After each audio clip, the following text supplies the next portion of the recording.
welcome Hangar 51. This is the David Yourself after show. Wild Bill, what's up? Welcome to the After David Yourself night show.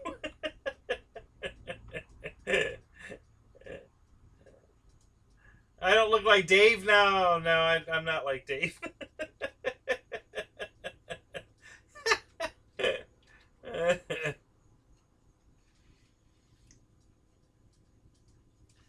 Yeah, this is the David Yourself after show.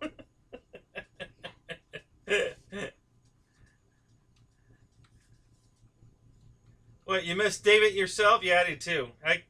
I can't be in his show. It's too early. I'm busy. I got daylight. I got things to do. Yeah, he needs to make his show this time of night. I was just finishing dinner.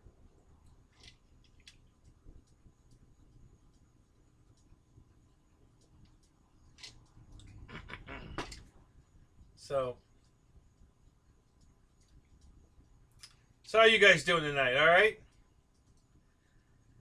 Airvex, what's up? Wild Bill, JCB. Who else is here?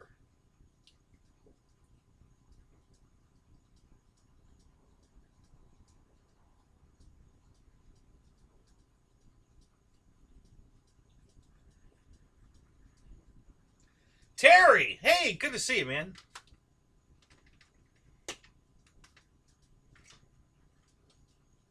Shadow Ops, what's up? No, Fred did. Yeah, Fred requested it.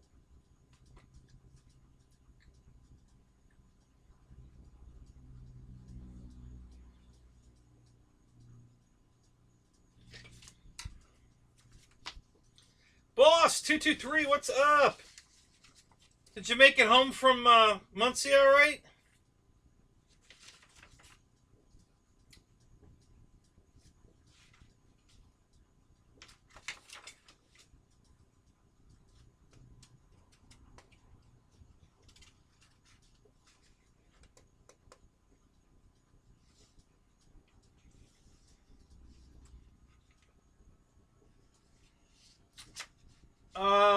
I don't think Dave ever went live. Ryan went live a few times. And I think Roland did a video he put up. I don't think he went live, but he did a video.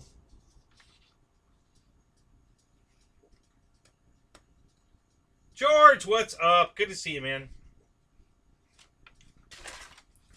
Welcome to the Chit Show. The David Yourself after show.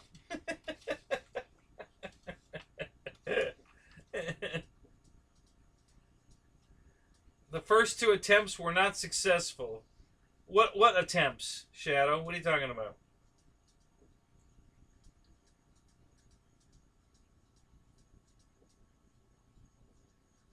Yeah, a lot of whack. Yeah, 200. I'm all out of whack too. Yeah. Tomorrow's Friday. We'll get you straightened out. Aren't you glad the weekend's just starting?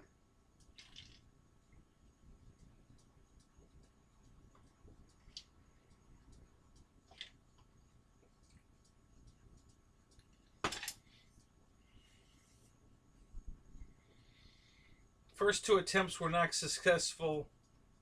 For what? Did David start his show or what?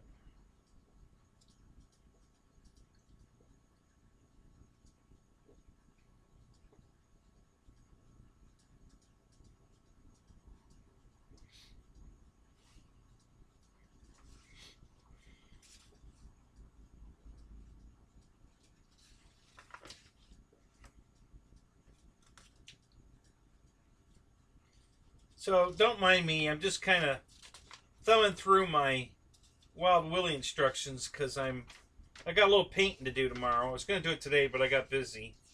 And And I can't figure out where this piece is that I need to paint.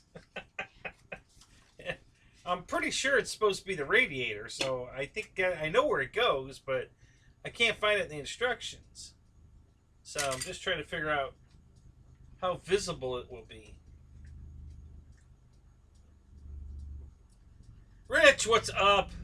How you doing tonight? You saw about 30 seconds of David yourself, yeah?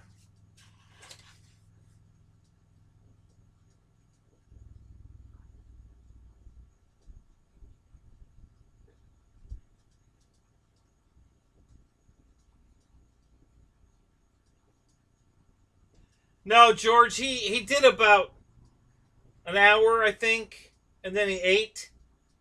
The food came, so he shut down and ate. And then he came back on for about another hour, I think, a little less. They were just doing some flying. They put a boatload of glow sticks in EC 1500s. They had 3 of them out there, so they loaded them up and they were dropping them out of the EC 1500. It wasn't. You could see them, but it was hard to see them. You know, certain colors were showing up. I think like the yellow ones and maybe the orange ones were showing up. You could see them falling, but I don't think we could see the blue ones or the red ones. So we weren't seeing the whole deal. When they were on the ground and the camera was close, they were just lighting everything up. They looked great, but dropping them from the plane they were pretty far away. He had one drop pretty close, and then the rest of them were too far away. Should have been dropping them right on their heads, so they were raining down on. That would have been cool.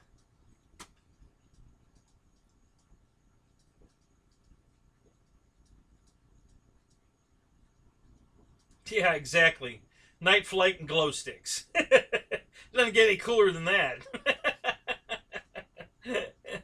The only problem is nobody had a night fly airplane. I mean, they were doing well with the ones that they had nav lights all over them, but yeah. Boss, did Bobby K ever break out his RV8?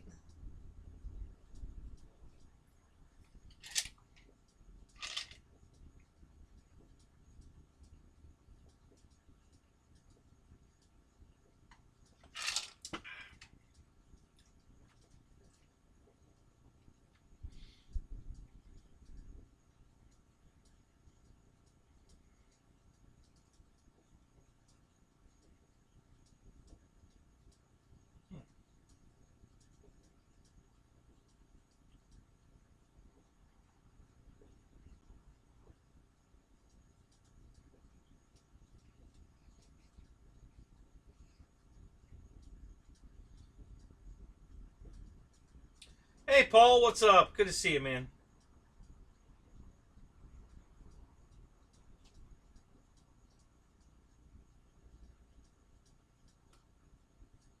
All right, guys, come on. We got 11 people in here and 5 likes. Don't forget to hit that like button. And I only say that because I always forget. I'm as guilty as the rest of you.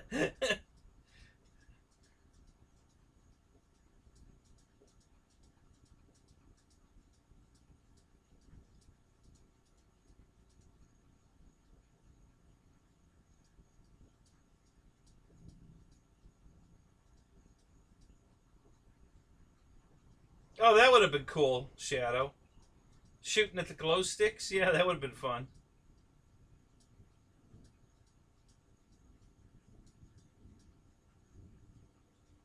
Thank you, George. And now we're on. There's 10 in here, 10 likes. Thank you, guys. Perfect score. we're right on now. That's awesome, man. Thanks, guys. No, George, I didn't fly today. I've been busy. It rained several times today.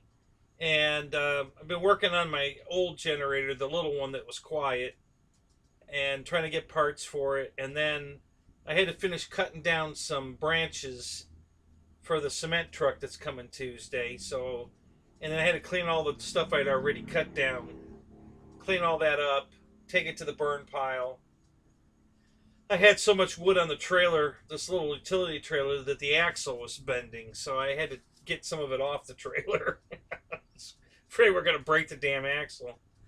And yeah, so I've just been kind of busy. Not like horribly busy. I did clean I cleaned my airbrush up, got ready to paint these parts. So I found the paint. So I'm gonna paint this tan. This is the tire cover for the spare tire. I'm gonna paint that tan, and then this is the nitrous bottle. So I'm gonna paint that blue, and then there's a sticker to put on this. There's a sticker to put on here too, and then I'm gonna paint I think I'm gonna paint the gas can red, and then this has got to be a radiator. That'll go behind the front panel, but I can't find it in the instructions. I don't know if it's part of the front suspension or if I don't know what it's attached to, and I cannot find it in the instructions. So I'm not sure what. Oh, and the winch. Yeah, I got to paint the winch. That's part of it. Where's the rest of it? I know it's on here.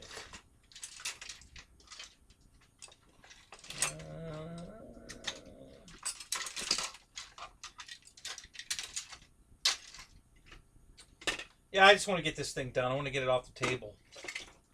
So I'm probably going to... I'm going to try... Here it is. I'm going to try to finish this tomorrow. Yeah, so here's the rest of the winch. So I got to paint the winch, the bottle, gas can, the spare tire. So, yeah, just got some... I got some painting to do.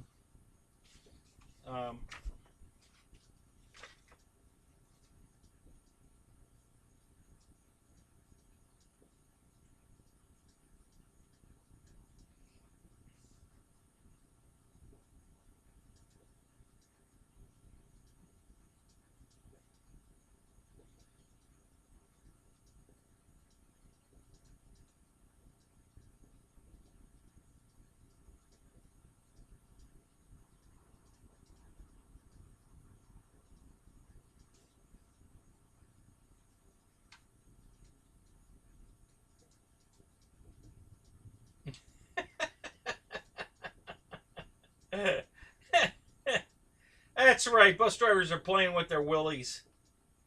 So...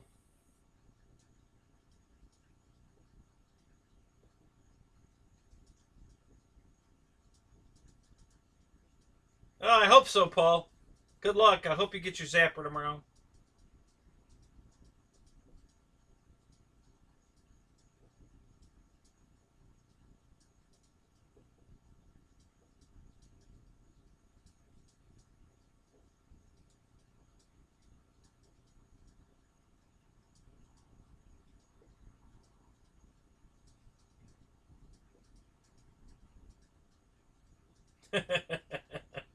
ARF Plus on the way. Yeah, been there, done that. Yeah.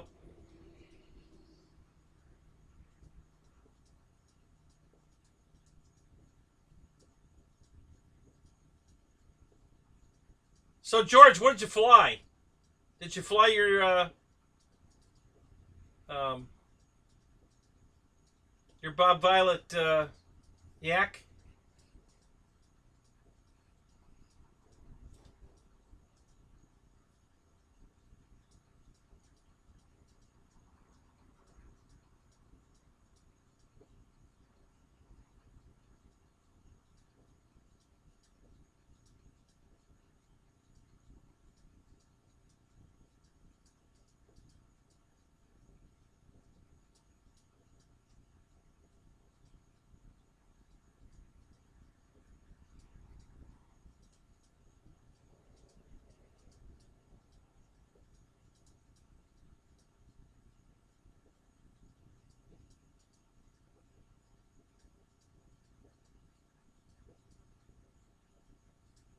Tuesday, JCB. Tuesday and Wednesday. They're going to do half on Tuesday, let that set up, and then Wednesday they're going to pour the other half. So yeah, Tuesday and Wednesday we're pouring concrete.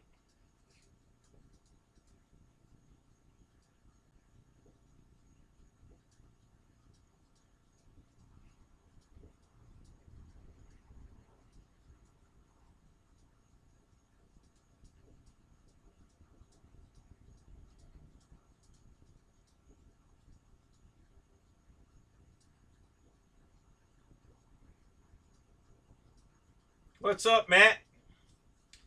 Yeah, it's Sunday 51. This is the yeah, fun day. This is the Dave It Yourself after show.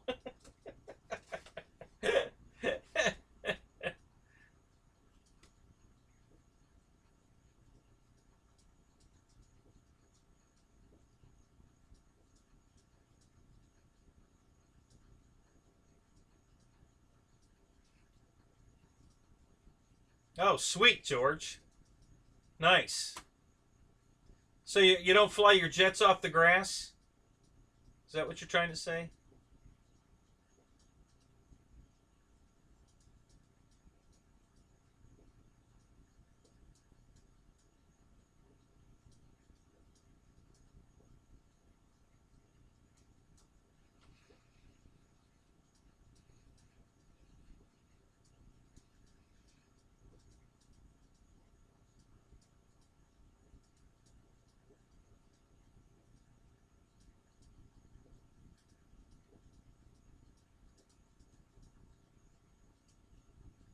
Yeah, okay, Shadow. It's not? I swear to God it's Thursday. It's not Thursday? Oh, crap. I hope I'm not supposed to be somewhere. Don, what's up? Good to see you, man.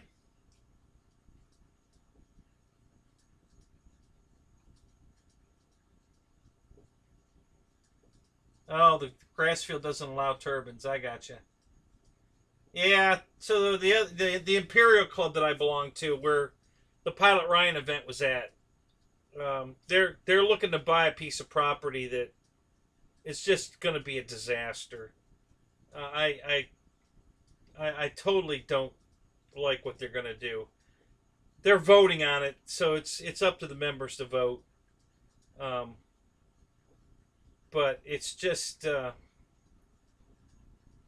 this is a old orange grove, so it's going to need a ton of work prepping the field. You know, getting rid of all the trees, and then prepping the ground, and then I guess they're going to put a geotech runway in, and there's houses nearby, and they're paying. I think they're paying $200,000 for this land. So that's to maintain it. They have to get a minimum of 85 members at 200 bucks a pop a year to sustain the debt. Um, and then who knows what's going to happen if the neighbors start bitching. So yeah, I just don't like this situation. And it moves it way far. It's too far for me. I won't be able to keep my membership there. It's going to be over 200 miles round trip, and over 4 hours of driving round trip. So yeah, it's definitely puts it way out of my. You know, it was already right at the edge of, you know, my commute capability, and this will put it way over the edge. It's going to be another 35-40 minutes south of where the field is now, and I just can't. I can't do that. I mean, I'll probably go to an event there, like if Wes has his Toys for Tots, or if Ryan does another show next year or whatever. But as far as going there on a weekly basis, not going to happen.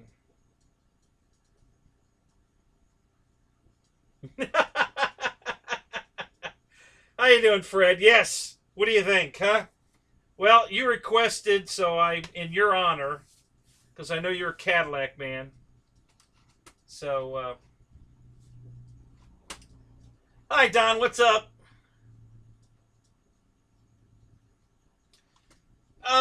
Well, the guy that owns the field's an attorney, and he's selling it.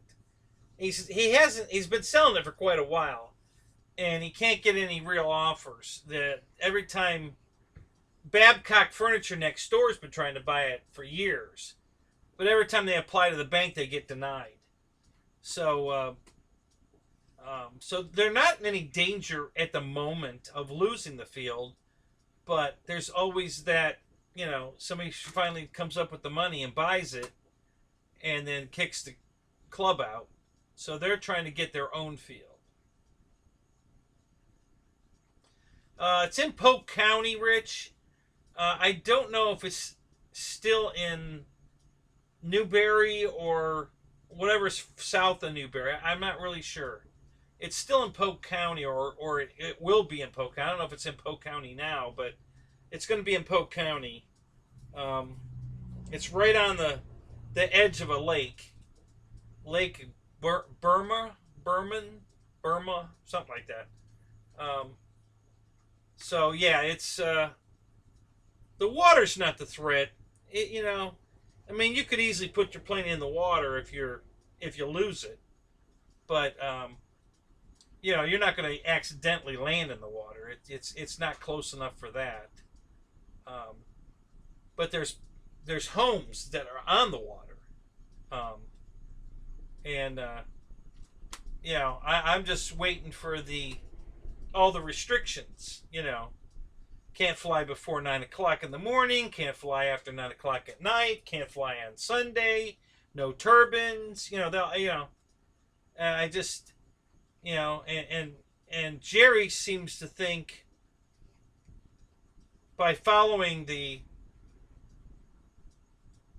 county ordinance program, where they go in steps. They don't want to talk to the neighbors. How you say, Brian? How you doing, man? To see how they feel about a model airplane field being close by. They just keep it all hush hush, and then once the county approves it, then they'll either have a hearing or whatever, and then they'll talk about it. And I'm like, well, so you're going to go through all of these steps to buy this piece of property and get it zoned and everything before you talk to the people? I don't know. What do I know? I don't know nothing.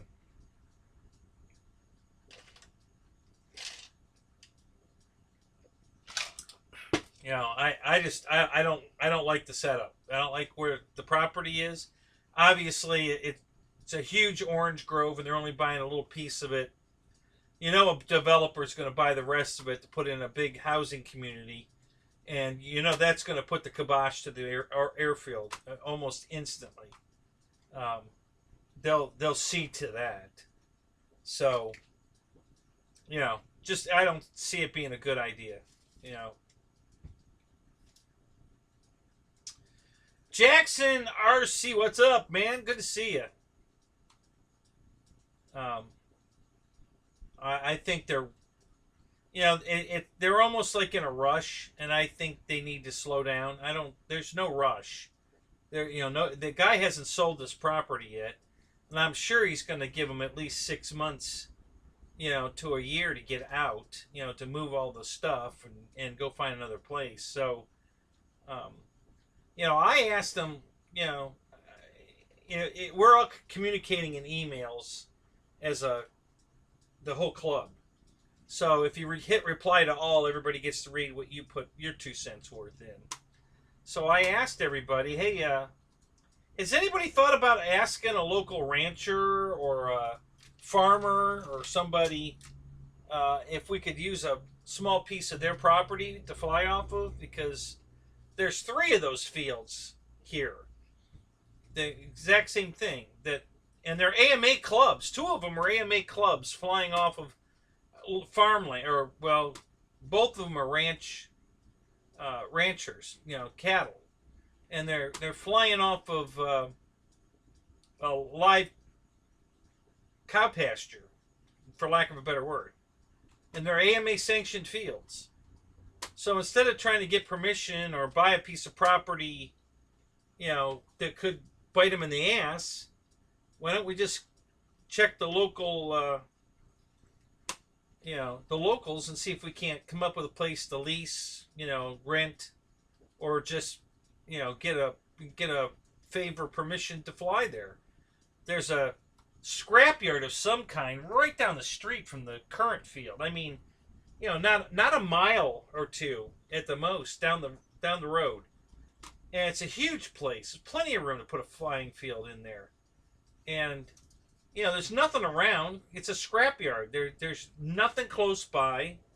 There's the same railroad tracks that are right there adjacent to the field that they're flying off of now. The same railroad tracks cross the road and go through their property too. So nothing's going to change there. You're still going to have to listen to the trains. But yeah, I don't know why they don't just try to get, go talk to somebody there. They got plenty of room, that they're not using and aren't going to ever use. So I don't see how it wouldn't be a problem for us to, go in there and spend a couple $1,000s prettying up the grass so we can fly off of it, instead of spending $200,000 for property and have to pretty that up. So like I said, I can't see a $200, and then they need donations too. It seems like it's just going to be too big a nut to sustain, even if they don't have problems, and even if everything goes well with the neighbors and everything else, to have 85 members at $200 a piece, to make this even work, seems a little, I don't know.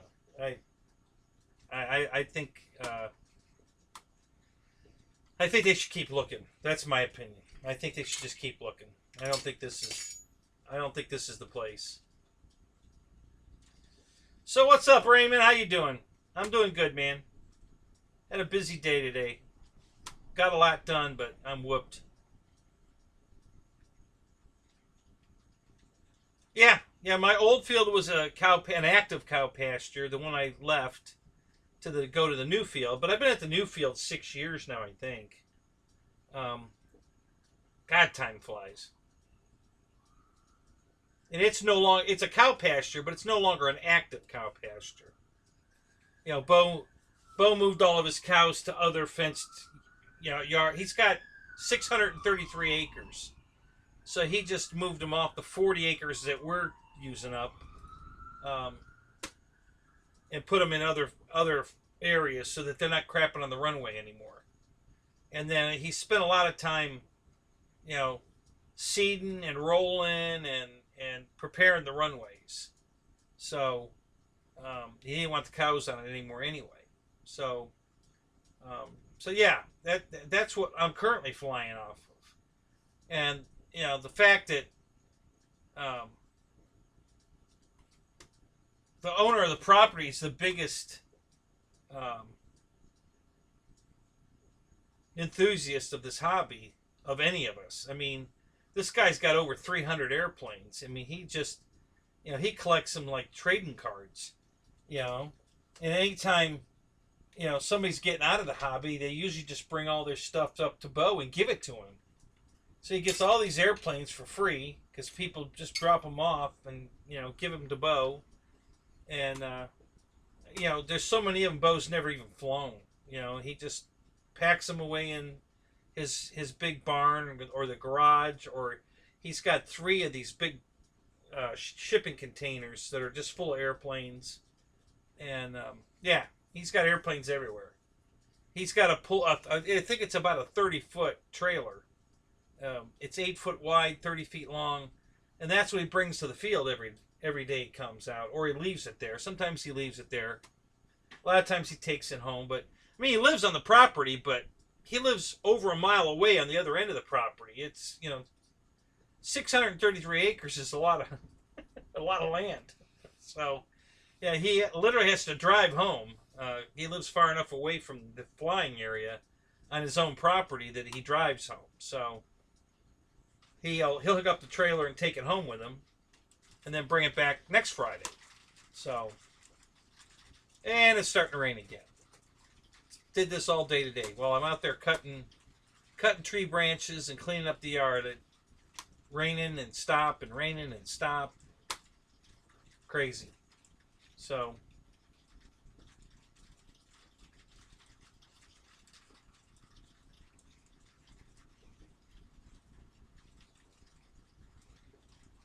yeah, boss. Well, that sounds nice. I mean, so you're probably not getting any problems flying there, right? I mean, the neighbors aren't going to bitch about noise if there's a racetrack there or an airport, the real airport there. So yeah, I mean, as long as you guys stay away from the real airplanes, that should be great.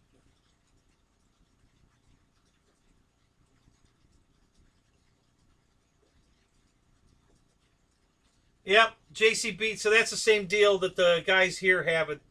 It's a county property. Not there's another field. There's a lot of flying fields around here. God, my God, guys, it's crazy. Um, and I found three of them, the three AMA fields, on Horizon's website. You can look up, flying fields near me. And when I did that, I found, two like right next door. I'm like, holy crap! The one's right here next to the airport. It's within the airport limits. So, you're not supposed to fly within, 4 miles of the airport, right? So they had to get a special waiver to be able to fly there. They can't fly. I don't think they can fly on Sundays. They can't do night flying. They got a lot of restrictions. And it's an active cow pasture. So you have to go out and shovel up cow manure. Everybody takes a turn. So I'm like, no, I'm not doing this. This is not for me. And then one of the other ones on county property, that's one where they pay the dollar, and but there again, tons of restrictions. The public can't drive in. The gate has to remain locked all the time.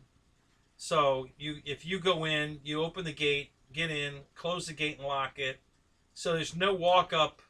Enthusiasts going to stop by the field and check it out. That's not going to happen. And then they ended up building a new building on the property. I don't know what the building's for. But it was way away from the field. But you know how it is. So, like, the first month, like, 4 or 5 people hit the building with their airplanes.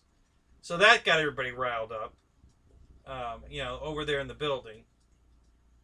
So they decided that they're going to change the runway. They're going to put the flight line on the other side of the runway.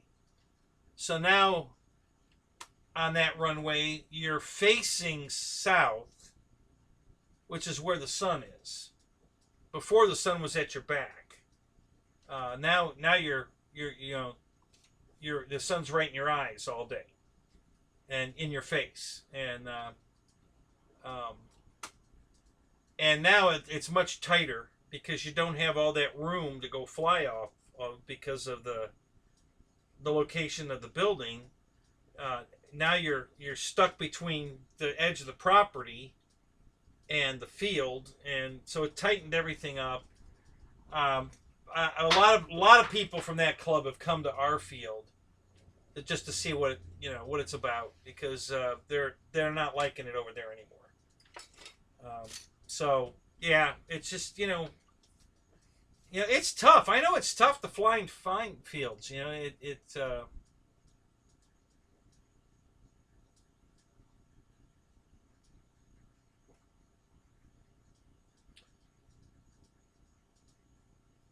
Is that equestrians? Horseback riders? Wild Bill, is that what you're saying?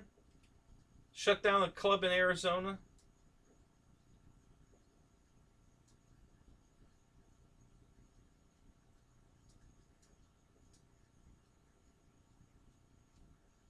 Oh, we've got all kinds of critters on our where we fly. There's wild turkeys. There's wild boar.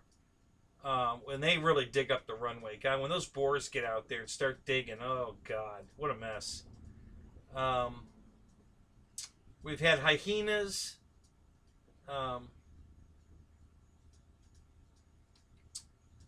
What else have we seen on the field?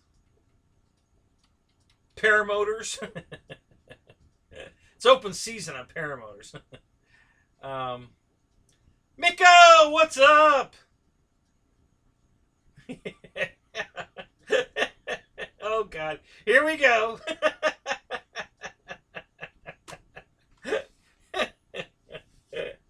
Oh my God. So I saw your video today with the what is it, a 339 or whatever that jet is? God, I love that jet. I love that color scheme on that jet. If I was going to get one of those, that's the color scheme I want. I love that. That is a good looking jet. So yeah, so I don't know. I don't know what's going to happen. Nothing's going to happen overnight there, but I think they've been looking for 2 years, and I think Jerry's kind of just anxious to just pull the trigger on anything, to get it done, so they have the, but he's not looking at long term. I really think long term, as soon as they put the housing development up next, because they're only buying 17 acres, that's just enough to fly on. So the neighbors are going to be right there. They're going to be close. And as soon as they start brand new homes right on the edge of the property, that's going to be the end of it. And then they're going to be on the hunt for another place and have to figure out how they're going to sell this.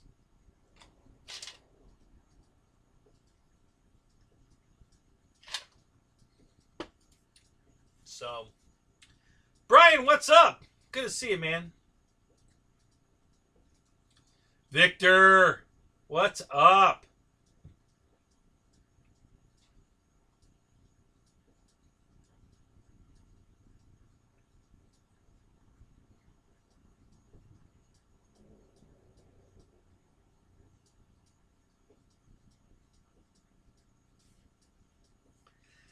Yeah, so in the wintertime when the sun's low in the sky, we're looking into the sun, because our runway is we have six runways, but the main runway goes east-west, and that's the one we use 90% of the time. So you're standing there, and the sun's right in your eyes, especially in the winter. The summertime, it's high enough in the sky that it's really not a problem. But I keep teasing Bo that we need to move to the far south end of the field and cut new runways so that we have the same amount of room to fly in, but the sun's at our back all day instead of in our eyes. And then, especially during the winter, we can really enjoy it. And of course, he's not taking kindly to the suggestion, because he worked hard on these runways, and so that's going to make he's going to have to do it all over again. So it's not really on the radar screen yet, but who knows?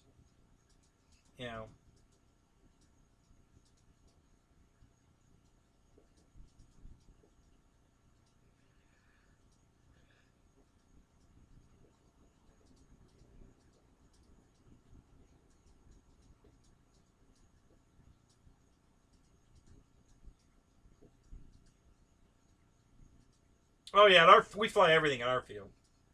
We have no noise abatement problem. 24/7. We've been out there flying 3, 4 o'clock in the morning, no problem. Bo owns the property. He owns all the surrounding property, so nobody's within a mile of the field, because he owns all the property around the field. So there's no issue. Now there's a new housing development going up at the south end of the field, but my God, they're at least a half to 3/4 of a mile away. when this construction equipment was making, they made a big dirt pile. We don't know why. They didn't do anything with it. They just made a pile. A big one. I mean, huge. And you could barely hear those things running. That's how far away they are. We can see them, but they're, you know, like they're this big. And, you know, but you could barely hear them. And those things aren't generally quiet. So, you know, and I don't think, even if somebody's flying a big loud gas plane, unless they fly it all the way down over their houses, which they shouldn't even be anywhere down near there, because none of the guys at my field can see that far. So, you know, so if they're down that way, they've already lost sight of the plane because they can't see that far. So, but yeah, I think I don't think it's a problem. We can certainly. Well, Bo's got plenty of room. We can just move the you know, if it got that bad, we just move over to one of the northern sections of the property, and he'd have to start over with the runways and everything. But you know, totally doable. There's a sewage treatment plant on the corner of his property. You know, it's about a mile from where we fly now. So if we had to go farther north, we would probably start to get the smell of the place. You know, when the wind's in, you know, favoring that direction. But, you know, hey, you know, it is what it is. None of these other fields are worth flying at, especially to put up with all the BS. You know, I wouldn't fly at any of them. You know, the fields aren't that nice. And then they got all the bureaucracy of the members just being total pains in the ass. That yeah, I wouldn't fly at any of those fields. I passed 3 of them on the way to the field I fly at. I have to drive right past 3 of them, and that's fine with me. I have no problem driving right past them. So,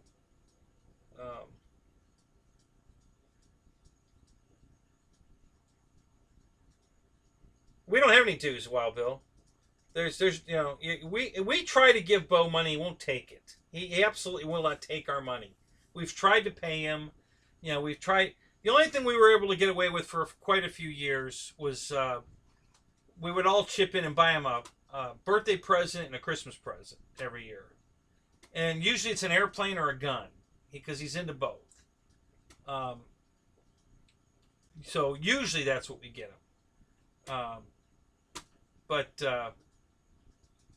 yeah, he just won't accept any money. You know, to him, the word club is a 4-letter word. I mean, there is no club. There's only 2 rules. We say 3. The first rule is you don't park in Bo's spot. So, you know, if he comes out the field and somebody's parked in his spot, yeah, run, because boy, he's going to be mad. The second one is you don't drive on the runways ever. Okay, you know, you can walk on the runways, you can drive around the runways in the high grass. You don't drive on the runways. So that's rule number 2. Forget what rule number 3 was. We had a rule we made up ourselves, and I can't remember what the hell it is now. But that's it. Other than that, do whatever you want. You know, he doesn't mind anything. You know, as long as you're flying responsibly, and you know, you pick up after yourself. You know, just common sense stuff, guys. Nothing fancy. Just the regular old everyday. You know, hey, I've got a candy wrapper here. I'll put it in my pocket and take it home. I won't throw it on Bo's lawn and let him pick it up. You know, that kind of stuff. So, pretty simple. You know, it really doesn't get any better than that.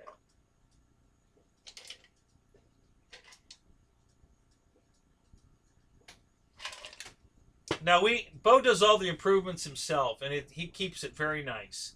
No, it's not an AMA field. That's another 4-letter word. So, no rules, no restrictions, no AMA. Just come out and have fun. You know, that's the rule. Just come out and have a good time.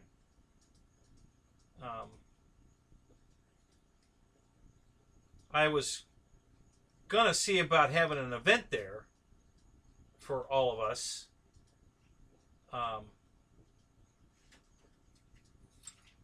You can camp right there on the field. I do it all the time. A lot of people do. Well, not a lot of people do, but people do. You know, I'm not the only one that does it, but there's a few of us that will camp there. You know, if we're flying Saturday and doing a night fly, and, you know, flying until 3 in the morning, I'm not driving all the way back to my house and then come back the next day. Screw it. That's what the tent was for. So I just put the tent up and spend the night. So, and I was staying there before the tent. I would just sleep in my car. But yeah, I've spent many a nights out there. Just to be honest, can't afford the gas, especially when my wife left. You know, 2 years ago when she left, I definitely couldn't afford the gas to drive all the way back and forth twice. So I would come here early Saturday morning, stay all day Saturday, stay there that night, fly all day Sunday, then go home. So I only had to make one trip back and forth instead of two. And that would save me about $20 every weekend. And money was, when she left, money was very tight. So I was really watching my pennies. And that was one of the things I did quite a bit, was just spent the night at the field. So, but it's a nice place. It really is. It's beautiful. You know, the runways could be better, but you know, it's Florida. It's hard to grow grass down here. It really is. You have to hire somebody professional or work your ass off to have nice grass, and you know, he keeps it mowed really well, so it's pretty nice, you know. But if you saw in my Landing 101 video, you know, a couple of times I hit the ski jumps. You know, I touched down, and then the plane, you know, there was a dip in the grass, so the wheels left the grass. The plane didn't go up in the air. The wheels, the ground dropped away beneath the plane, and then I hit the grass again, and one time I did like the 2 or 3 of those, because the runway has that one area in it where it has these dips, and we call that the ski jump, because if you hit it just right, you catch it on the downward, and then when you come up out of it, it just tosses you right back into the air. So and that's hell when it's a jet. I hate it when I hit the ski jump with the jet. That sucks. So, but yeah, you know, but it's you know, no complaints. I love flying there. It's a nice place. It really is beautiful, especially under my old tree. You know, we would sit on that tree, and we're in the shade and nice breeze, and it was beautiful. The new tree I'm under is not near as nice, but it works. It's fine, and I don't have to fight for my tree anymore. Nobody's fighting to come pull underneath the new tree like they did. You know, the first 4 or 5 years, nobody wanted to be under my tree. I was always out there alone.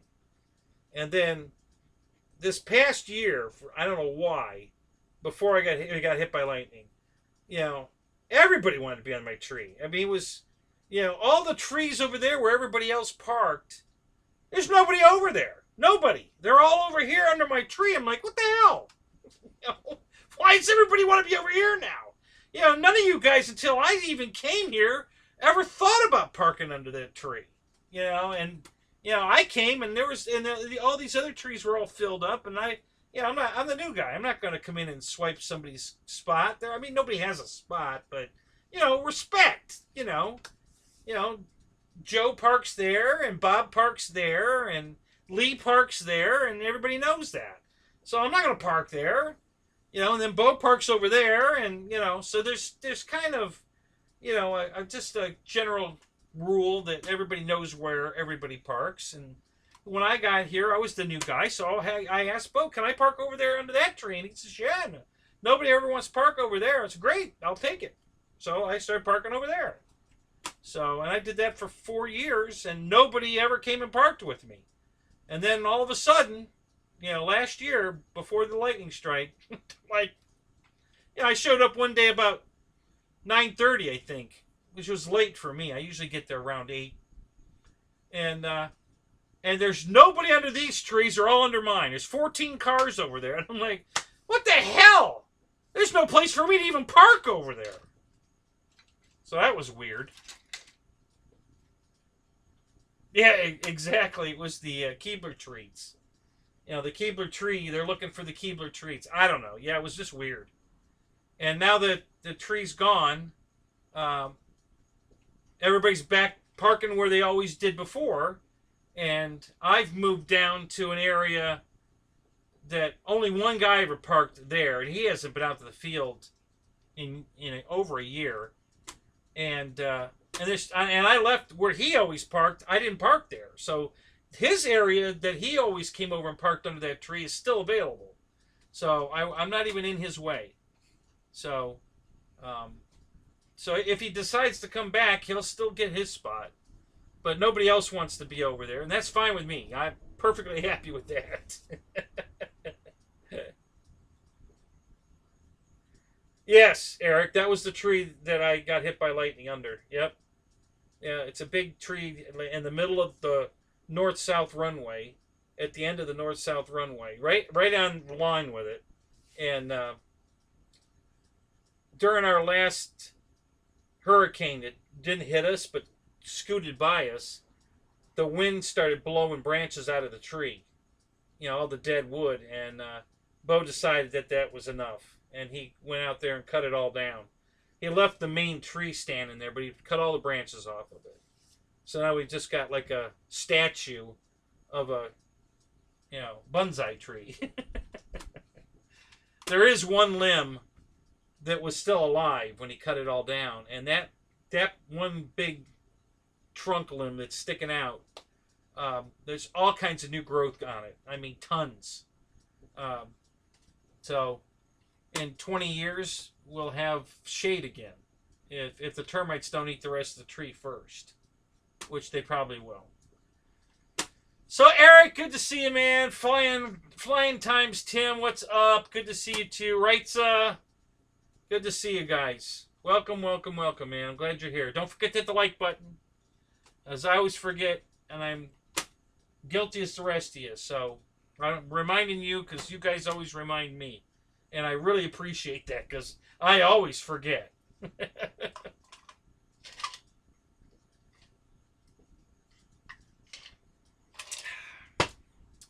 So what do we want to talk about tonight, guys? What do you got on your mind? Anybody looking at any new airplanes to buy?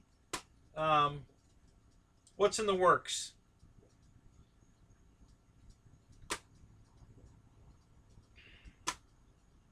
I mean, we could bring up other subjects, but I'd rather not. I mean, I don't care if you want to, but I would rather just talk about radio control anything. Wild Willies. I found my servos that this thing requires a standard size servo, so that's a pretty big servo. Not quite this big. This is bigger than standard. This is a big son of a bitch. But it's close. But I don't think... it might fit. They said anywhere from 33 millimeters in the length of the servo to 41. So 33 to 41 is the... And I found several big servos like that. So, and I think one has metal gears in it. So that's going to be my steering servo. So I was going to mount that earlier and I was going to prime all this stuff and paint it. And I saw the weather rolling in. I thought, you know what? I can do this while it's raining. Let me go out there and get the tree cut and get all that debris picked up. Roach Coach, what's up? Good to see you, buddy. Hey, Ron for the Hills, what's up? Good to see you, man. So I got I got all of the tree limbs picked up that I could get on the trailer. I filled the trailer. I mean, oh my God, I filled the trailer. and there was one pile left that I couldn't pick up, so I left it. There's a tree on the outside of the fenced area where the new building is, and right outside the gate. So I just piled it in there between the tree and the fence, right this side of the gate, and I'm just gonna leave it there for right now.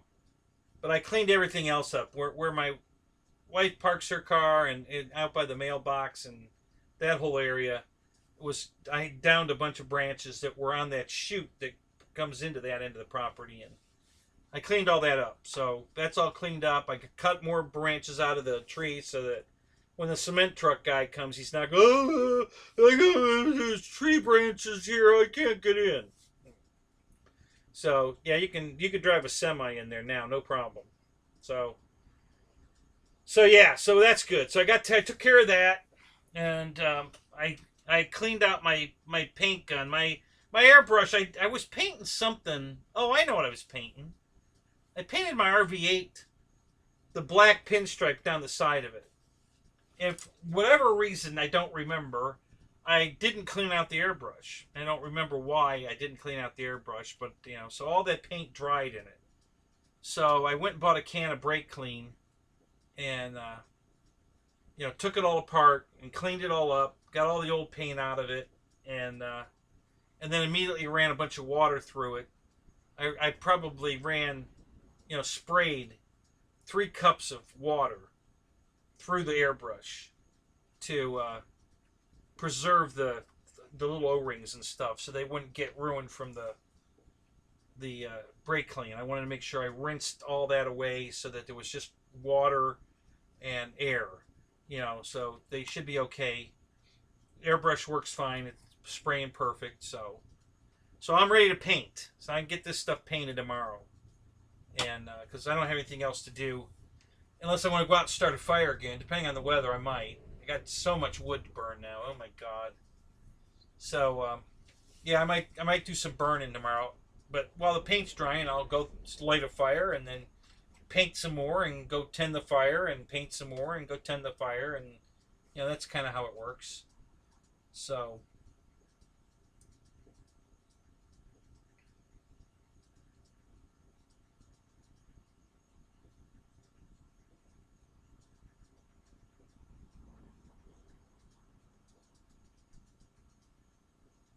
yeah, at Banggood, yeah, good luck with that.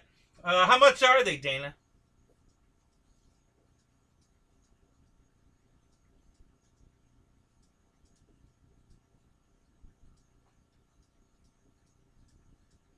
Wow, you still can't find that airplane roach, huh? Wow,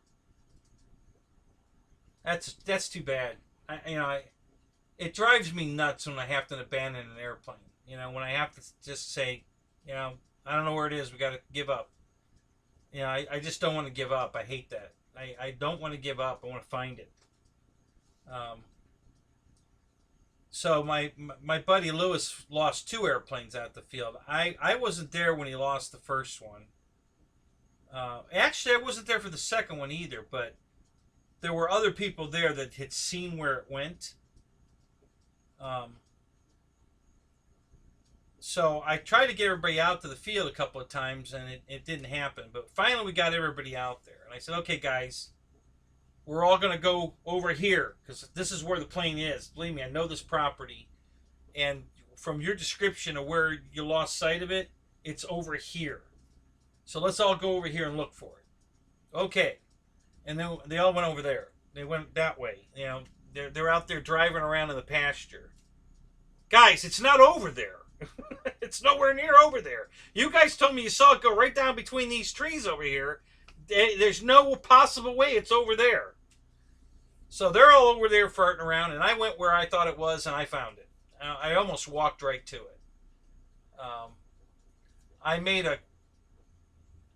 there's part of a pasture right across our road coming in that's on that same line where the tree line. So I went down in that pasture, and I walked through that pasture to the gate that's up at it would be the east end of the field.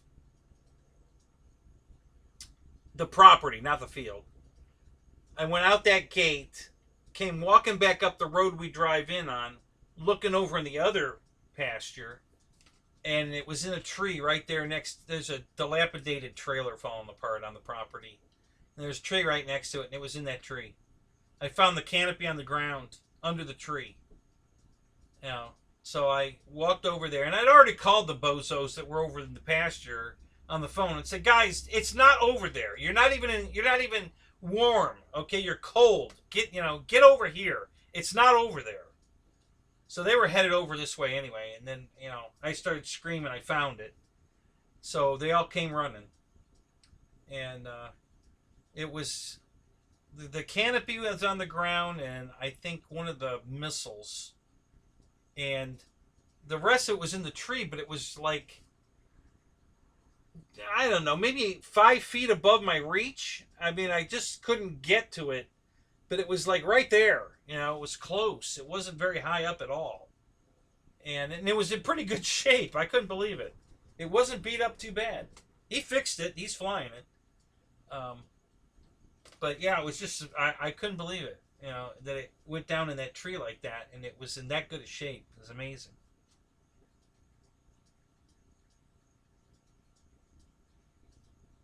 So Dad said get a backup F5. For you, you're getting a backup F5? Because I don't have one, so if I get one, it'd be a primary, not a backup. So that's what your dad wants you to spend your money on? I know you're burning a hole in your pocket trying to spend it on something.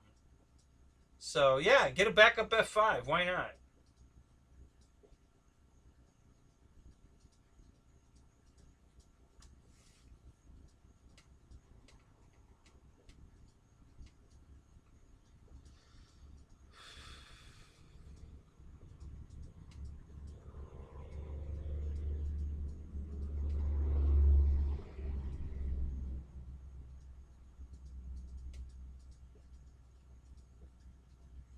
So I'm glad to hear your family's doing well, Dana. That's good news. Thanks. Good update. Thank you. Does anybody know how Papa Tug's doing? I know he opened his eyes and asked for water. That's a good sign. But anybody got anything later? Any late news now? What's the status? How's he doing?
74 to 129. Of course, the BF 109 is the 129. Of course, Dana, because you want two of them. So there you go. They saw you coming.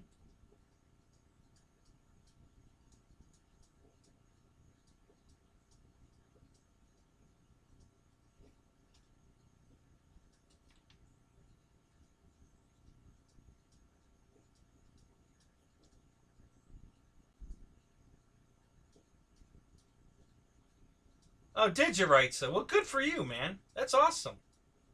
Was it new in the box? I see it says NIB, so they hadn't flown it or nothing, huh? Well, that's great. Good for you.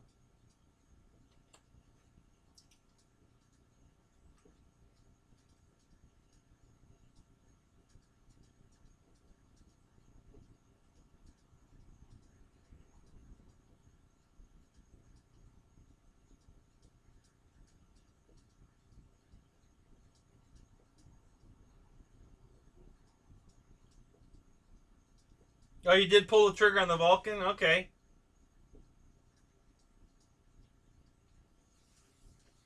What military paint scheme you gonna make it a Blue Angel?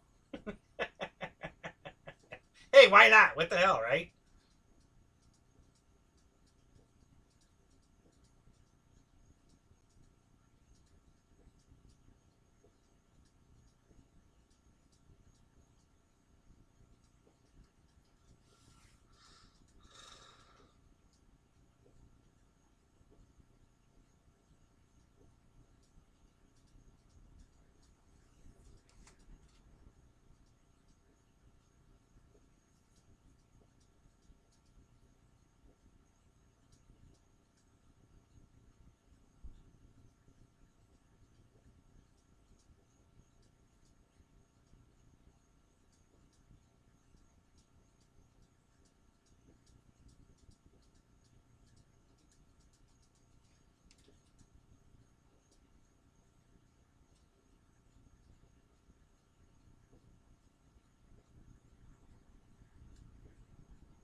Oh God, don't tell Dana that. Dana, cover your ears.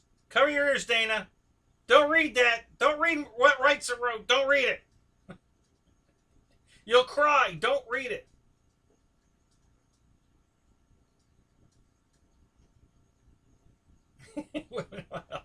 Yeah, kind of wrong. It'd be cool though. It'd look good. That jet would look good painted that way.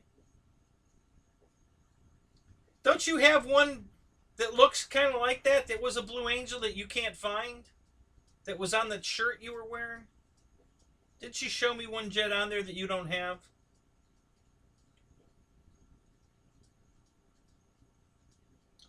All right, Paul, that sounds good. Go fly your helicopter. Good idea.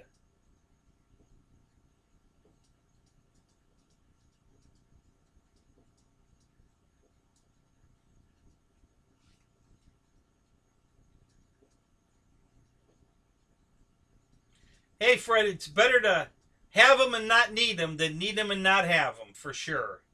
You know, so yeah, I've done that many times.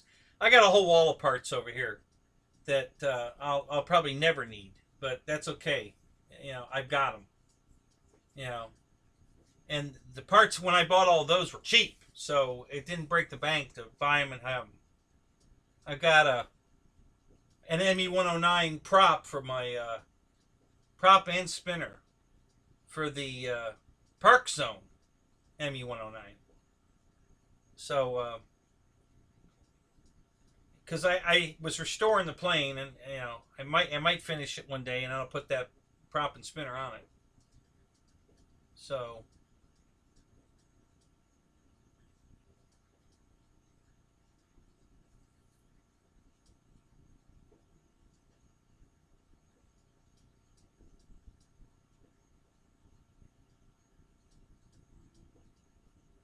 F-11F Tiger. Okay, so doesn't that Vulcan look kind of like that plane?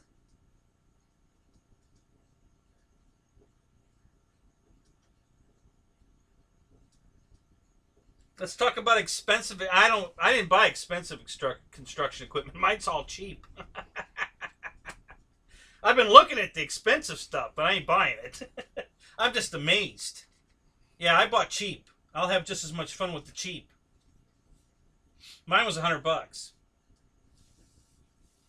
I bought one for $74. That one's going back. But the one that's 100, I think it might be here tomorrow, if not Tuesday. So I'll have it on the table Thursday night. I'm hoping to have this done tomorrow, and then the table will be open for the excavator. So I'll be playing with that on the table.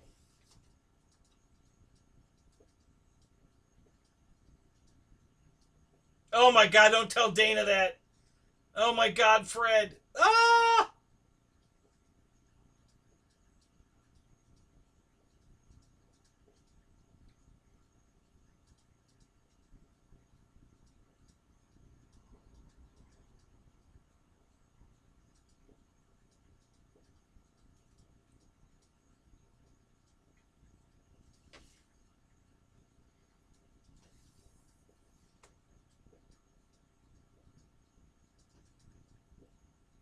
Yeah, exactly, Miko.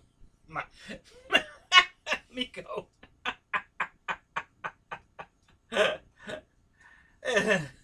Yeah, I have just as much fun with cheap. Yeah, because in that world, cheap is just a light switch away, man.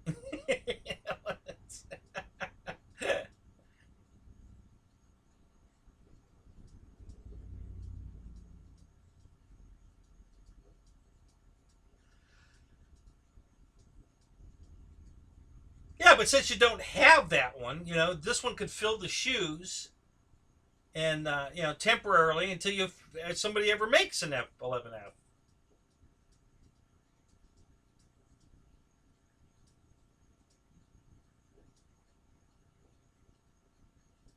Oh, did you really? That's cool. Willie's driving down the road.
Yeah, it's a good looking. I mean, the shape of that jet is a good looking jet. So yeah, you pretty much any paint job you put on, it's going to look good on it.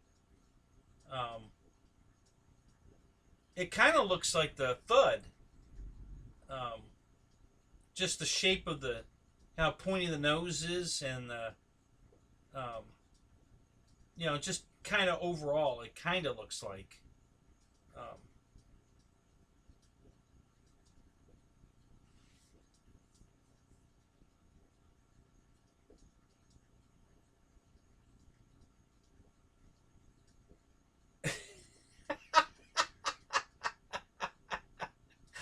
so I love it when Christy shows up, and the first thing out of her fingers is, "Oh my God, guys!"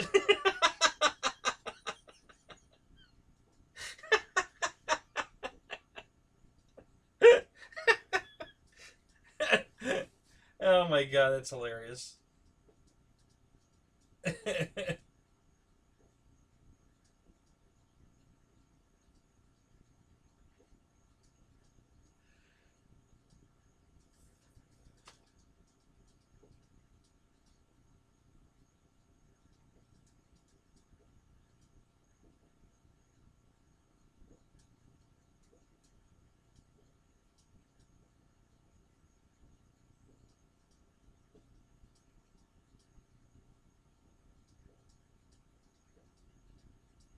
Yeah, see, I was gonna round off the vertical, if the front edge of it, the top, because it's squared off and all the rest of the surfaces are rounded.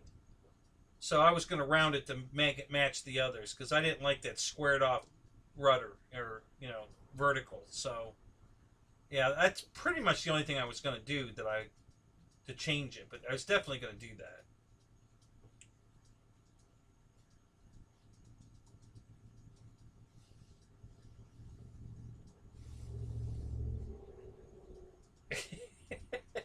Roach started it.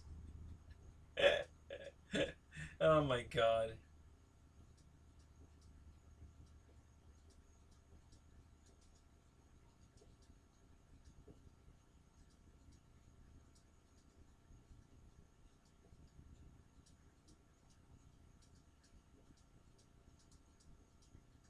Liar, liar, pants on fire. Air Marshal, what's up? No, I only go when I'm requested, Dave.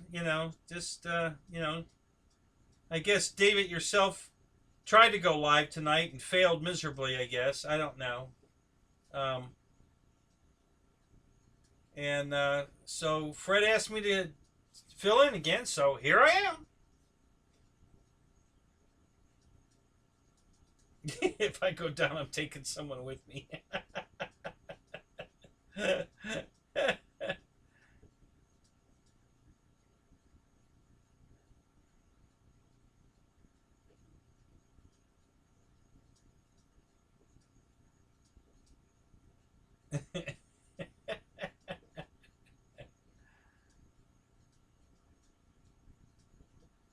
Yeah, I was about to text you to see if you were home. I was just gonna check in on you to see if you made it home safe.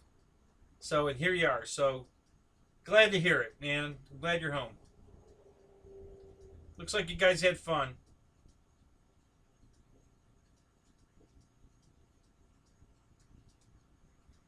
I don't know about that, Rich, but thank you.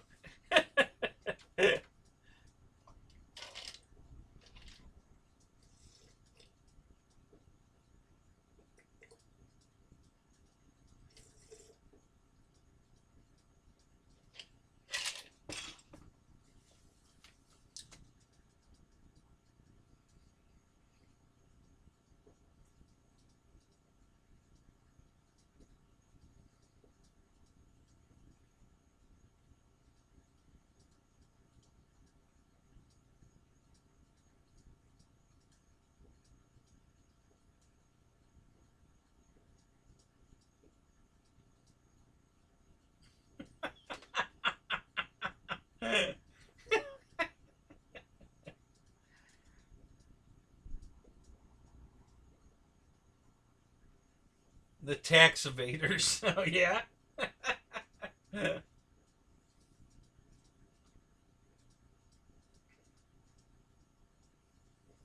So is that where I have to go live to not pay taxes?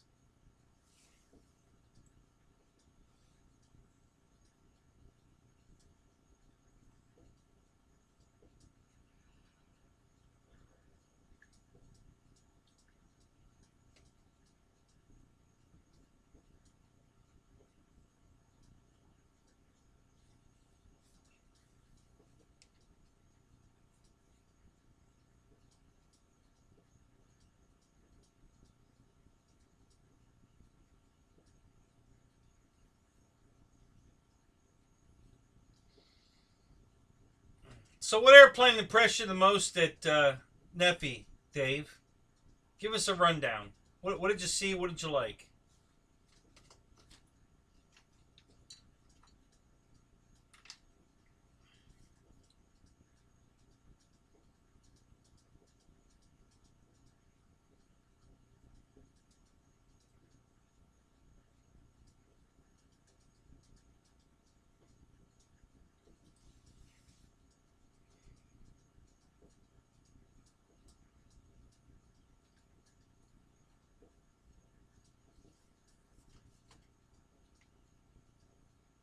Oh, did you like the F7, Michael?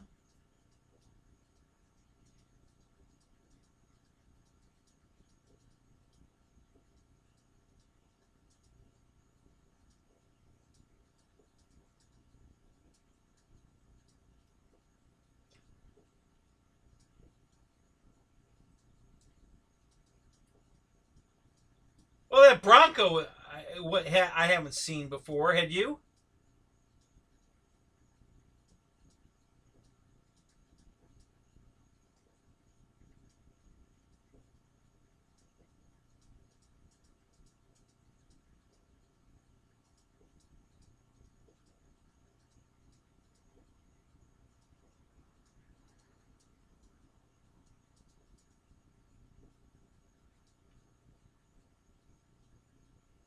Yep, it's a good airplane.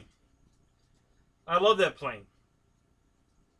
As a matter of fact, I think um, I think. Well, I think I'm going to enter Jeff's challenge more than once, but I'm going to enter it once with that plane. I think. Probably do that plane, the F7F, the QQ,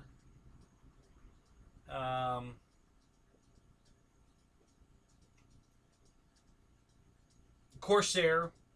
Might do that one too. Um,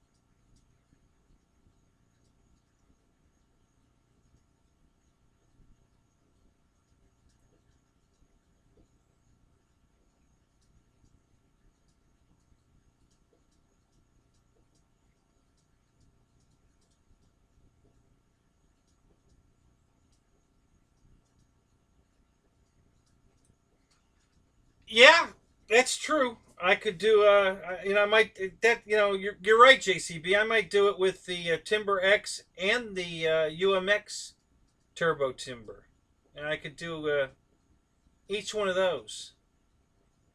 So yeah, that's a good idea. I might do those both too.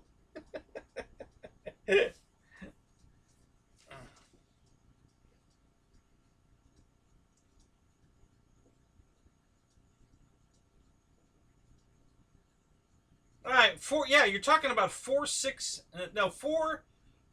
battery packs for one flight. Holy crap! You'd have to start charging batteries the week before you fly it, just so you don't run out of batteries.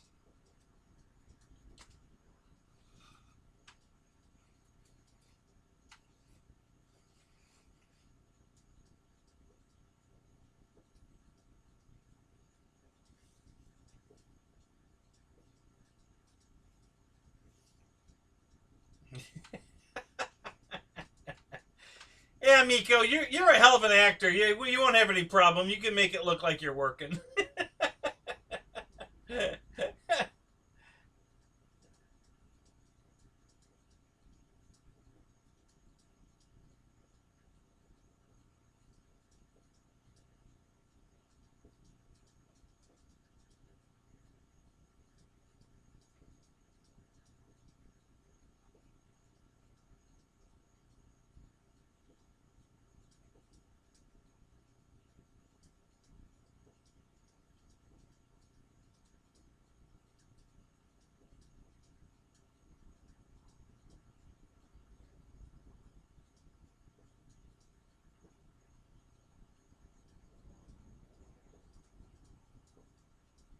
Oh yeah, you're right.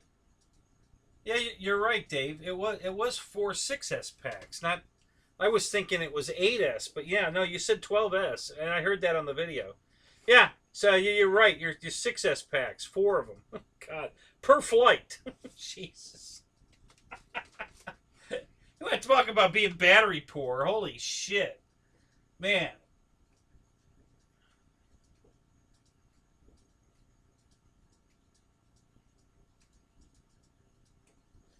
No, Mickey, we're waiting for Yoda to do it. Because I know he's got enough turbines laying around, to do it. So yeah, we're gonna wait for him to do it.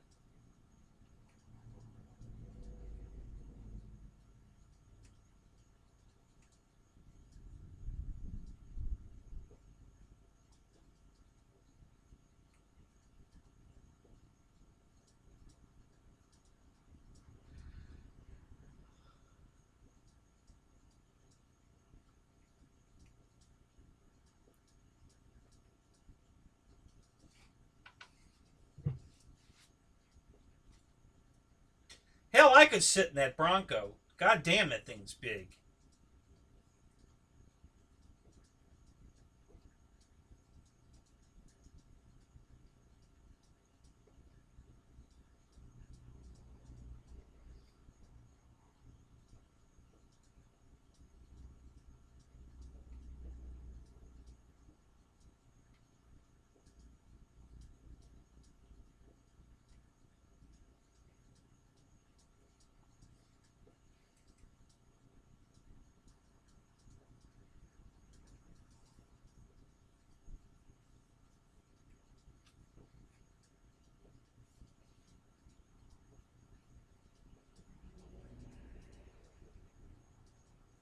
Yeah, exactly, Marshall. Because that's exactly how much it would cost if you did that. uh,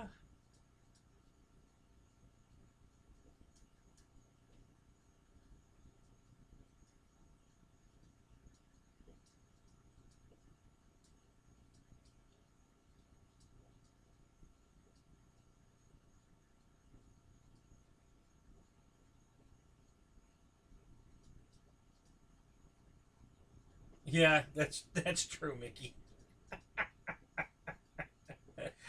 I'd be lost inside the Bronco. I'd be asking somebody for directions. Hey, where's the door? How do I get out of here?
I was watching Pilot Robert's stuff. He had all the crashes on one video. Is that the one you're talking about?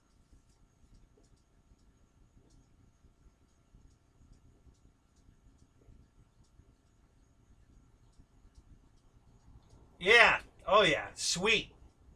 I'm all in. Right, son.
Gee, Dave, I would have figured you for just fuck it and fly right through that bitch.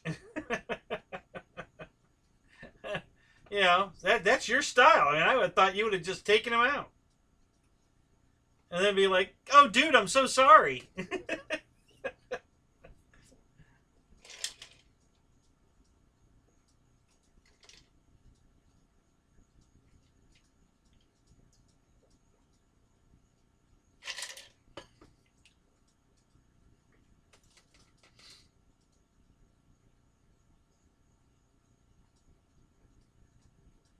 I know. That's what I'm saying, Dave. For $200, I mean, that's you would have done it. If you'd have thought of it, you'd have done. If I was there to egg you on, or if Mickey was there to egg you on, do it, just do it, get him, hit him. You'd have done it.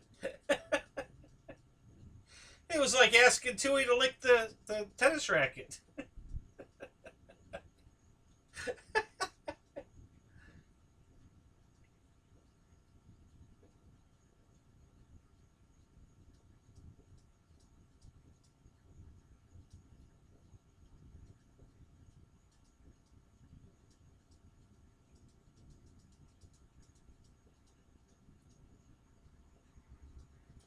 Yeah, that E-flite F4 is awesome. I have one of those, and I love it. That's a great flying airplane. I get every time I fly that plane, it just surprises the shit out of me. I just have this F4 phobia that it's even though I know it flies awesome. Every time I put it in the air, I think is it going to do something stupid? And it never does. It just flies like it's on rails. It's such a good airplane. It just never lets me down. I love that airplane. I'm so glad I bought that. And I bought the plug and play version, not the bind and fly. I don't have a gyro in mine, and it flies that good. It's just amazing.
Mika, what? Where did you hear Alpha say that they were going to start selling tomorrow?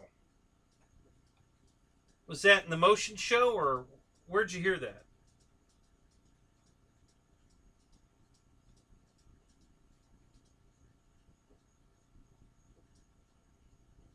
I just cruised YouTube yesterday looking for a flight video of it. There aren't any.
So where's the field, Dave, in relationship to the museum?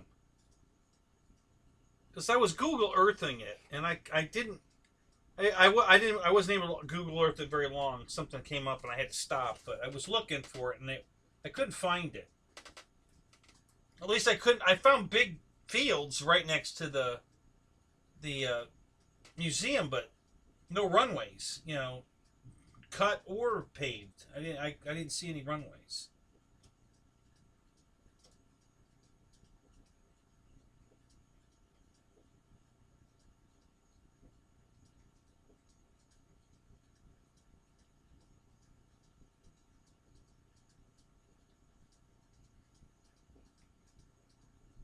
Oh, okay. So it's like 3 miles down the road. Okay.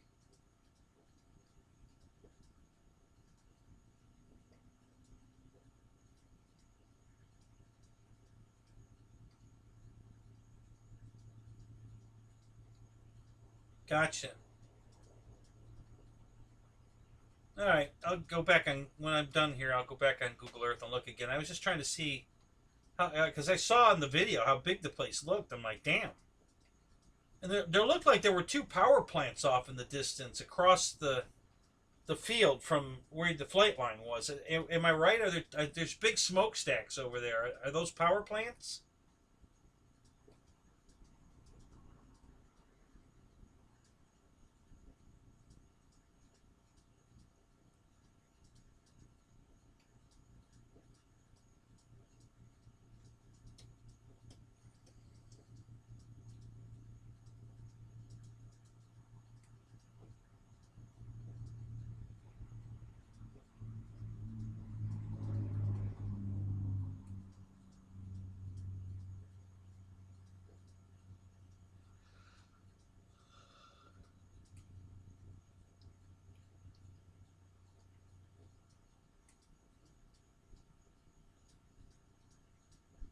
Oh yeah, they're way off. They're at least 2 miles away. They're the ones at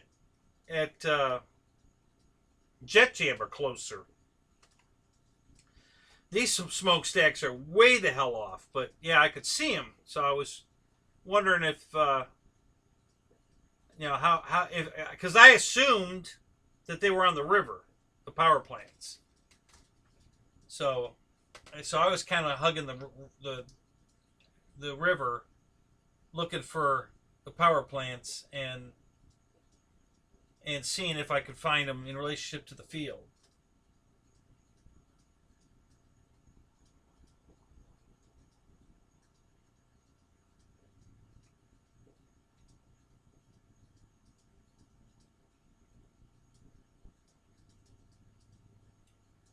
Yeah, well, that could be. Yeah, yeah, Roach. That's not. Like I said, I was just poking around. I didn't get much time. I was poking around, and then I forget what happened. I think I had I had my saw and everything out, cutting the tree branches. I was taking a break, and it started to rain, so I had to run outside and close up the car and put the saw away and get everything out of the rain. And then when I came back in, I totally forgot about looking for for the field again. So I'll do it here in a little bit.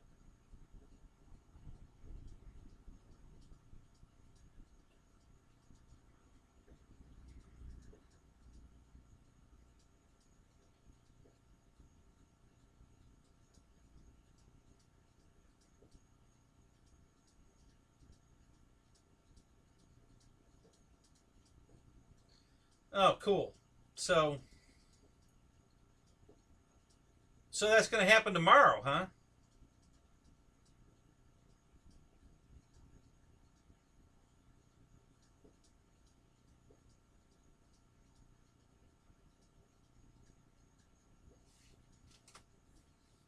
Oh no, I believe you, Mika. I don't need to go look it up. Yeah, I just was curious because they announced that plane so long ago. Jesus. And they've actually released planes since then, and we're still waiting for the Bison. So I didn't know what that was going on with that damn thing.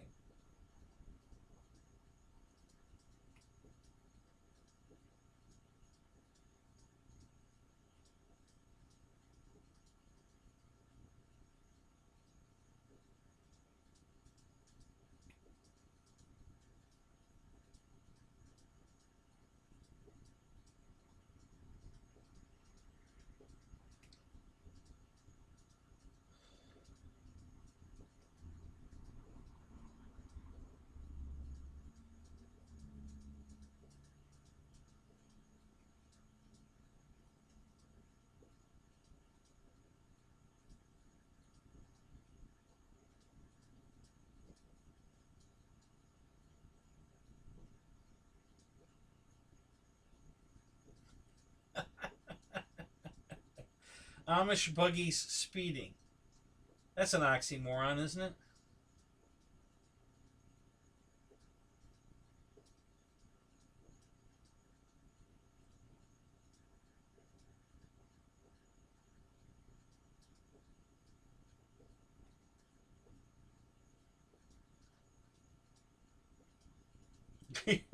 Well, I'm surprised he responded. I'm not surprised nobody else asked. I don't think it's going to be a big seller. It's just, yeah, not for any particular reason other than the price. I don't think the price, especially when it goes off sale, because if they raise it past the $3.99, I don't think anybody will buy it. Um, so yeah, it's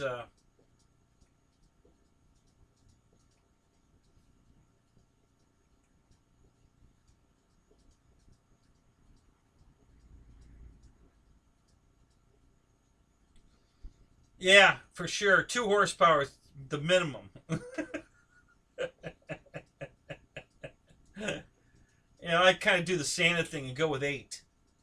8 horsepower would get it done.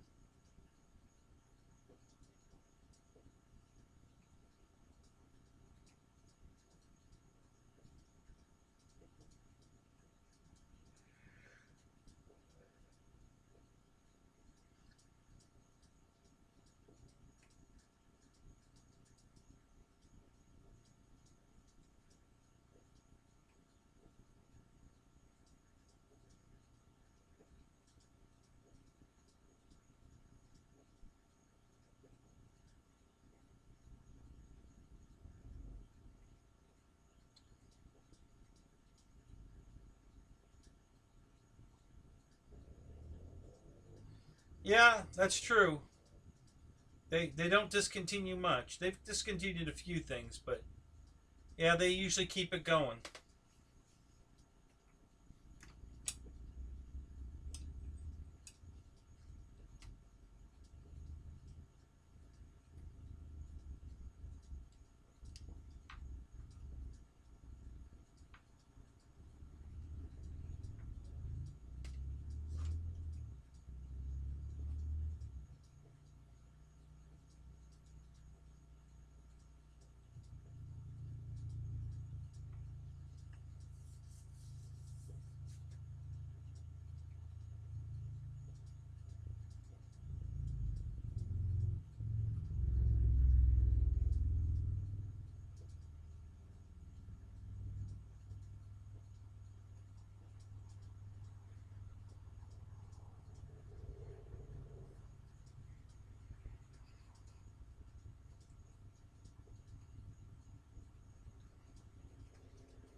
Oh God, those stunk. Woo.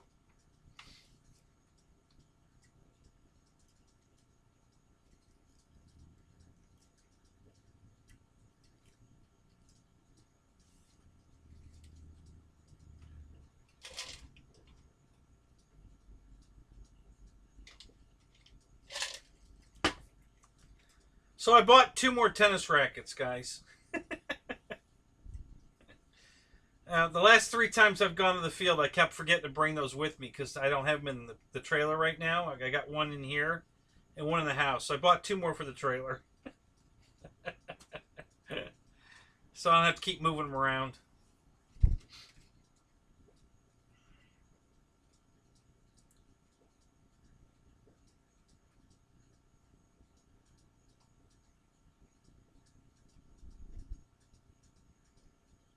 See, if one of these big events, if everybody that was flying there brought one of these with them, we could line the runways with them to mark the runways and at the same time kill every bug on the planet there that would be bothering us.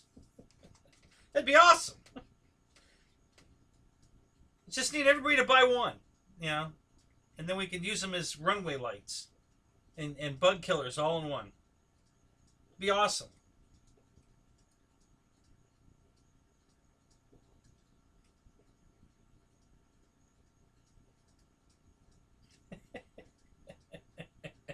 No, I'll have enough. You need 4. I'll have 4. When these 2 come in, I'll have 4. So yeah.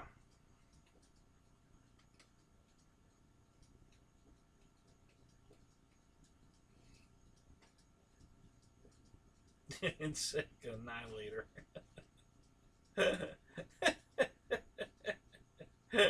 Yeah, call me anything you want. I don't care. Just don't call me late for dinner. I'll happily keep the title Annihilator. That's fine. They're goddamn mosquitoes. You're damn right I'm killing them. For some reason, I've got a shitload of moths in here tonight. You know, I haven't had moths in here for a while. I had one night a while ago that was just covered with moths. And when I came out here tonight, they were all over the place. It looks like they've all left. I don't see them anymore. But they were sitting on everything. They were all over the benches here and on the TV and on the wall back there where the lizard is, and they were everywhere. Like on the light, and then they would all take off and start flying around. And I'm like, get out of here, you know.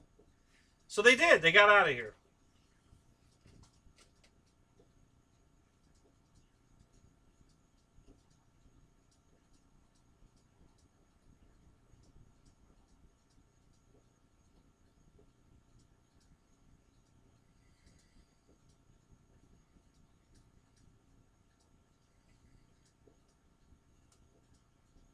Yeah. Oh, what the hell is that? Christ, that thing's big. What is it?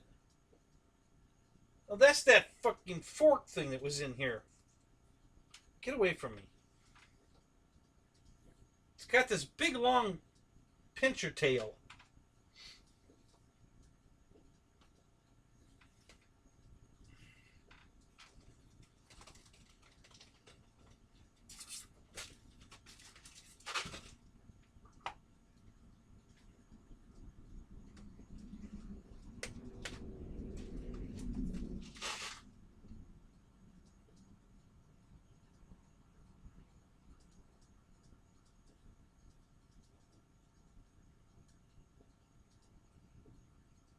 Oh, you landed.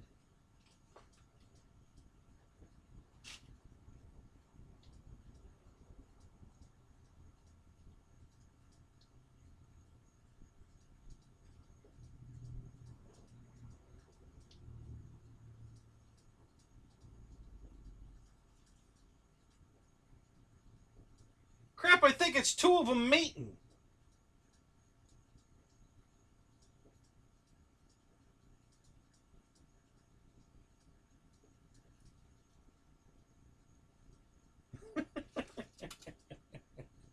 I could really make their life interesting, couldn't I?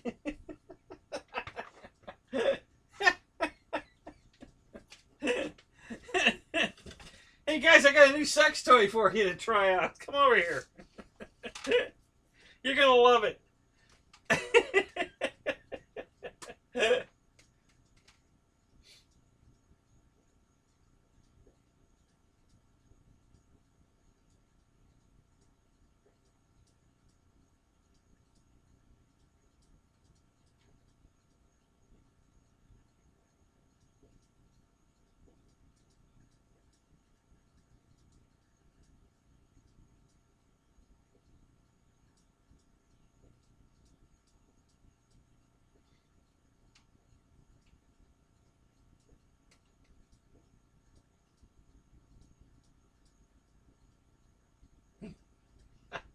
Right.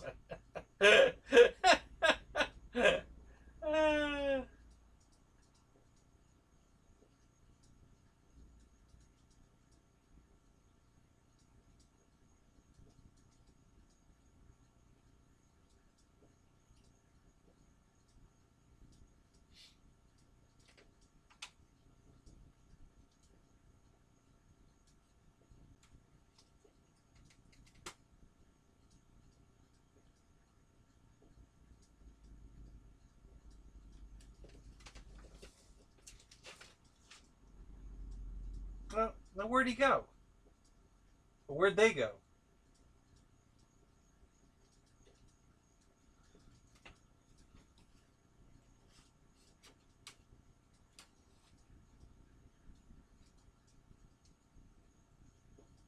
Huh.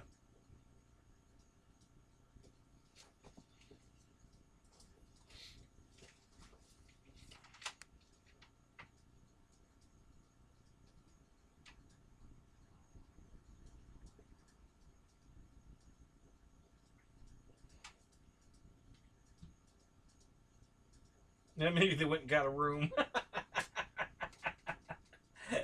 Now maybe he came and fell off and fell asleep.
Yeah, that could be too. Because, bugs after they mate, the female eats the male. So, yeah, that's true. Good eating.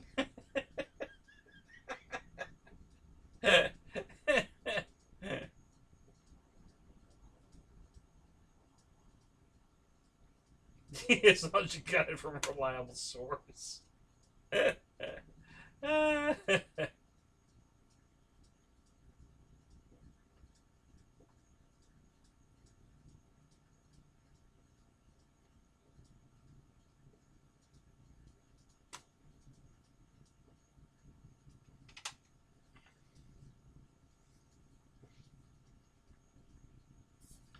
All right, I'm going to go get some more to drink.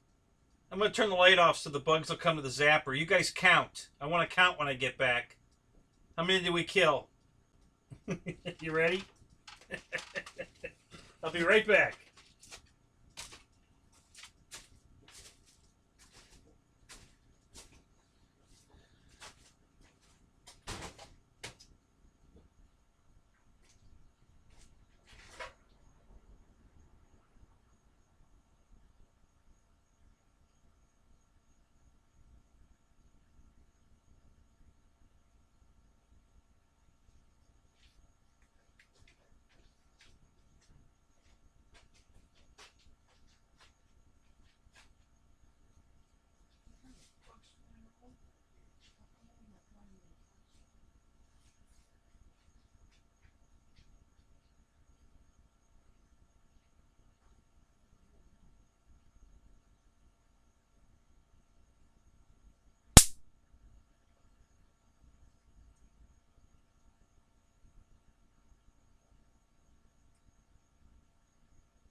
So did we kill anything? 8? 6? 8? Cool. Good job, guys. That's cool.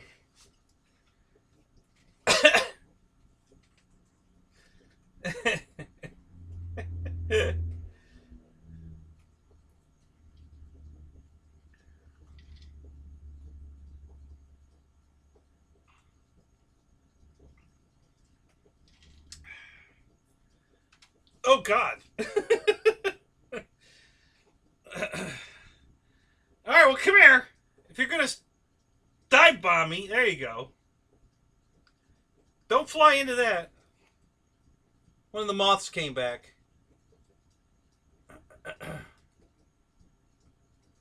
Jesus. Calm down, calm down. Jeez.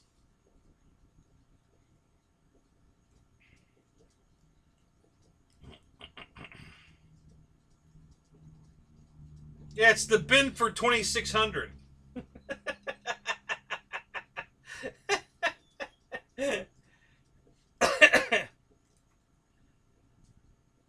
I'm gonna have Callie make me up some bin for 2600 decals. I'm gonna put them on there.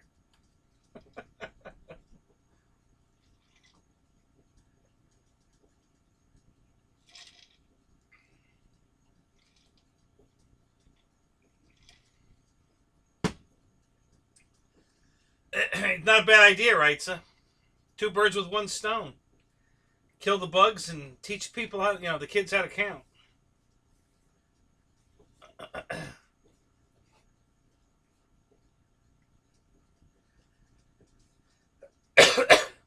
No, that went down the wrong pipe.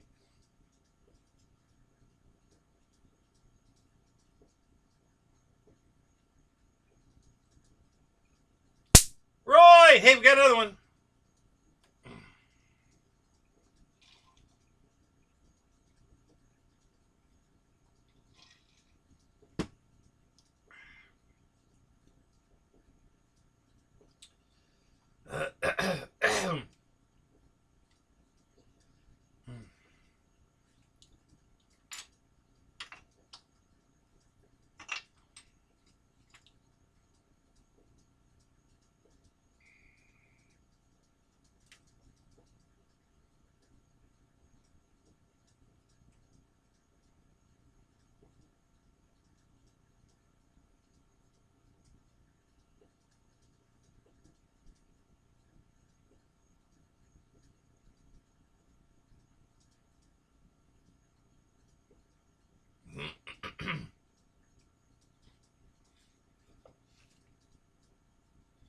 Oh, you were flying Draco? Good for you, man. That's sweet.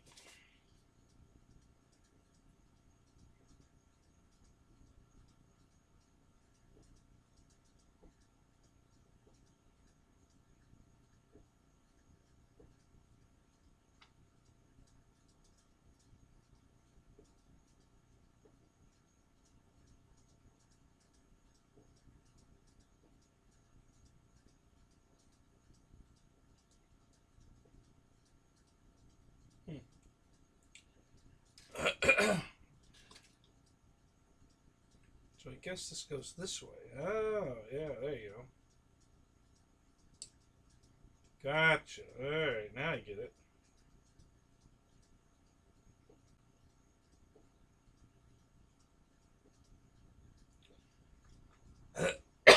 Well, that really went down the wrong pipe.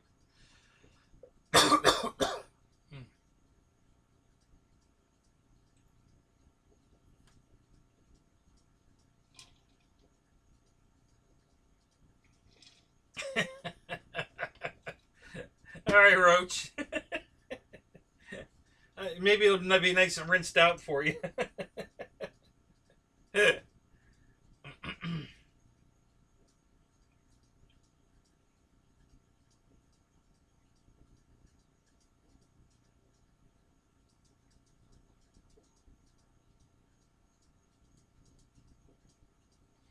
Uh-oh.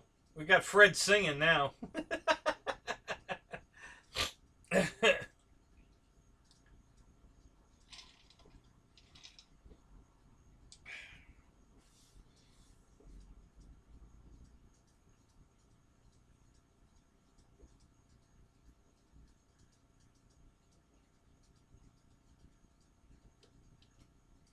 You're supposed to leave your cake out in the rain, not your bong.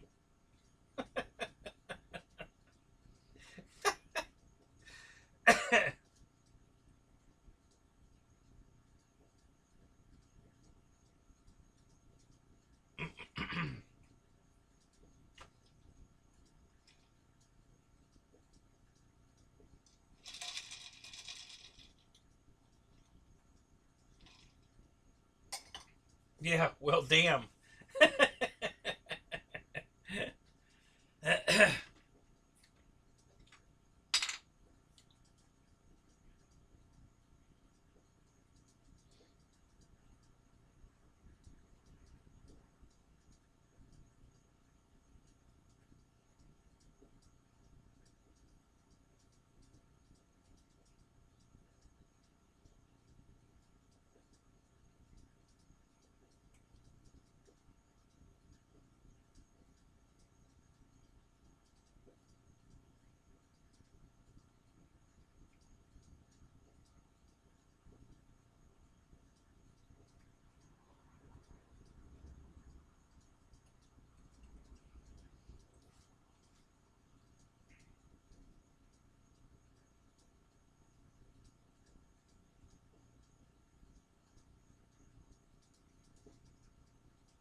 You're out?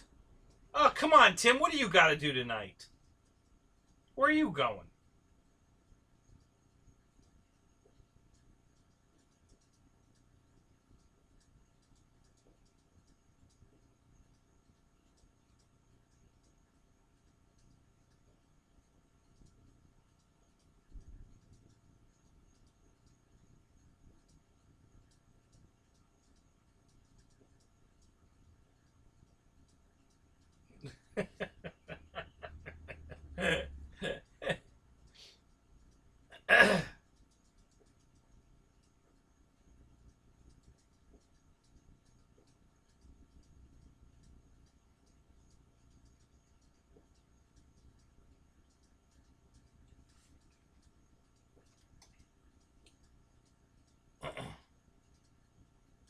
Oh, you're out of weed.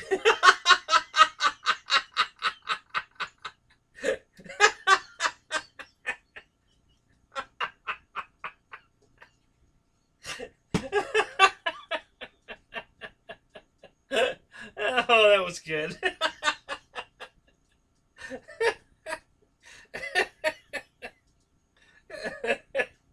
Oh my god.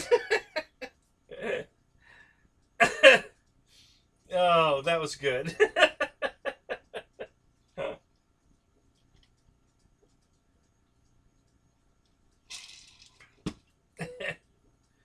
Ah, that was funny. I don't care who you are, man. That was funny.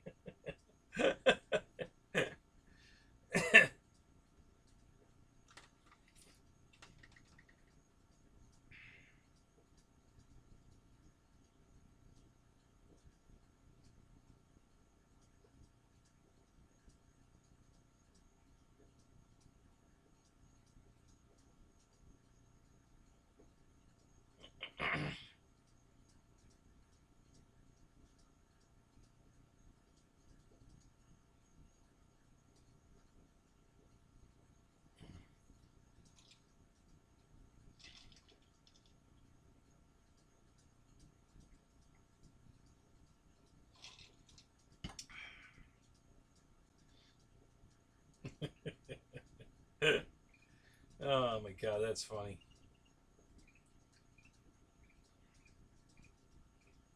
So, right, so what were you flying up there? What did you take to fly?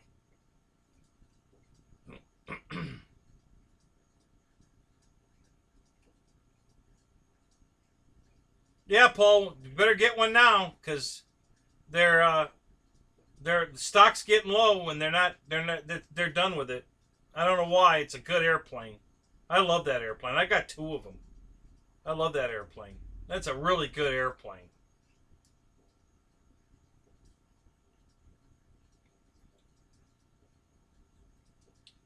34-minute flight time on a 4S 5000 pack. And it's a twin with lights. 34 minutes. That's insane.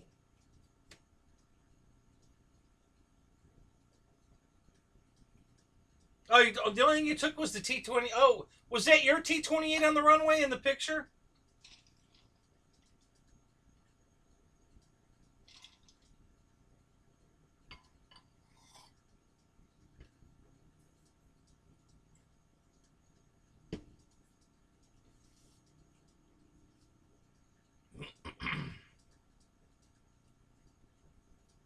How many big T-28s were there?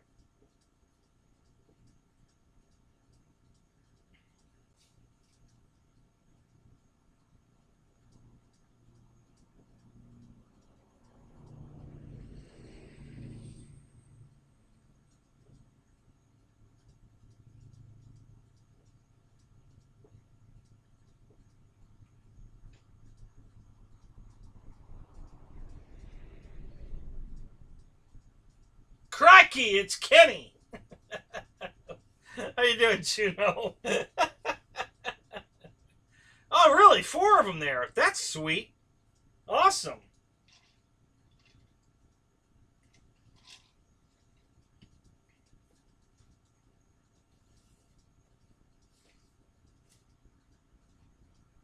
Yeah, exactly, Matt. You'll land and put another battery in it and land again and put another battery in it and land. I'll be still going.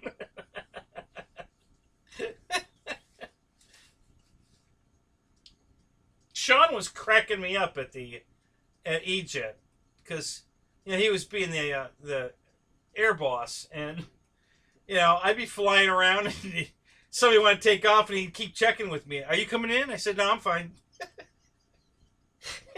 About the third time, he says, are you going for another record? I said, no, it's just a normal flight for me. He's laughing. He's like, how the hell are you doing that? Chris, you've been up there a month already. I said, yeah, I know. what can I say? It's hilarious.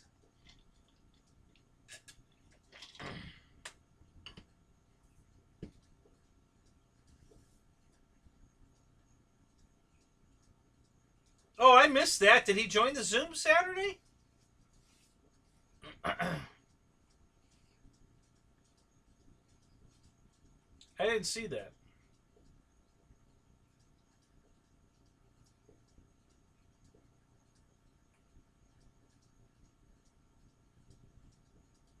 So did somebody come out and air boss and tell him to get out of the way, or what happened?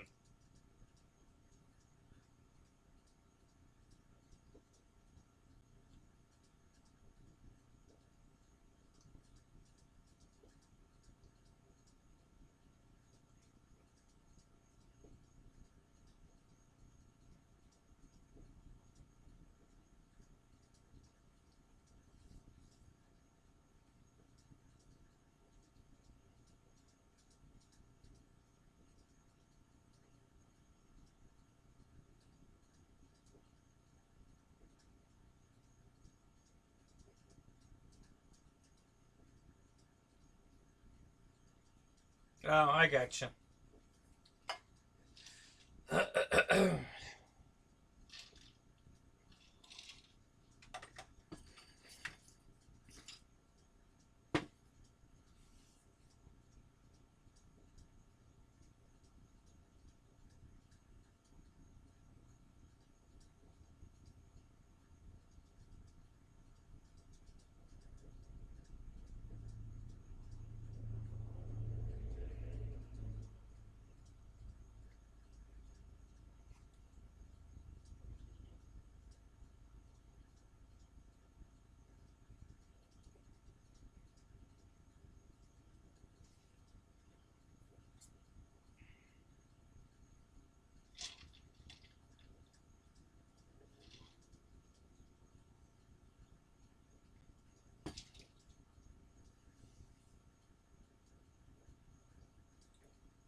Yep, Juno, that's how I do it in my living room.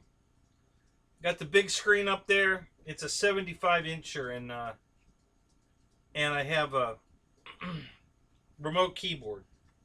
Same keyboard I'm using right here. I have 5 of these keyboards. One for every computer that's hooked to a television. So...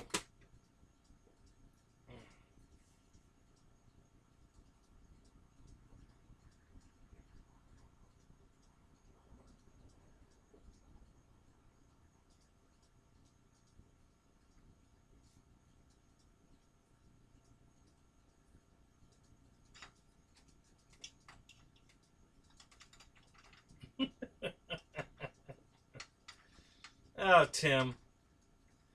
Now, how'd you let that happen? How'd you run out? What the hell?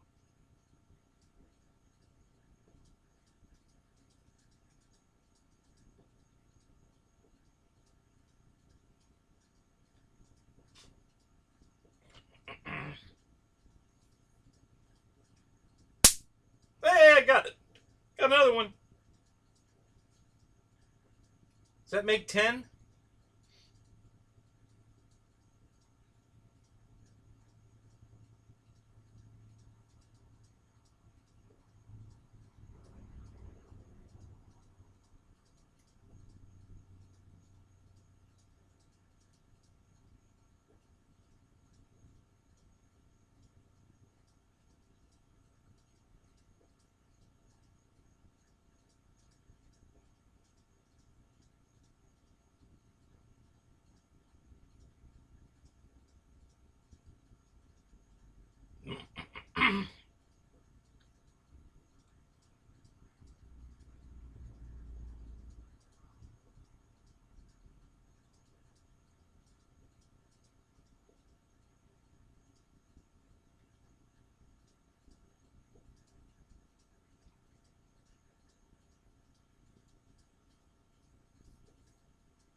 All right. We'll let you off, Roach. Let me pull this thing over.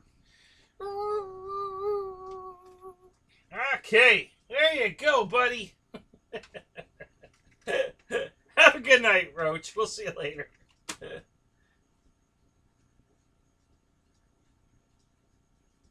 Yeah, I was just going to say the same thing, right, sir? You know, for rent and insurance, that's damn cheap.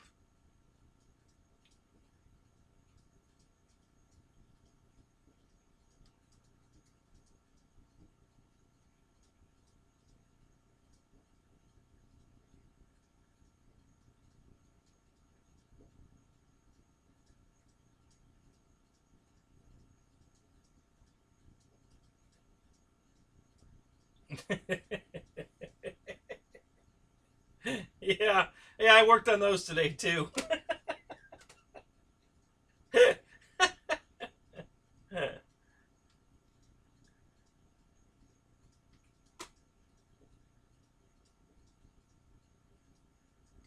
Yeah, I just brought up one of his videos. I didn't get a chance to watch it. The rant about what Google really was what the whole drones to deliver packages thing was all about. He says they didn't notify anybody of that particular, like they blacklisted it. They didn't take it down. They just didn't put it out for notification, so nobody knew it went up.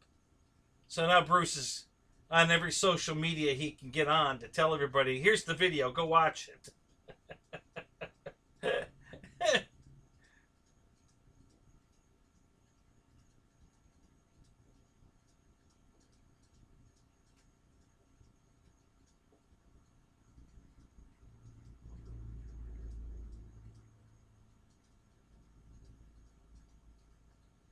He's a sheep shagger, huh? Does that mean you don't like him, Roy?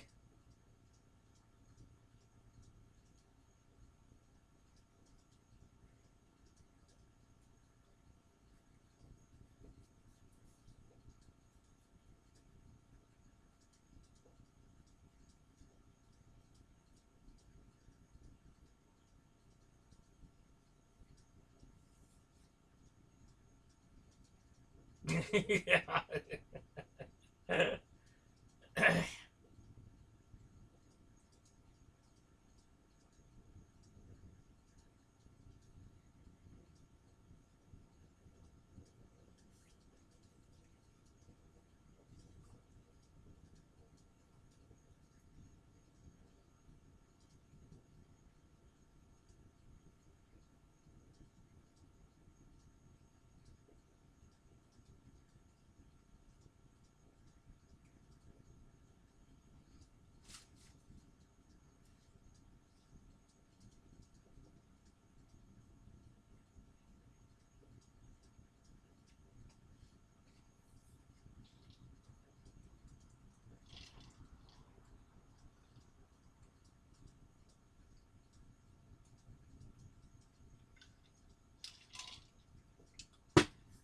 Sometimes it sucks. Only sometimes?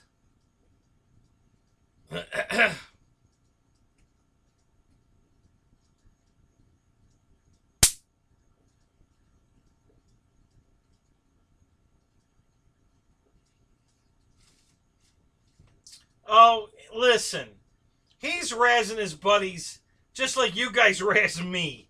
It's just part of the fun for him. You know, obviously none of the guys get mad at him. You know, they would have told him to stop it years ago. You know, you guys razz the shit out of me and he just razzes the shit out of them. You know, it's just part of the fun. It's part of the entertainment. Everybody's flying a Spitfire. Hey, what plane is that you're flying? A Spitfire? You know, so I love the guy. Sometimes I get a little annoyed with some of the rants he gets on. You know, but hey, all I got to do is turn him off. You know, it's not like I got to get mad at him. I just turn him off. I'm not, you know, there's always Star Trek's always on, so I can just go to Star Trek and watch that, or put up one of Mickey's videos. But yeah, I really like the guy. You know, I think he works too hard and trying to be in everybody else's business, but I don't know. You know, I know he's trying to do good for us. You know, he's trying to be in our corner and everything, but you know, when he's at city council, you know, arguing with them over what the law says, and you know, they don't know what they're talking about. I just start laughing. I'm like, oh God, here we go again.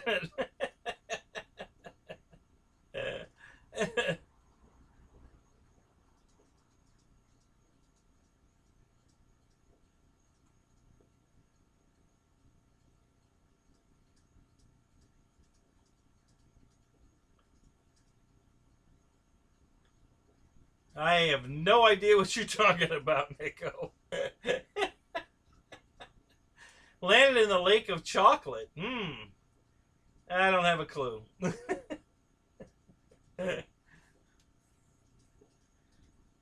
Yeah, it must be a code brown. Yeah, for sure. Yeah, he's a character. Um,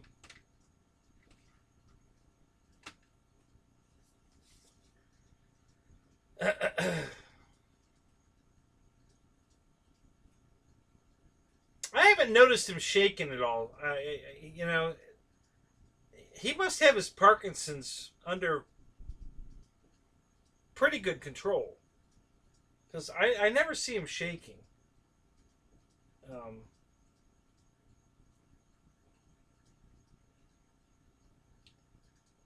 that's a horrible disease to have. I tell you, God, I'm telling you, I would.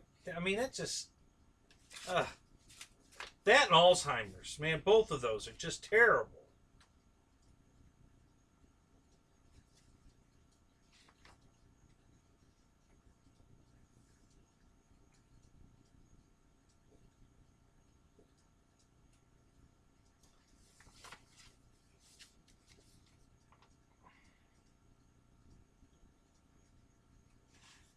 That's Australian for a pig falling in the mud. Oh, okay.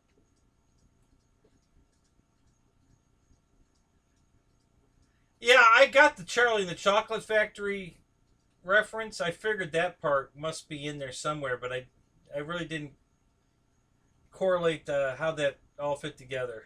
I just knew it was, you know, something about Charlie and the Chocolate Factory.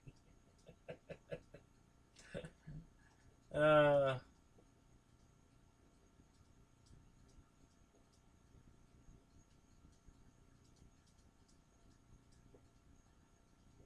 Trying to razz me up.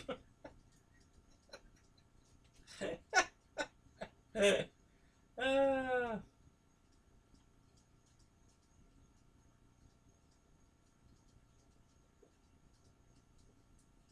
yeah, exactly. You gotta draw us a stick person, you know, picture to explain it to us because we're Americans.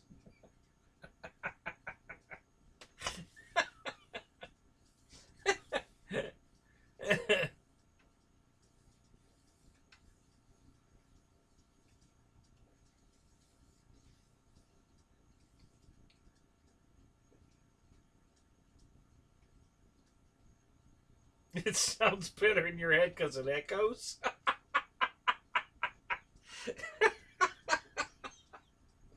Uh,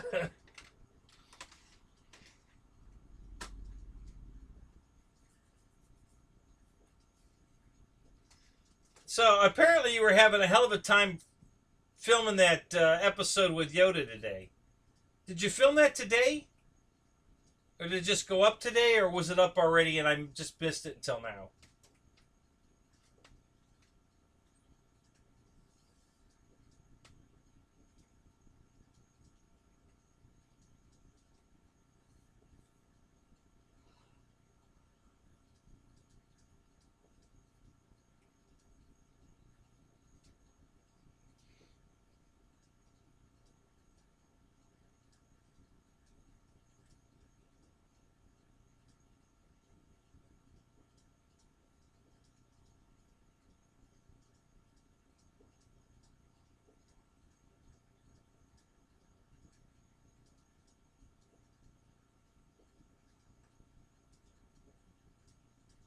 Oh, you filmed it Sunday. Okay, well that was today for us. You're a day ahead of us. It was Sunday here till 37 minutes ago. It just turned Monday now.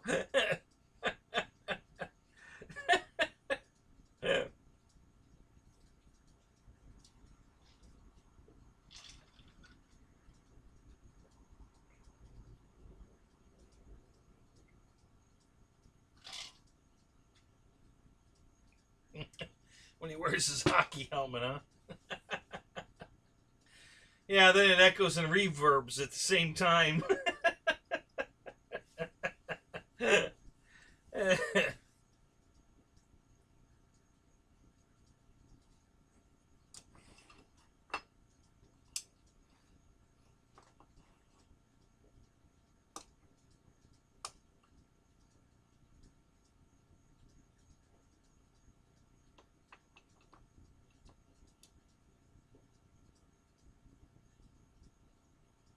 Now you're getting confused. What do you mean getting? Come on.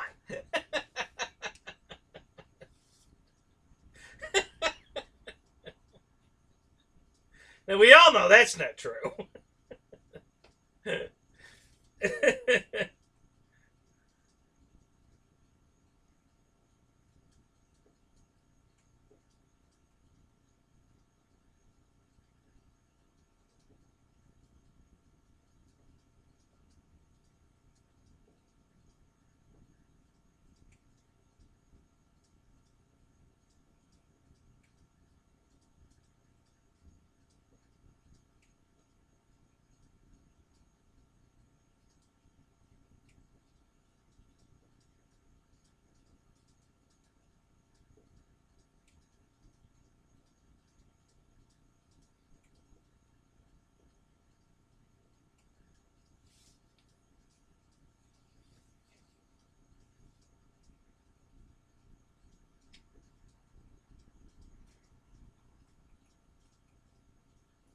Yeah.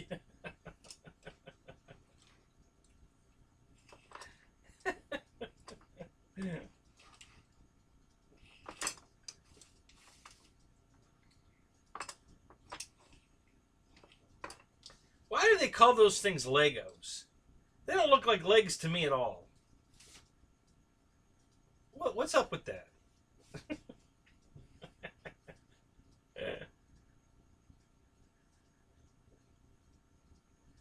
Hey, Jim, you were in here? Good to see you, buddy. All right, man. Have a good night. We'll talk to you later.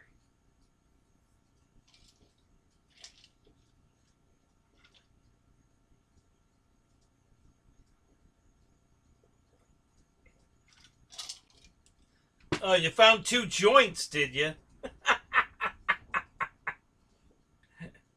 Well, tear them up and put them in your pipe. There you go.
Yeah, Christy, you can't walk away. You're the glue holding this whole thing together. You got to stay put.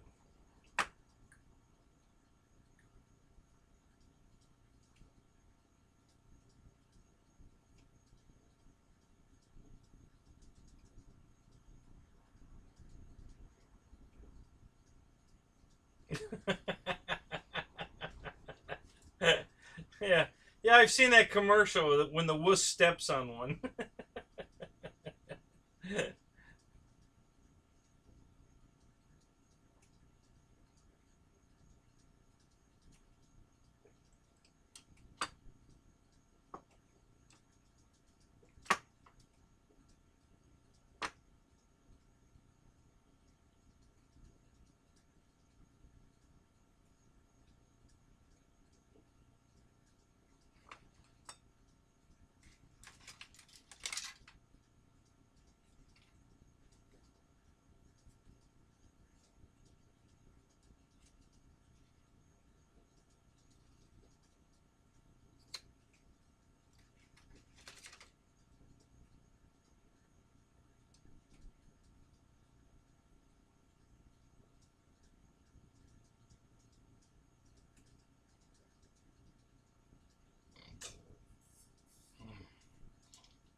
I was gonna say hover around, but I decided I was gonna go with Schwinn instead. Yeah. So, yeah, Paul writes a Schwinn.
Yeah, the World War II military sounds good, Paul. That'd be cool.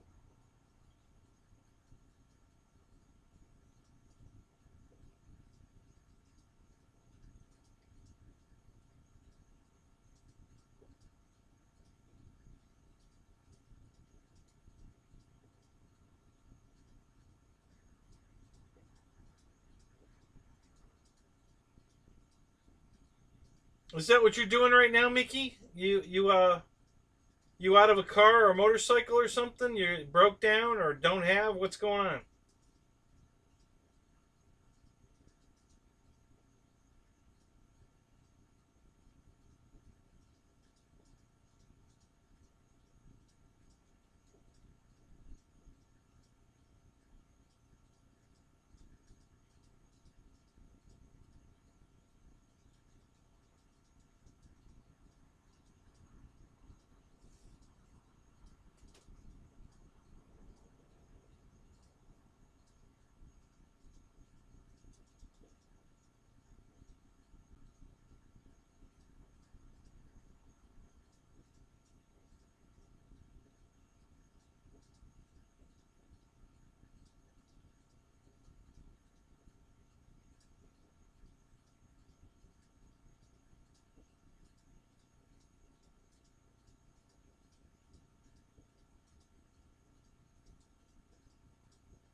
I just don't know how you guys can live with only one vehicle.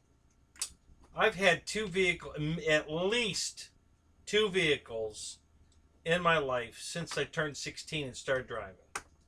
I started off with a car and a motorcycle, and currently I have 9 cars and 2 motorcycles.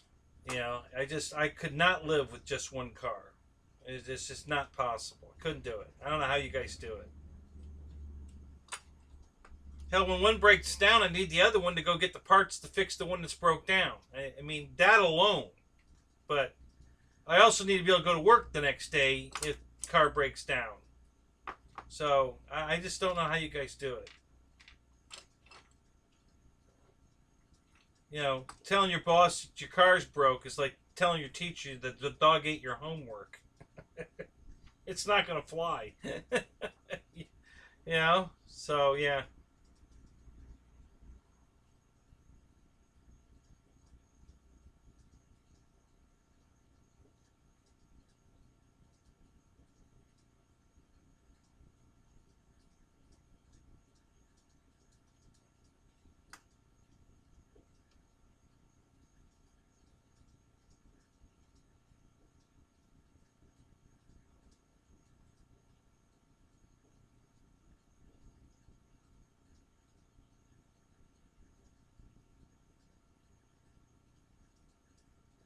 Yeah, Roy and I are, you know, in a competition who's got the coolest cars.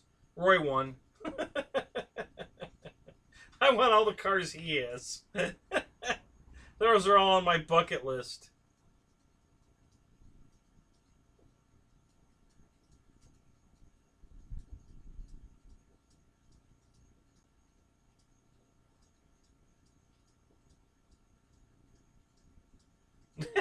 Yeah, Matt. It kind of sounded like that, actually. Yeah. Yeah, what's up with that?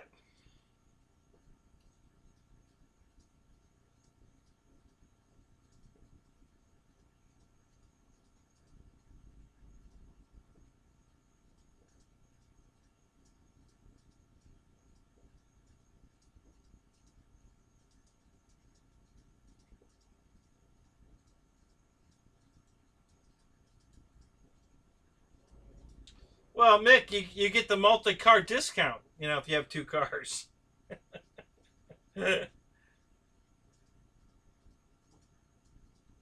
Oh, you share your Legos on the bus. Oh, that's a bad idea. You'll make way too many friends that way.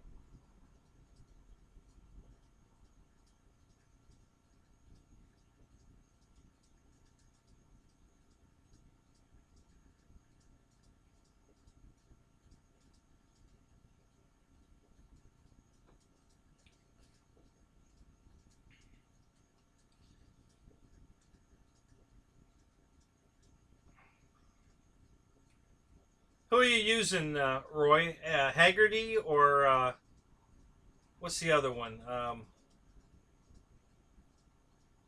Crap, I don't know. You're probably using the other one. I think they're cheaper. Who's the other antique car insurer?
I'm assuming you got antique insurance on most of those cars, don't you, Roy?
Hey, we had a formation flight just go through.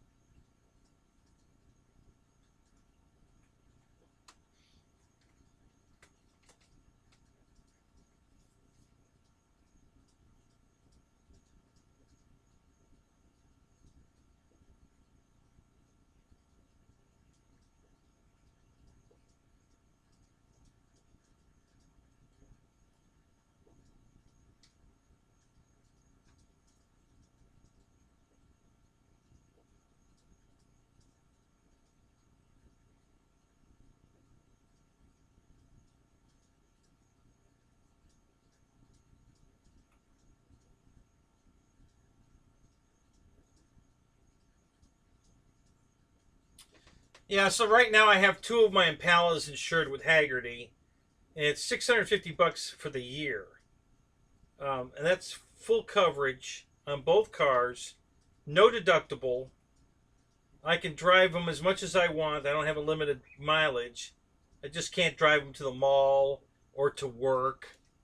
Um, but I can take them on a trip. I can go to the flying field. I can go out to dinner. Um, but yeah, so it's $650 a year for both cars, not each car, and they both have a declared value of $16,000. So they're not going to total either one of them. If it gets in an accident, they're fixing it because they're not going to give me $16,000.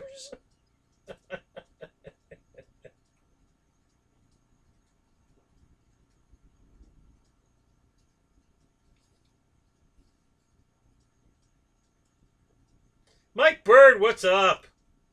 How you doing, buddy?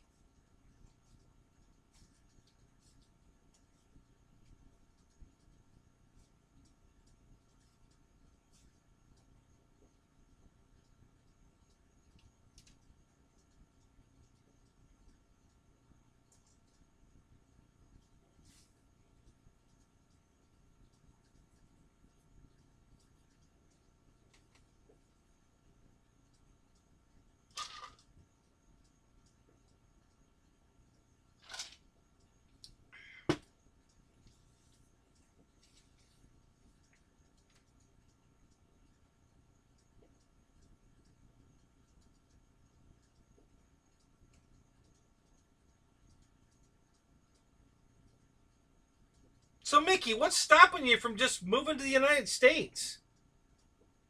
You've been here many times. Why not just move here? You got ties to Australia that you need to stay there?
Mickey, there's an easy way around that.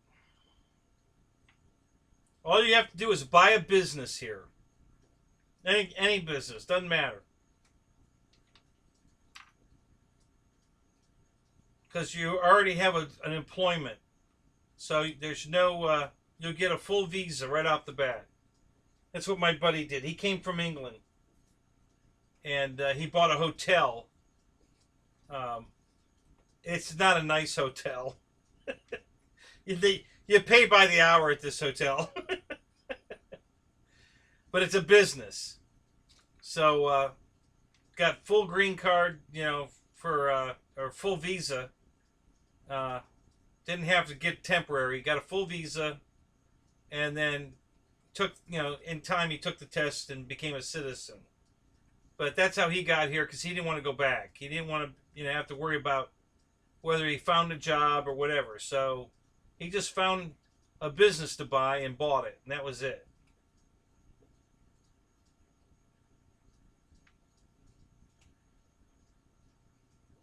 You're dodgy? Now tell me you're a dodger. You're a ball player.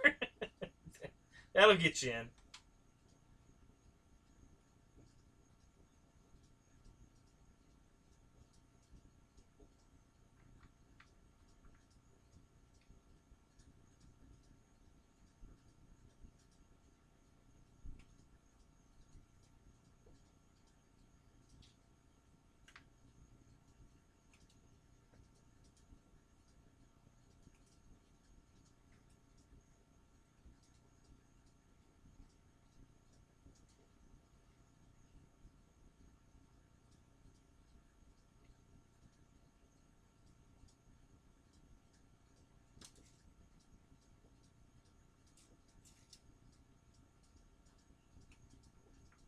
Go in through Texas.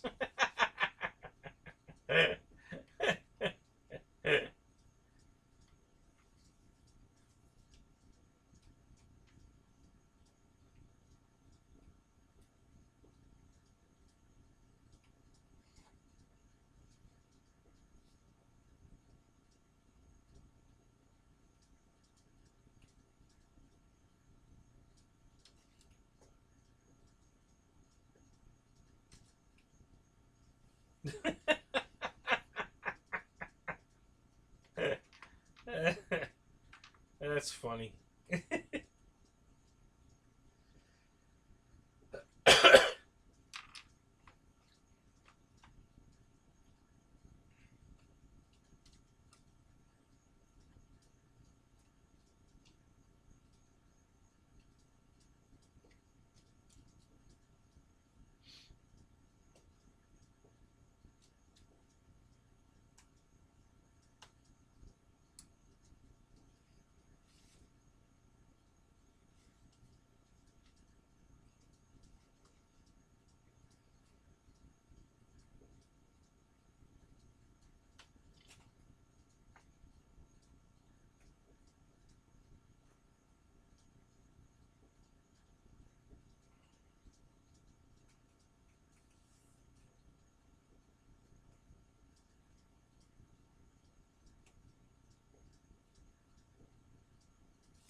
Yeah, that's true.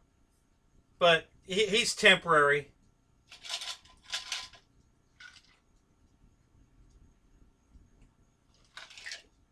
It's like being in the military. Every 4 years you get stationed somewhere else. Got a new boss. So every 4 years we get a new president.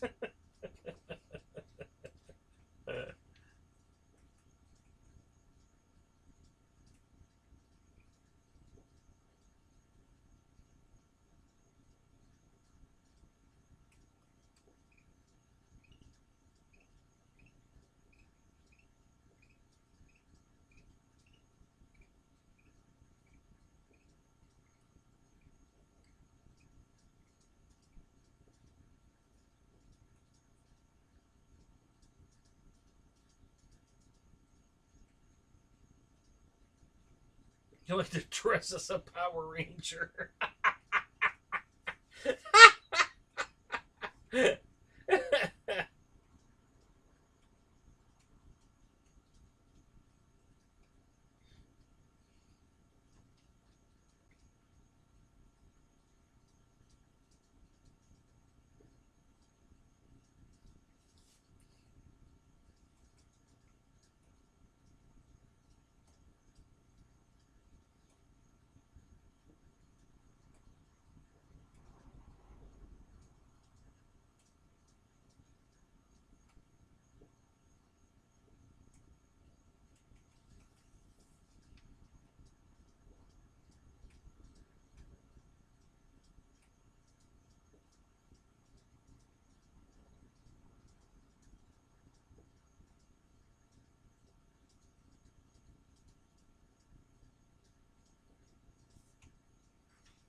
So, have any of you guys won anything off of David yourself in his little bingo game?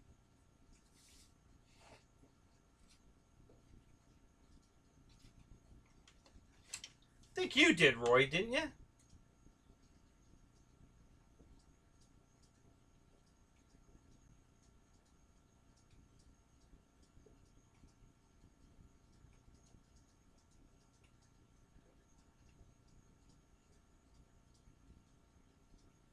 Yeah. I don't know if you guys know this or not.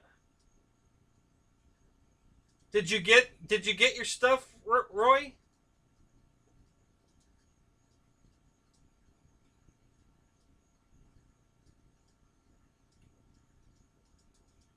Yeah, exactly.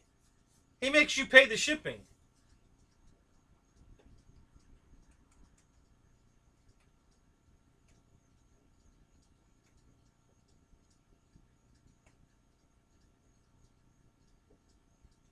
Yeah, when it comes, it's coming COD, buddy. You're paying for it. They tried to deliver it today. It was $3.10, I think, for a something you got at the dollar store for $1. Like what?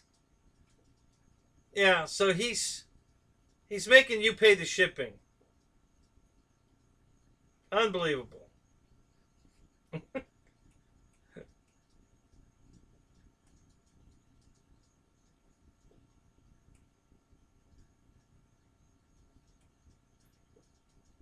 Yeah, he never emailed me either. I just I asked him in the show the other night, "Did you get my email of my address?" And he asked me in the chat. He says, "What was your address?" And I just told him the street I live on, and I never got a response. I don't think I ever even got a response from that.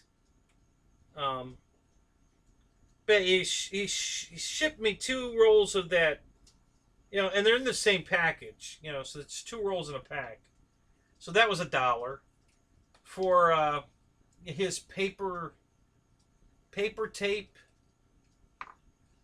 hot glue and paper tape or whatever he uses. I don't know. Anyway, and then a sticker.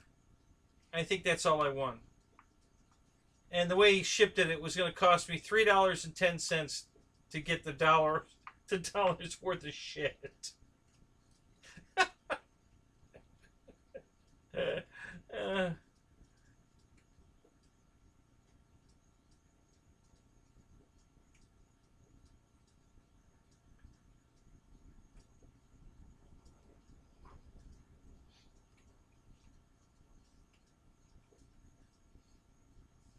you want a free piece of pizza, huh?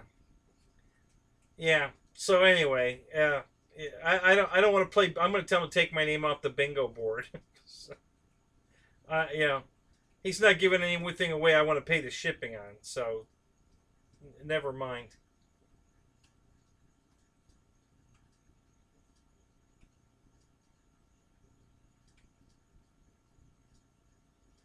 Yeah, right, Mickey. I mean, I've literally given away thousands of dollars in airplanes. And this guy can't afford to pay the shipping on a couple of pieces of tape he got at the dollar store. I'm like, are you kidding me? Really? Oh God.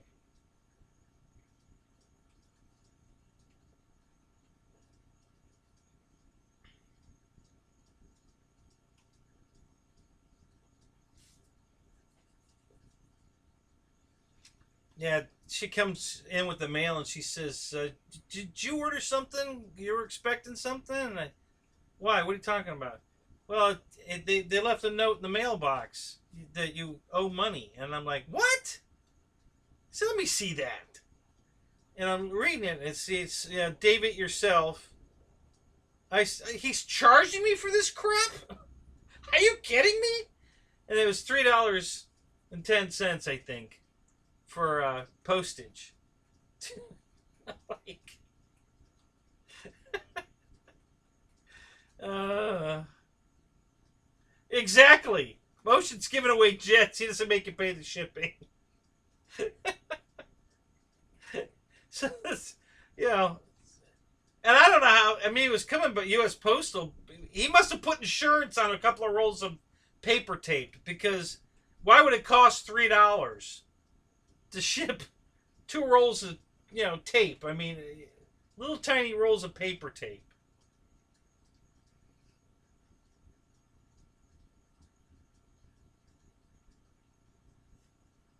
Yeah, I didn't either.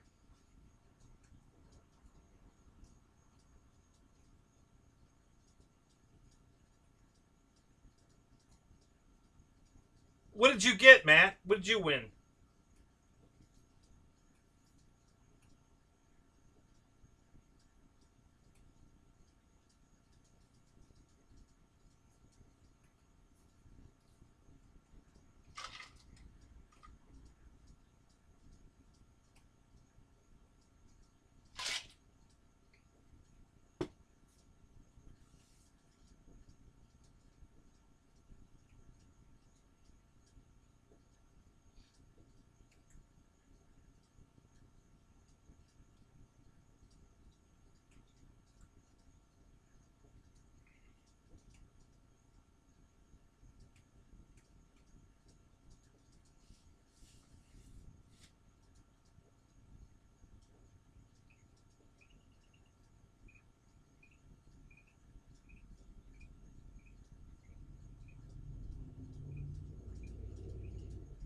World's smallest Optimus Prime.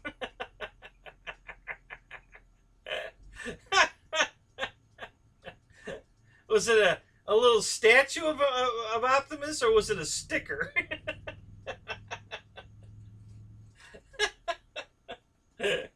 Oh my god.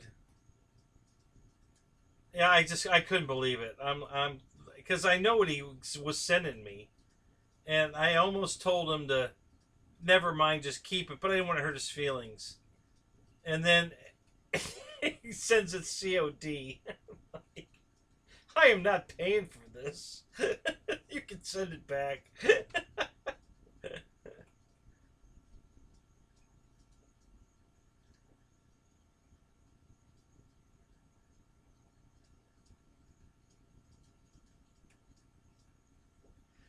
Yeah, exactly. Hey, this is entertaining. That's all I gotta say is the tennis racket's entertaining. I'll leave it at that. Oh, it moves! Oh my god!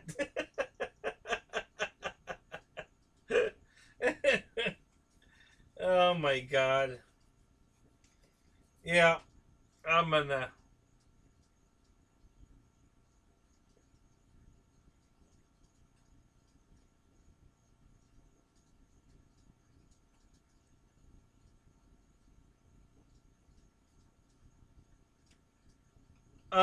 I bought the the Hunnu, how you pronounce that? The 1592.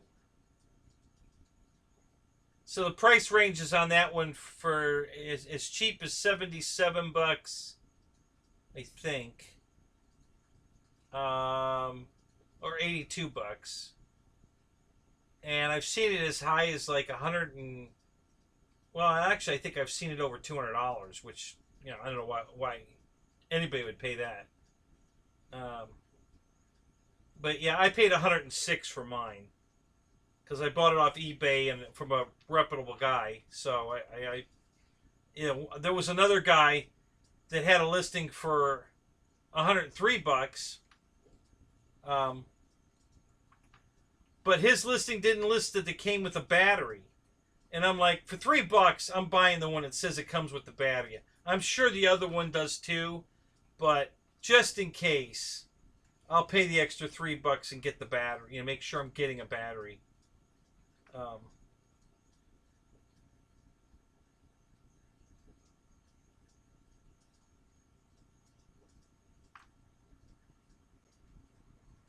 Yeah, it kind of does sound like Cherokee. Yeah, if you watch the channels that talk about it, they all make fun of the name because nobody knows how to pronounce it correctly. So, um,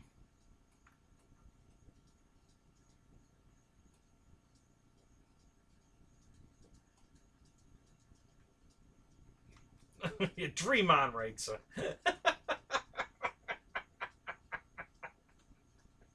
and then you woke up.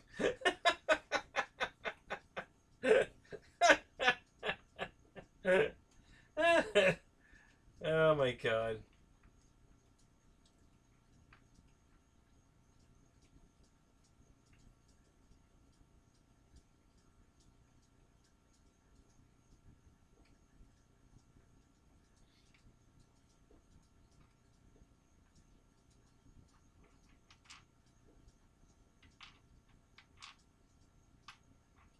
So the reason I bought this particular one was because it was, for the price, it was the best excavator you can buy for the price. There's better ones. There's even, and they're identical to mine. I mean, they're identical. One's a different color. Actually, two of them are a different color, but the upgrades are the difference are so minuscule, and it's like $150 more. Um,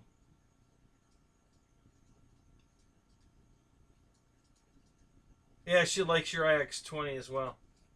Like, for instance, it'll start, if it starts at 2 o'clock and goes clockwise, okay, it can go from 2 o'clock all the way around once, all the way around the second time to 10 o'clock.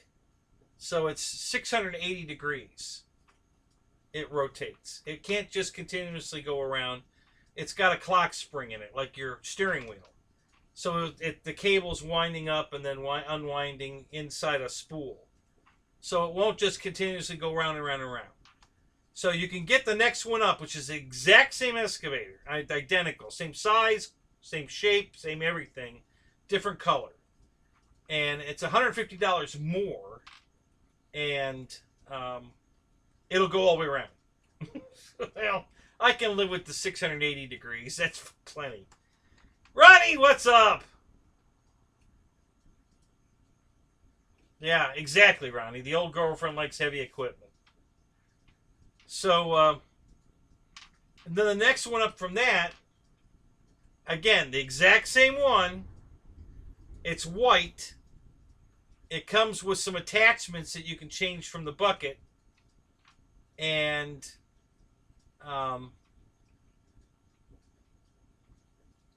it has steel tracks instead of rubber tracks. And the green one and the white one both have what they call servo instead of gearboxes to lift the arm and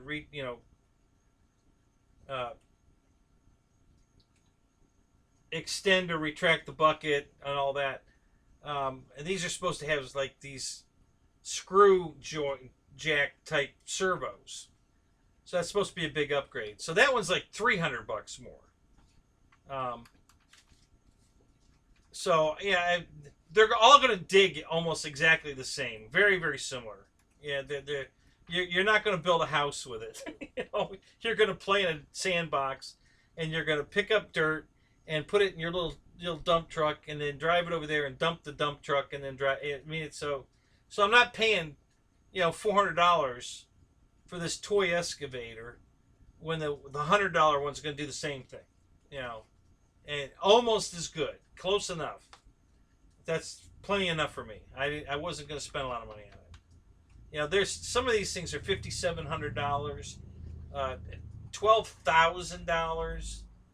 They're bigger. They're the size of this table, and they're all metal, and they're 100% functional as far as it has a real hydraulic pump in it, hydraulic hoses. It'll pick up some shit. I mean, it's the thing weighs over 70 pounds, and so you can go pick up. You literally, if you could hold the toy down, you could pick your car up with it. But it's just going to flip the excavator over because you're not going to be able to hold it down. But if you could, it has enough power with the real hydraulics to pick up a car. Okay, again, what are you going to do with that? It's still a toy excavator. So what are you going to do with it? You're going to go dig the footer for your new garage with this thing, and it'd take you a month. So yeah, it'd probably take longer than that. So yeah, it's just I bought the $100 one. I bought another one that's in the house. I haven't opened the box because that one's going back. I only paid $74 for that one, and the controls are wrong, and it's a very popular one. There's all kinds of YouTube videos on the 1550, but everybody that has it has been modifying the crap out of it. So they've spent 4 times as much money to modify the 1550 to try to make it as good as the 1593. I bought the 92, and the 93 is the one that's $100, $150 more. And it has those screw jack servos, and but yeah, the expensive ones are just ridiculous. I mean, they're super cool. You open mine has, like these airplanes have all these panel lines on it. And, so's the excavator. It's got panel lines where these doors that don't open would open, Well, on the $10,000 one, they open. And what's behind it? A pressure gauge for the hydraulic system, hydraulic hoses, a hydraulic pump, every every door you open has got all kinds of, you know, real shit in there that you have to, you know, deal with. You know, it's a real freaking excavator. I mean, but again, you're still going to be digging in a sandbox. So what the hell's the difference? I'm sorry, you know, I can't spend that kind of money on a toy excavator. So I bought the $100 one. And when I send this one back, I might. I haven't decided yet. It depends how much fun I have with this one. I might splurge to get the green one, the upgrade green one. Maybe. You know, doubtful. I think I'll just save my money for an airplane. But yeah, I've been watching these videos for hours and hours and hours and hours of them all explaining the differences between them, and you know, all the different, why they're modifying them to get them to do things that it can't do on its own. And like, I think the 1550, first of all, the controller's all wrong. The controls are completely wrong to a real excavator. So right off the bat, the operating of it sucks. So you're either going to have to modify it, and you can't modify it to be correct, but you can modify it to be better. But and then you can change out the servo. You got to cut it all up to do it. You got to take it completely apart and cut holes in it where the servos are going to go, with the screw jacks coming out, and it's so much damn work. It's I don't know. It's nuts. So I'm not doing it.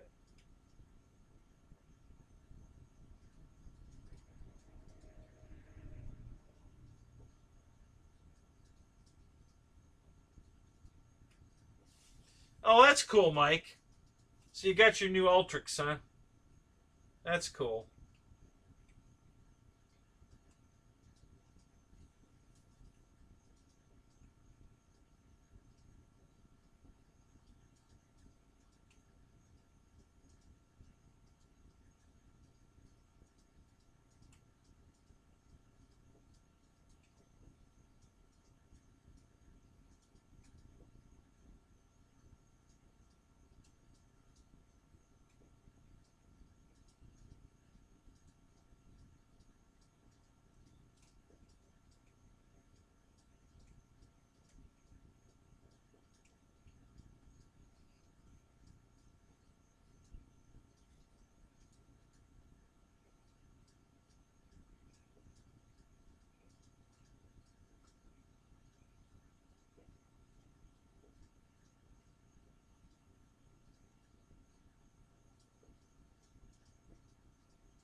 Oh, don't worry, Matt. I will, and I'll film it.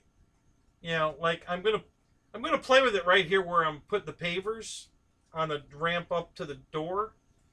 So I'm gonna be digging it with that, playing with it, because that dirt's loose. It's not been packed down yet, so I can dig in there. So that's where I'm gonna play with it. You know, maybe tomorrow. If it comes tomorrow, they're calling for it Tuesday, but I think it's in. I'm tracking a bunch of stuff. My tennis rackets. I bought a coil for my generator. Um, I that excavator's coming.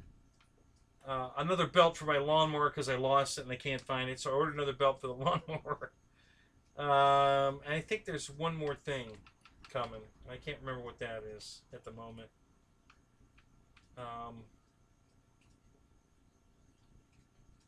So, but I'm pretty sure that the excavator was in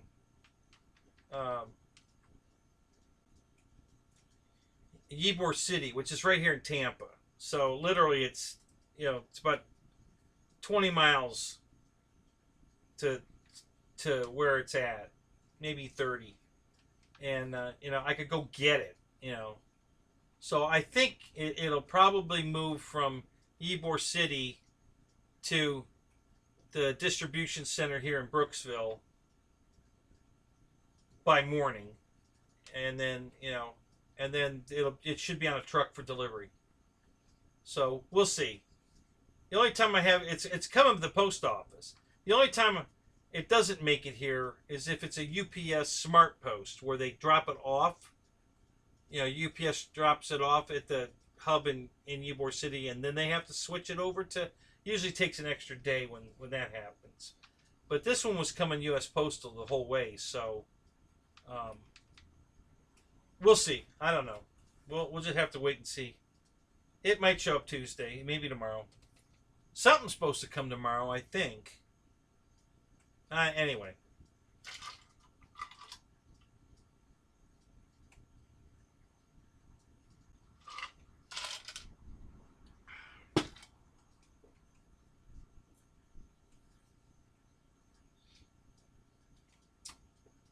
Yeah, Mike, it's nice to get out and fly for sure.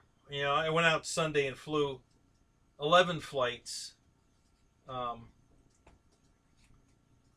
and was that this week or last week? I spent several hours fixing the Corsair. I don't remember if that was this past. Well, I didn't fly yesterday. It's Monday now. I didn't fly this weekend at all, but last weekend I flew. But I spent most of the day fixing my Corsair. I had to switch out the tail wheel and switch out one of the servos that operates the gear doors because one servo burnt up. And so I swapped that out, and I swapped out the retract. And then I got, I think, 4 flights on the Corsair. So, yeah. Yeah, it's nice to get out and fly. I definitely enjoy it.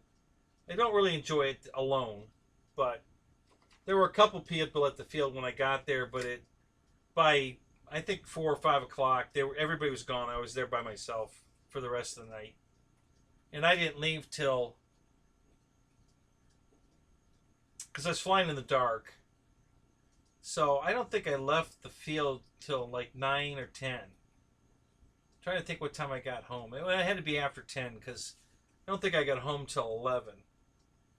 And it doesn't take an hour to get home. So it must have been after 10. So, anyway, yeah.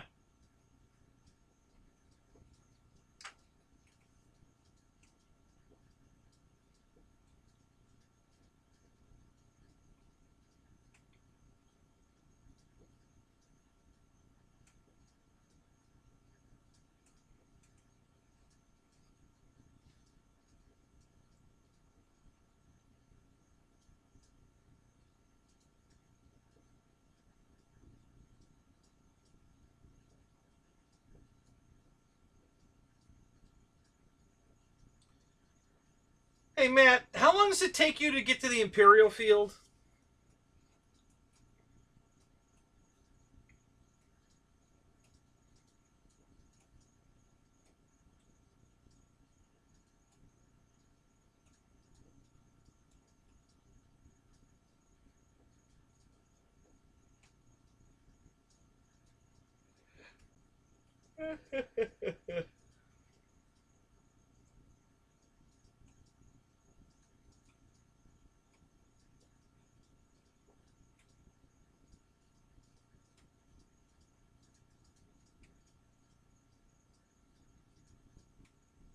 Three and a half hours. Okay.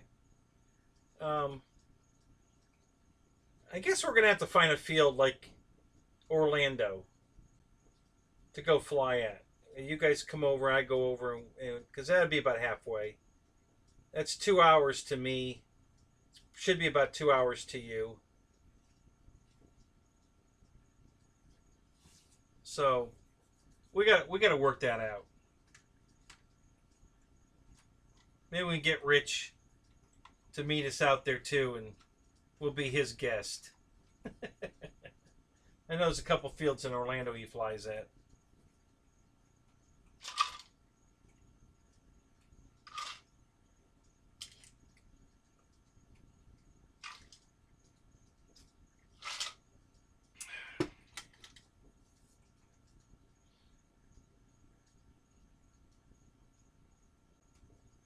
No, I haven't put a picture of that up.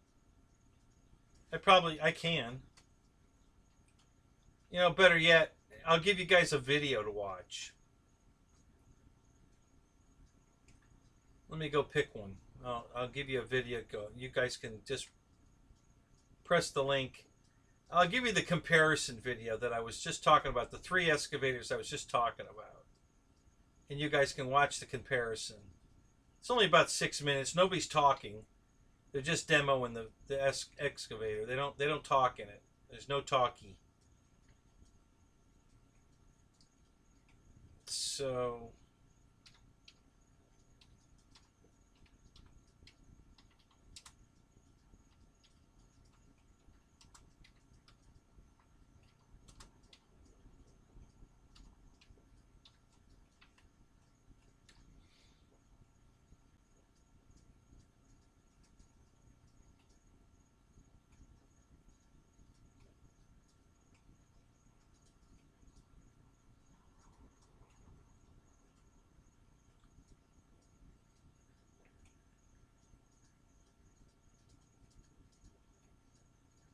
yeah, it's 5 minutes 30 seconds, guys.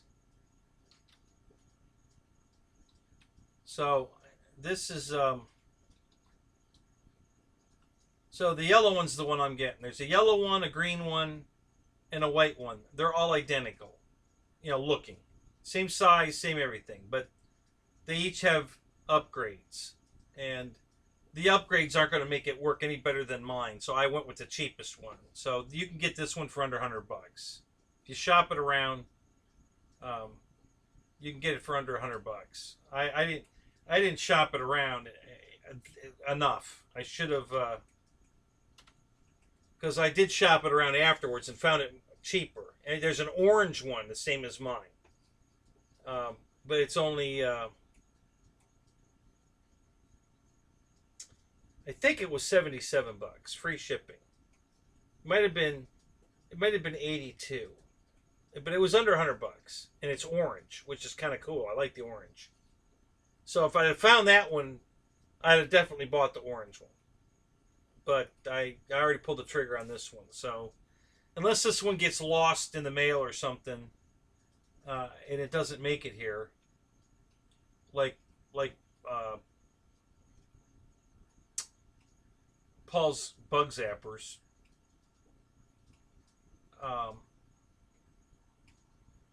I'm not going to buy the green one, but or the orange one. But if it doesn't make it here, then I'll probably.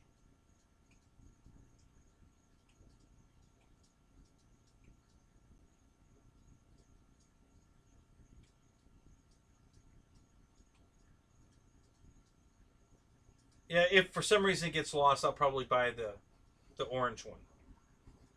It just looks cool in orange.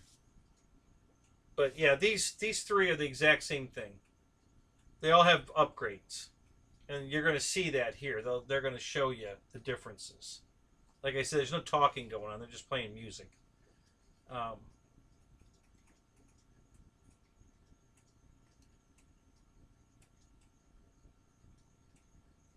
But that's the best example of the 3 I was talking about.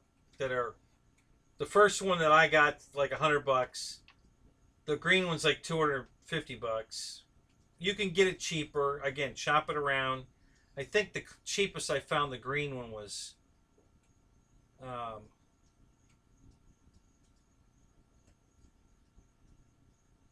I don't remember. Was it $180?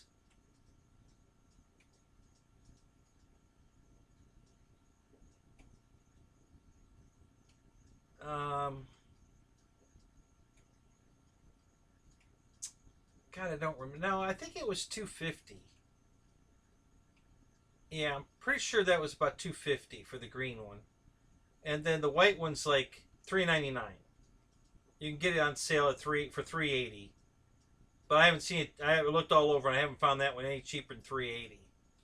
So you've got right at 100, you got $250, or you got $400 between the 3 of them. And like I said, they're identical. The only difference is the green one and the white one do. The turret has no limit. It'll go round and round and round. Mine's limited to 680 degrees. Theirs has a little bit more power.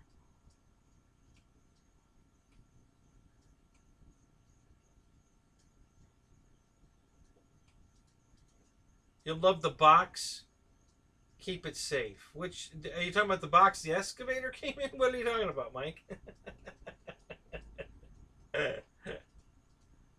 um, and then the white one has the attachments and steel, real steel tracks, and it goes continuous. It has the servos.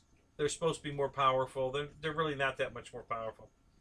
So yeah, it just, the other two are too expensive. They don't make sense to buy those. The yellow one's going to do the same thing. The yellow one's actually more detailed because the the fake pistons, that the hydraulic pistons that are supposed to be raising and lowering the thing are dummy, but they're accurate looking. The way they're mounted and everything. Whereas the other ones don't look right, and you got to really look to see it. But they don't look correct. But they're actually working it. Mine has these little geared gearboxes that lift the arm and tilt the bucket and all that. So yeah, it's just minor little tidbits difference, but the price is huge. So yeah, if you want to spend $250, you get the green one, and if you want to spend $400, you get the white one. But if you only want to spend less than $100, you can get the yellow one. The one you don't want to get is the 550 or the 1550. That one you don't want. You don't want to get that one. The stick configuration's wrong. It's way cheaper built. It looks good. I mean, it's nice looking. If you just want to set it on the shelf and you're not going to play with it, then get the 1550. Save money. I've seen that thing as cheap as $43. But these guys are paying $43 for it and then modifying the hell out of it. I'm spending hours and hours, and I don't even want to know how much all those, those servo drive units cost, and all the other mods they make to it. It's just nuts. So all three of these come, the buckets steel on all three of them. So you get a steel bucket. Nothing. The white one has steel tracks, and the gears I think are steel. The little the front and back big gears and the little rollers I think are all steel on the white one. I think. I don't remember. It's probably just said in the video if you watch. We're watching it. If you read, you got to stop and read the little notifications that come up, because there's no talkie in it. So if you want to know what's really going on, you got to stop and read everything.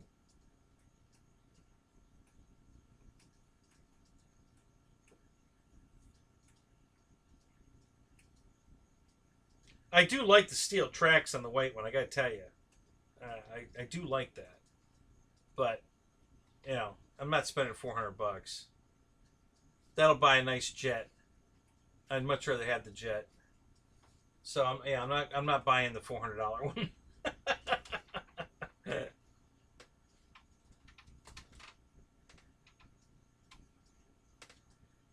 Hey Alan, what's up, man? So you out of here already? Are you leaving?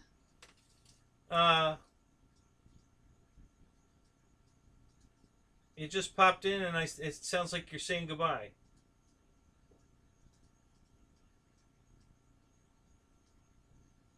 Oh no, you started this morning at 5 a.m. and just got done. Oh, I gotcha. So do you have tomorrow off then?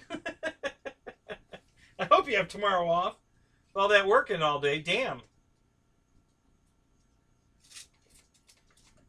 Paul, you're out of here? All right, Paul. Have a good night.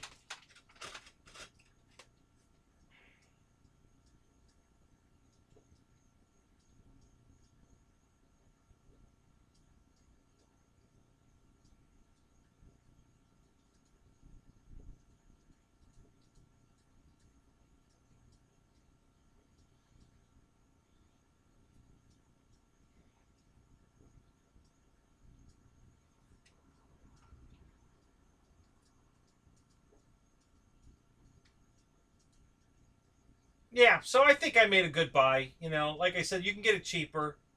If you're interested, I'll tell you where to go to get it cheaper. You get the orange one much, you know, way under $100. Like it's either like 82 or 77. I can't remember. Free shipping. It's not on eBay or Amazon. It's you got to go right to this company. It's under a different name. It's the exact same excavator. It's just under a different name, different logo on it. It's orange with a different logo. It's the exact same one. You know, same controller, everything. Um, and it's orange. It looks pretty cool. That's the cheapest one I found. Um,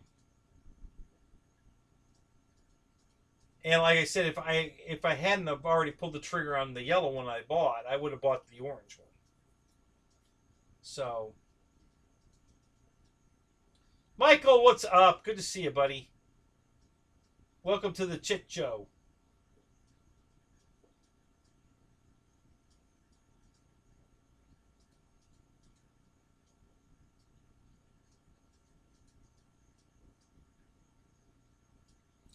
Oh, I got you, Alan. Holy crap. The almonds, right?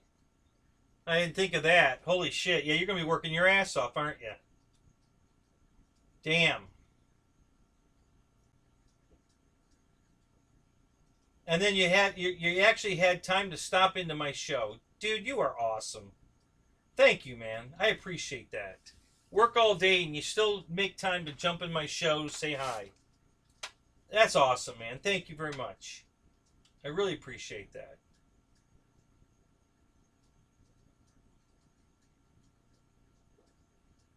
I don't know, Michael. I do.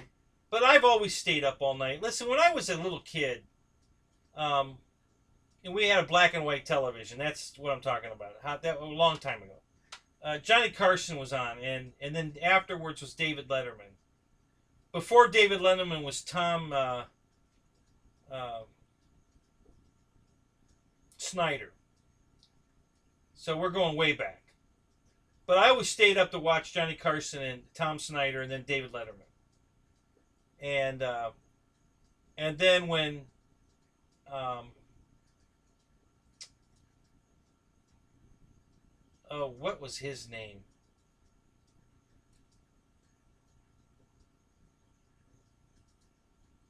Greg Kinnear did the Late Late Show.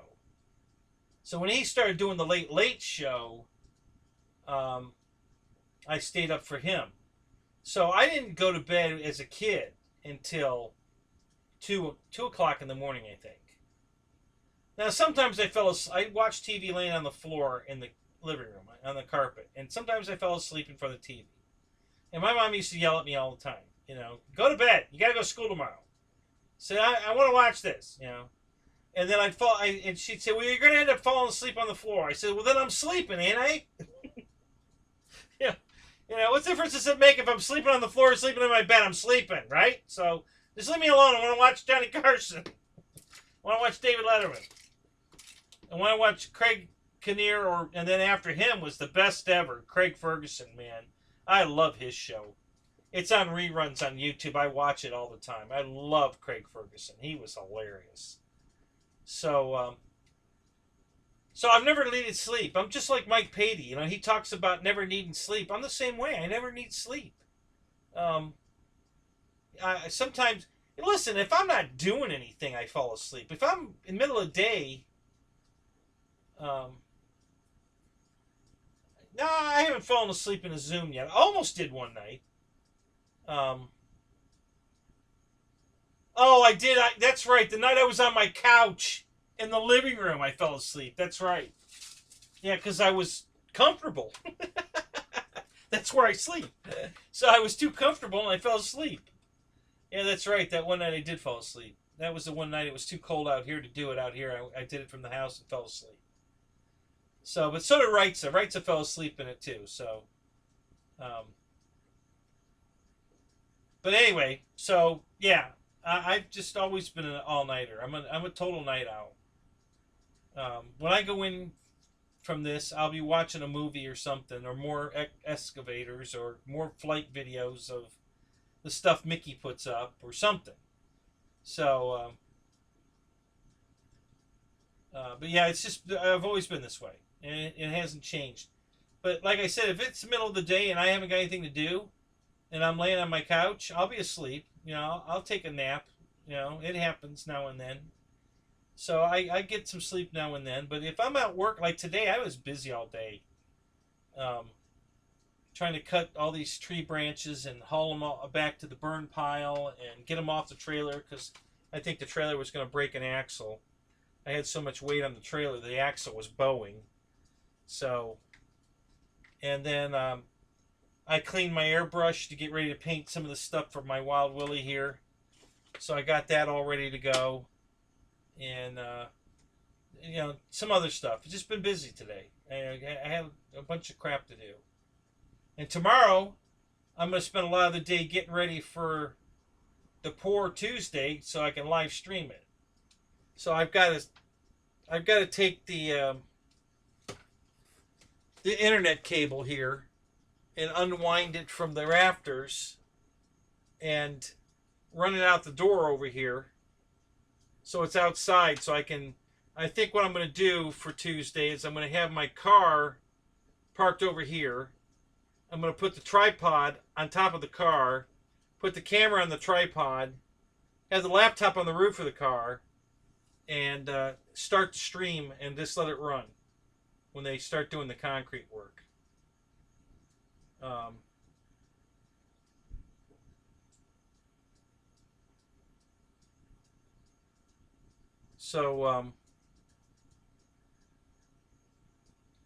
So that's going to be a lot of tomorrow, is getting ready for Tuesday.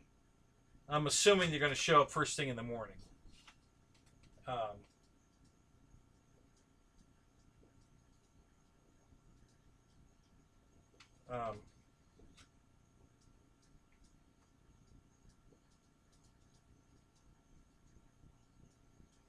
so I'll probably spend the morning painting this stuff.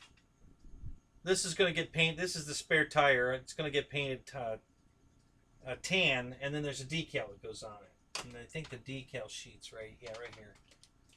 So I'm going to paint it tan, and then this blue Wild Willie sticker goes right over that.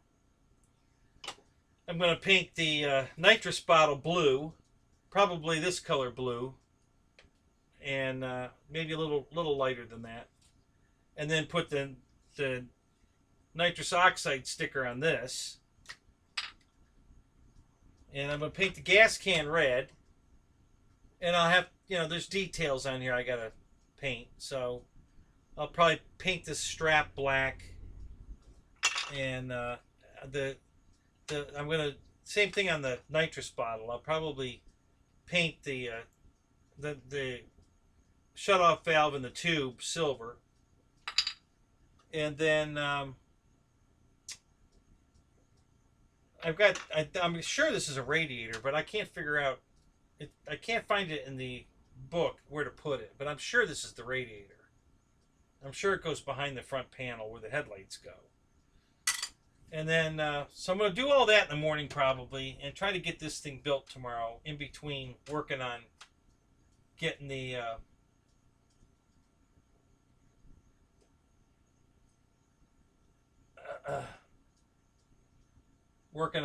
getting the camera set up.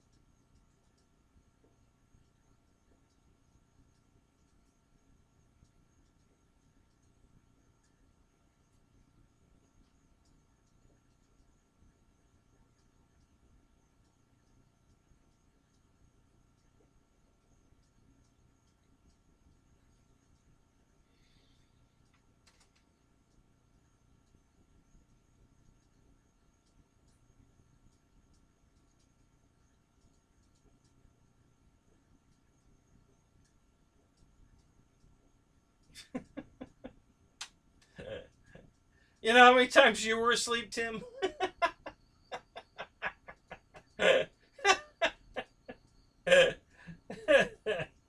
Oh, that's funny.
Don't say black and strap in the same conversation. What?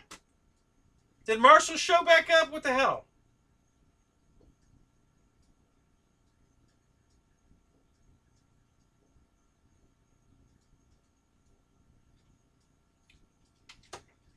I've never flown this. He gave it to me because it's all broken. Everything's been glued back together to make it look like an airplane. The motor's burned out. So yeah, I've never had the chance to fly it. And I don't know if I'll fix it to try to fly it or not. I think I'm just going to hang it up, you know, in the new garage. Or maybe I'll make it I'll make a stand for it, and it'll be a desk ornament. I don't know.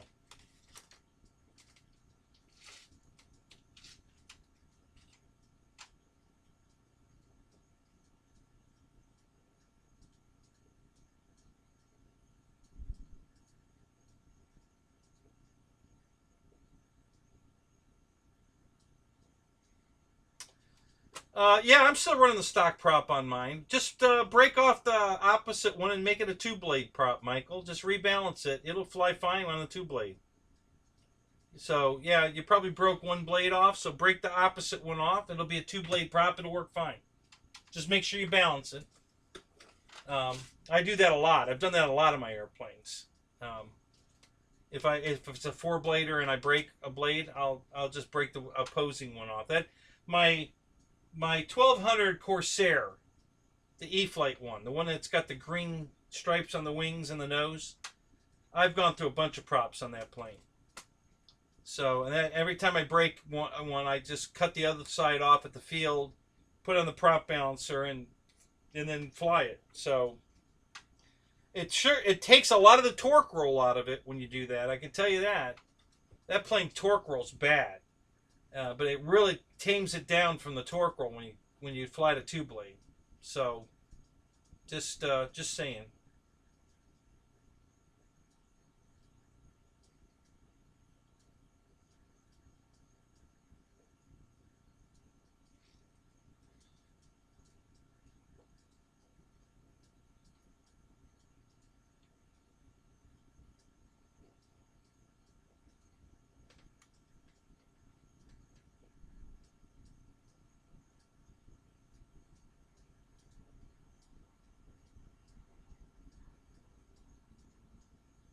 No, Dana, I think I'm just getting the one. I have a very old radio-controlled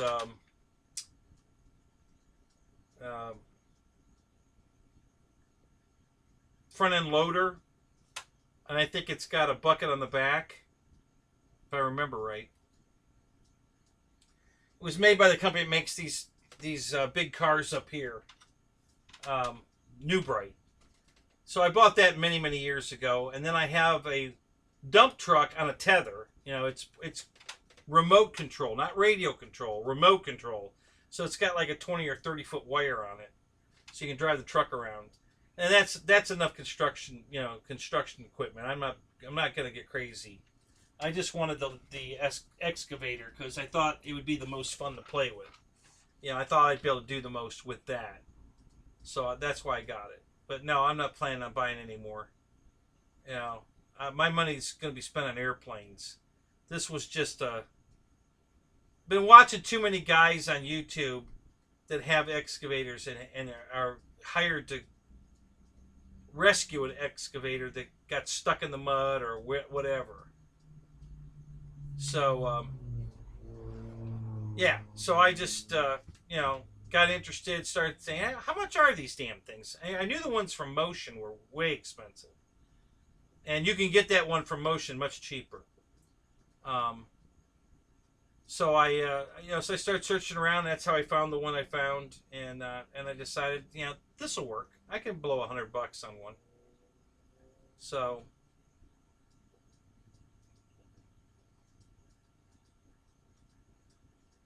yeah, Alan, a lot of times they do fly better. So, I don't think I would purposely break a prop to try it. I'd probably buy a wooden prop or a 2-bladed prop that fits something else and throw that on there. to try it as a two blade, but when you've already broke one, okay, well you've got two choices. You can throw it away, or you can cut it off and make a two bladed prop out of it for a temporary, so you can keep flying.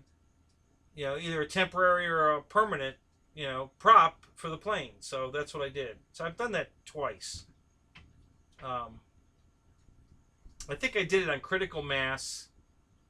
I think I broke that prop once and did the same thing. Cut the prop off and used it as a two blade. And then I know I did it on my Corsair, the E-Flight Corsair. So, yeah, what the hell? What do you got to lose? I mean, you can't hurt it any worse. It's if you don't cut it off and try it, at least you're gonna throw it away anyway. You can't do anything else with it. So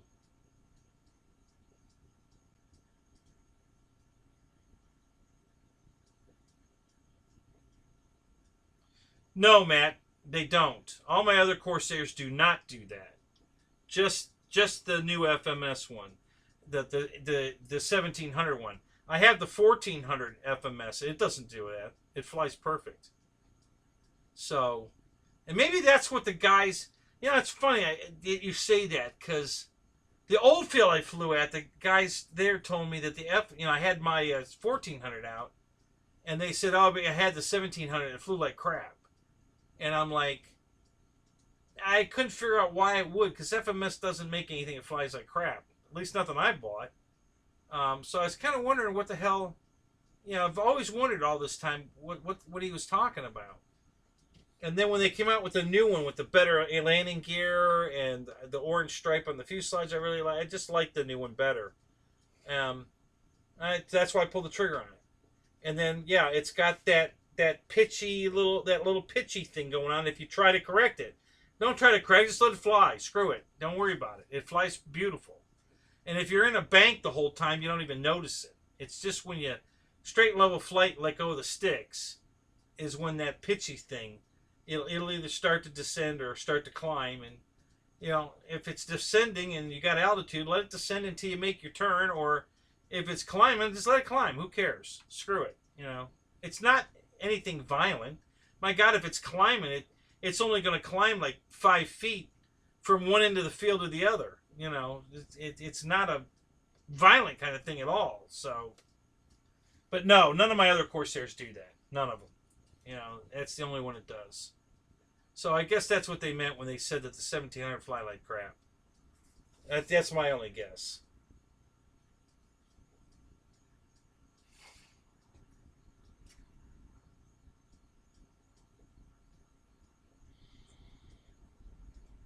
Yeah, Alan, you're right. And if you don't care if there's scale or not, you can always just go aftermarket, get an APC or one of those other props and go that route. And, a lot of guys at my field do that because they don't care about the scaleness. So they just want cheap. So they'll buy some aftermarket, prop and throw that on the plane. So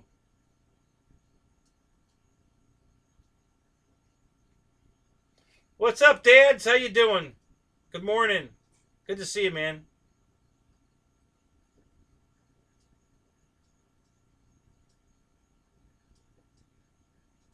Oh, you gave it to Dad? So you flew it a couple times and it was doing that pitchy thing and you just decided you didn't want it anymore?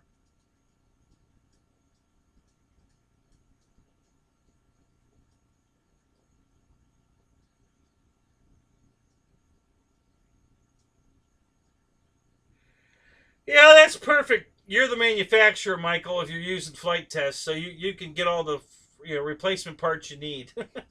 Cheap. Real cheap. So, yeah. Have you built any of the new ones now? Their series where they're pulling the one side of the paper off and making all the roundedness, like at the fuselage and everything. Have you done one of those yet? I haven't done one of those yet.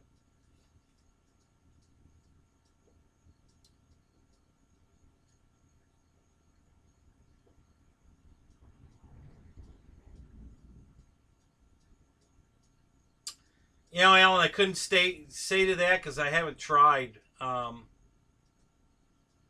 Yeah, maybe so. Although, I guess wood's no longer scarce. Somebody came in here last night or the other night and said all the prices on wood went back down at Home Depot. So no more of those ridiculous high prices. That everything's back to normal. So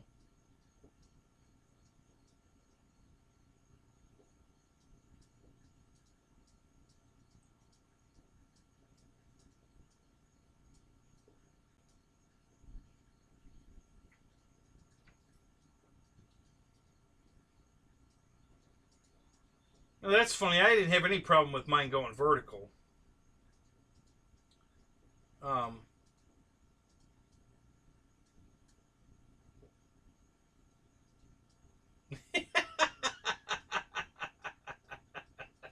yeah, Mike.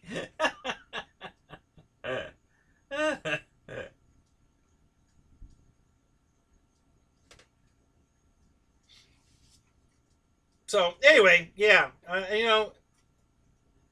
I think with some tweaking around, um, maybe the main wing needs to be shimmed or something. I haven't tried anything like that yet, but maybe the surfaces are just off enough that they're not flat with the elevator, and that's what's causing it. I really don't know. I didn't find it to be a problem. It wasn't bothering me enough to get critical over it. I can live with it. I'm in a turn most of the time anyway. I very rarely fly straight and level. I'm usually doing figure eights.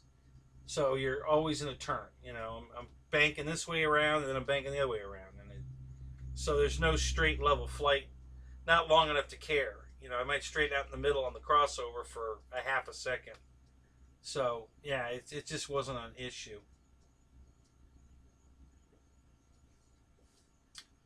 Well, make yourself up a little jig and put it in there and see.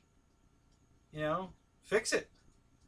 I don't think my fuselage on my FMS Dallas Darling, which is the B model Mustang, I swear to God that fuselage is bent. Because that plane just does not fly right. It's always in a crab.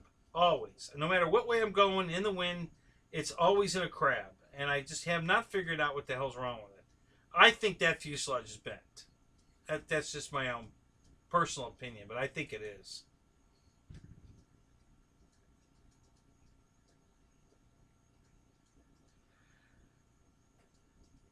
Yeah, now it's computer chips. We're past the wood, now it's computer chips. So, what are you going to do? You know?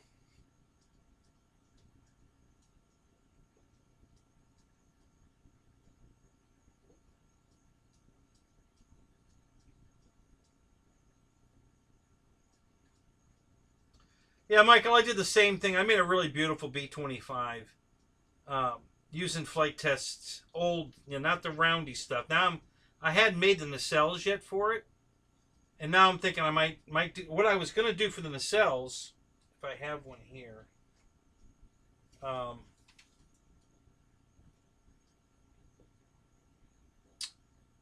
did I do with that? Oh, wait, maybe those are in.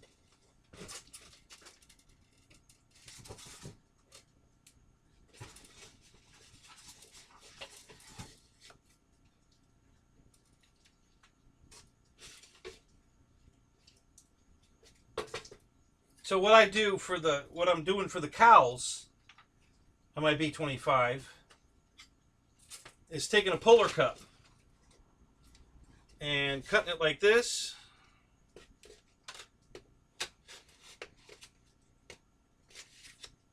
Wow, am I going through 2 cups? No, boy, they really. This is a very old cup. Holy crap, this thing is thick. Christ, the new cups now, you could stick your finger through them. This son of a bitch is thick. Holy crap. I'm glad I saved these. The new ones would probably just fall apart in the air.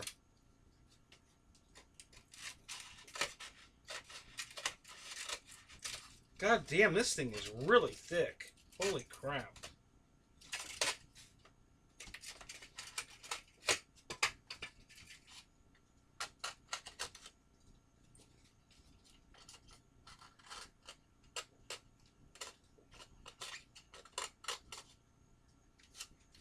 said, I'm just going to do a rough cutout here. You'll get the gist of it.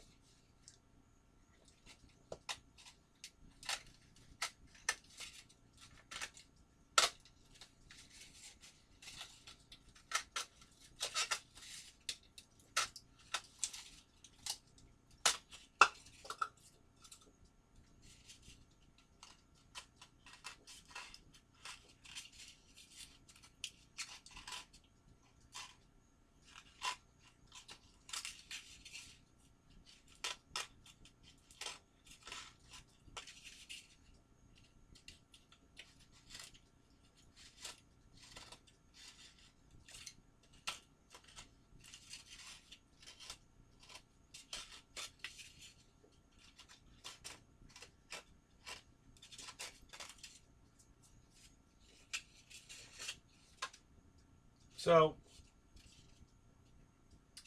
I need to cut that little lip back just a little bit more, but you'll get the idea. So that's my engine cowl for the B-25. You know, it comes out really good. I've had them mocked up. I can't find the one I had mocked up. It's laying here somewhere, but you know, I've got extras to make more. And yeah, so that was what I was going to use for the engine cowls.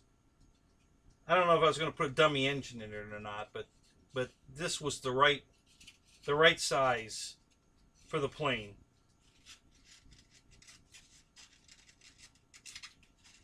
At least I thought so.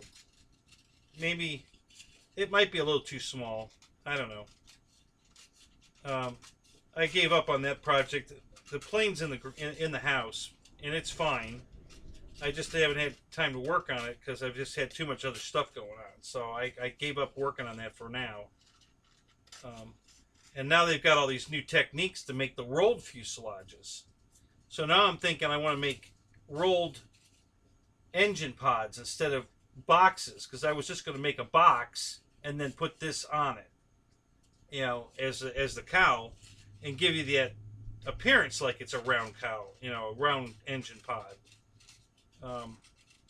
But now I think I can make a round engine pod, so I think I might.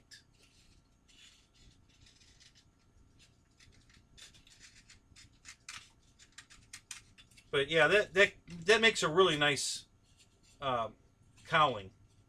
You know, I've got a piece of sandpaper on the table here. It's underneath the screen pad, and I just set it on there and I sand it smooth, you know, and get it just exactly where I want it to have the right lip, you know, and it works out perfect.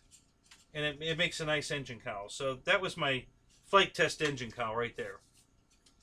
So, but like I said, I might try the, when I get back on that plane, I might try to do the rolled, you know, the rolled stuff. I think that's going to be a better look for it. So, but yeah, it's about a 1600 millimeter wingspan. It's pretty big, and you know, the wing is. I'm still debating on how I want to glue the wing on. You know, one axis into the airplane, so I have to figure out if do I glue the wing, because it's mid-wing, you know, it's a mid-wing plane. So do I glue the wing to the top half and have access through the bottom, or do I glue the wing to the bottom half and have the top come off? Yeah, I don't know what I'm going to do yet. I haven't figured that out yet. I don't remember what I did. So, yeah, so anyway. Is Tug Hill here? Hey, Tug, what's up?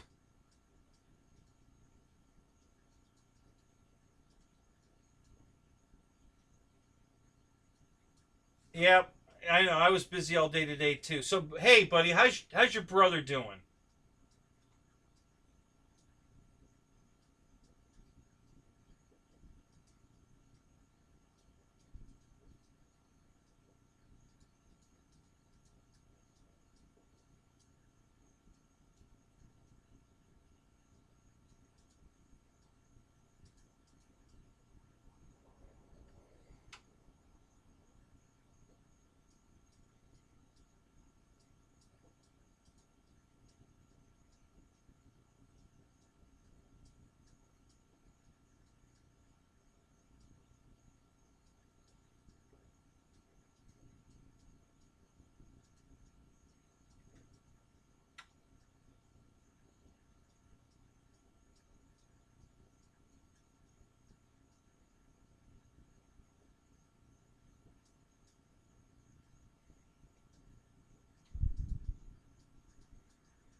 Oh, no kidding. I thought he woke up and wanted water. I didn't I read that on Facebook or something? Oh no. So he's gotten worse? Oh dude. Man, I am so sorry.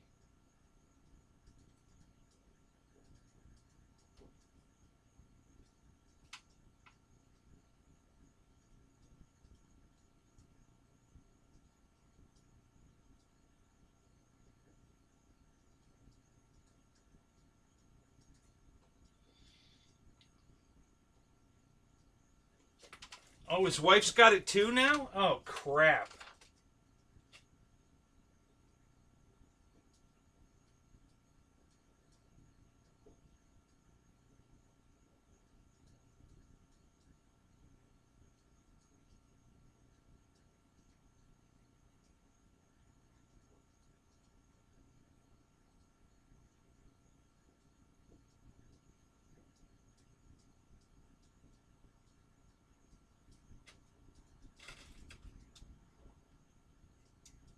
Boy, man, Tug, I am so sorry. Man. We'll keep praying. Yeah, we'll just keep praying.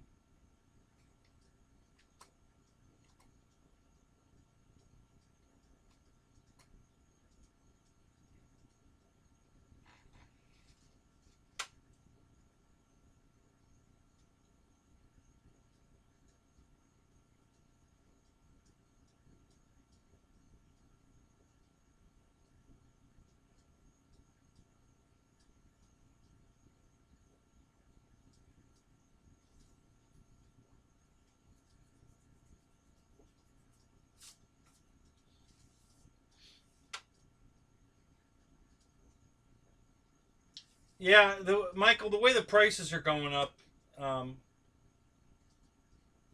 the flight test airplanes might be our only reprieve, honestly. You know, because $100 into a flight test plane, you could make it really nice with retractable landing gear and everything, and only been into the plane for about $100.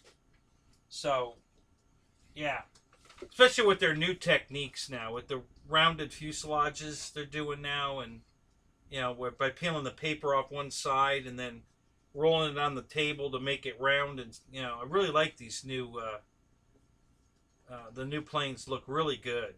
You know, I mean the old ones weren't bad, but now they're looking really good with the rounded fuselages instead of square boxes. Um, yeah, really cool.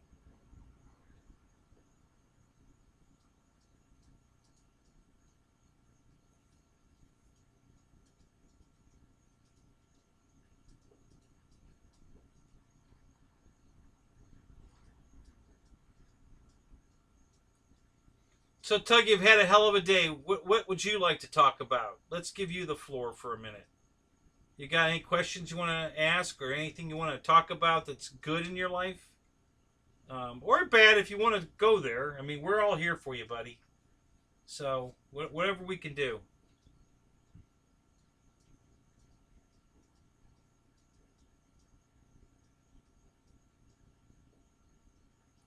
Well, good for you, Michael. I'm glad to hear that. Yeah, people just aren't taking this thing seriously at all. I just don't understand it. They don't want to wear their masks. They're going to parties. They're not social distancing. They won't get their shots. I don't. I just don't get it.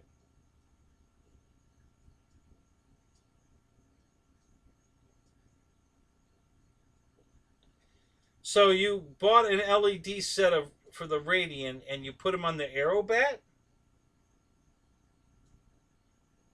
Um, is it done? Did it come out good?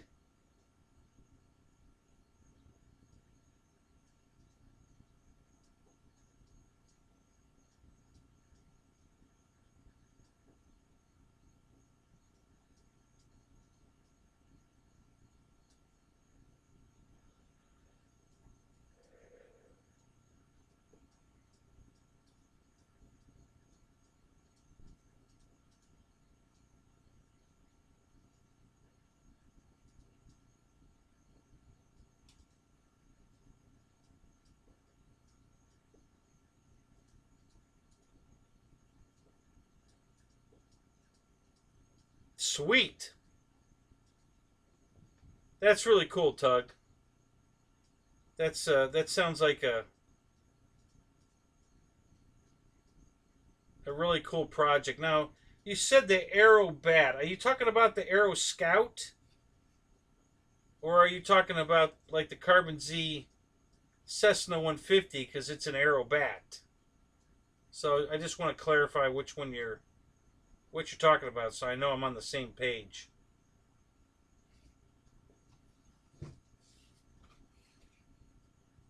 Yeah, the lights on the Radiant are beautiful. When that thing came out with those lights and all the different patterns it could do, I was like, oh my god, I got to get that. So yeah, I love it. It's a nice airplane.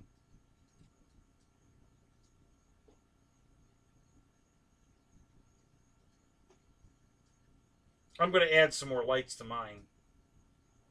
The when it's low, eye level or lower, and coming straight at you, you can't see any lights. The thing just disappears. I mean, it's literally it just disappears. And so I think I might just put like nav lights on the wingtips at the leading edge. Um, Maybe a landing light somewhere, maybe on both wings. I don't know, but just some kind of lighting on the front of the plane, so that when I'm coming in to land and coming right at myself, I can see it. Because when you get it at just the right angle, it completely disappears. You can't see it. You can't see any of those lights. As much as that thing lights up, you'd think there's no way you could get that thing in an attitude where you wouldn't see the lights. But yeah, when you're coming right at yourself, you can't see the lights. So,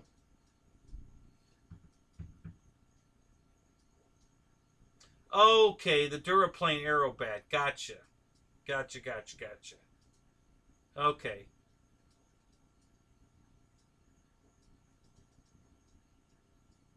Oh, sweet. There you go. I love how you guys find these deals, on Facebook or at garage sales. Man, I never find deals like that. I did come across one deal that I went over to this guy's house, and he knows Bo, the owner of the field I fly at, and everything, and he's flown there before. And I bought 3 airplanes from him. One wooden plane, that T-clip, the 40 size T-clip.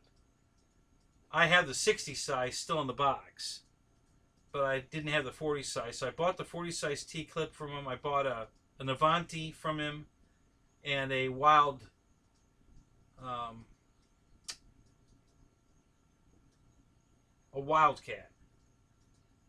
The old Park Zone Wildcat. I bought that from him. So I bought those 3 airplanes from him, and it was a good deal. I don't think I paid.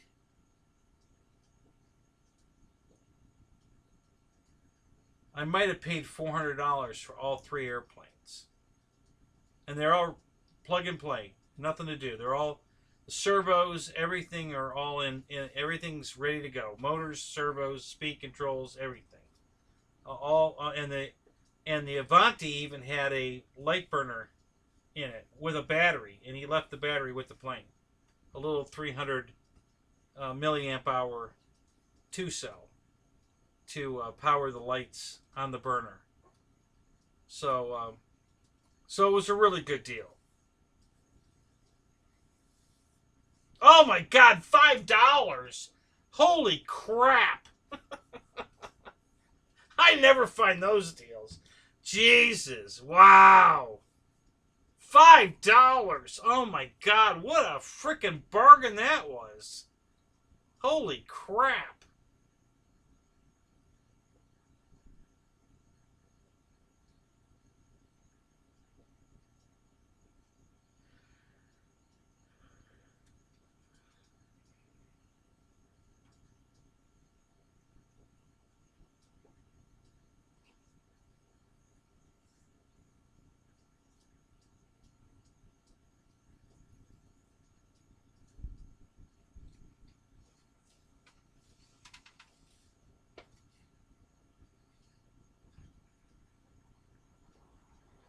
You don't want to hang on to that stuff, Mike? You might be able to use it one day. You never know.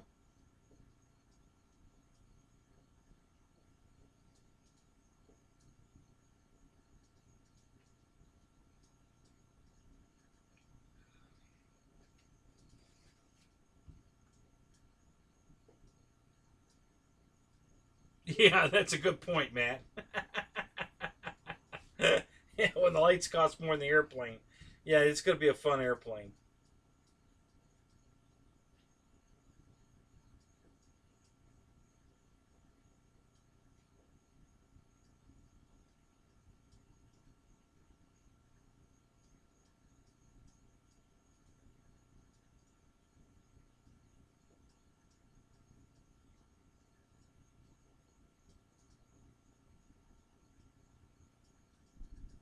The super soft ones, Tug?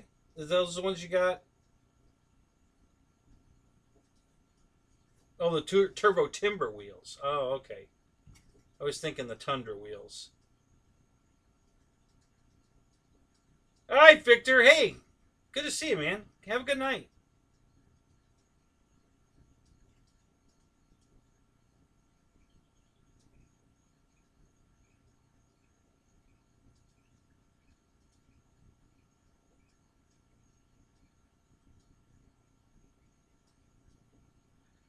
Yeah, I can't afford to buy new planes like that. When shit like that happens, I gotta fix it. I can't. Until it's broke so bad I can't fix it. But if it's repairable, I fix it. Um, right now, I got a couple of planes that are really easily fixable, but I just don't have time to fix them. I will. I'll get around to it. But right now, the garage is priority, so I'm pretty much putting all my attention on that. Um, I've actually had to turn some work away. A couple guys have called me to fix their cars, and I told them uh, if it was an easy fix, I would have done it. They want major stuff done. He wants me to pull the gas tank out of his Tahoe and find out why, when he gets to half a tank of gas, the engine starts to sputter. So I don't know what I'm going to find in there. And I'm not going to do it out in the dirt anymore. So when the garage is built, I'll work on it. I told him that. I said, just keep the tank full and drive it. And when the garage is built and I have a concrete floor to work on, then you can bring it by and I'll look at it. I'm just not working in the dirt anymore. I'm done with that. I just can't do it anymore.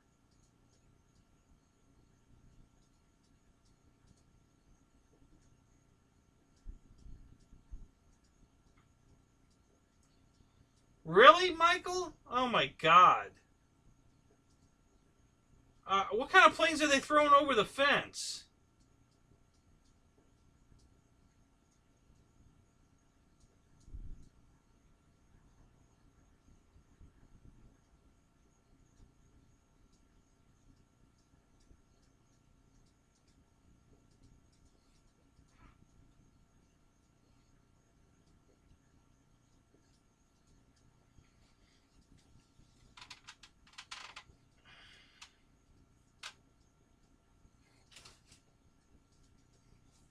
Yeah, Juno's fixing one right now. So yeah.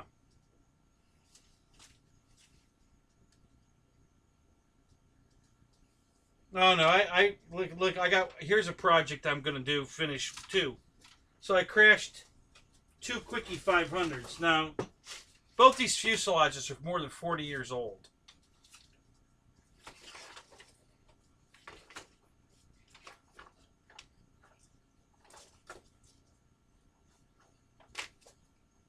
All right. So all I got to do is I cut them off at the same bulkhead in the fuselage. All I got to do is glue these two together just like this, and voila. The wing shoulders all there. The wing mounts are there. So all I got to do is glue this together like that and put a vertical on it, and I've got a fuselage. This is a Quickie 500. So, and like I said, both these fuselages are more than 40 years old. So I'm gonna get that fixed, and then it's a constant cord wing, so you only have to cut out one servo, one rib, and then just reproduce it because they're all the same. So that's what I'm gonna do. I have the rib. I have the pattern for the rib. So I'm just gonna cut out all the ribs and build me a wing, and yeah, then I'll have that plane back in the air. So I think I'm going to convert it to electric, though. That's a gas plane, nitro. So I think I'll convert it to electric. Maybe not. I don't know. We'll see. I haven't decided on that yet. So, Dad's, you out of here? All right, buddy. Have a great night, man. Thanks for stopping in. It's good to see you.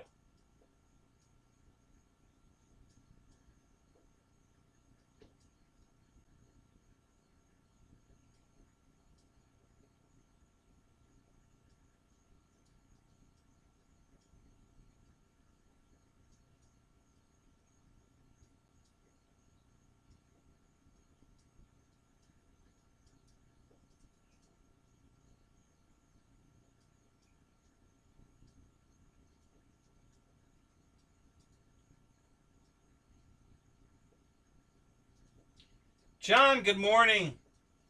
Good to see you, buddy. Yeah, Matt, that's the one thing about Horizon I frickin' hate. They don't give you any warning that you're discontinuing an airplane. That's how I missed out on the Spitfire.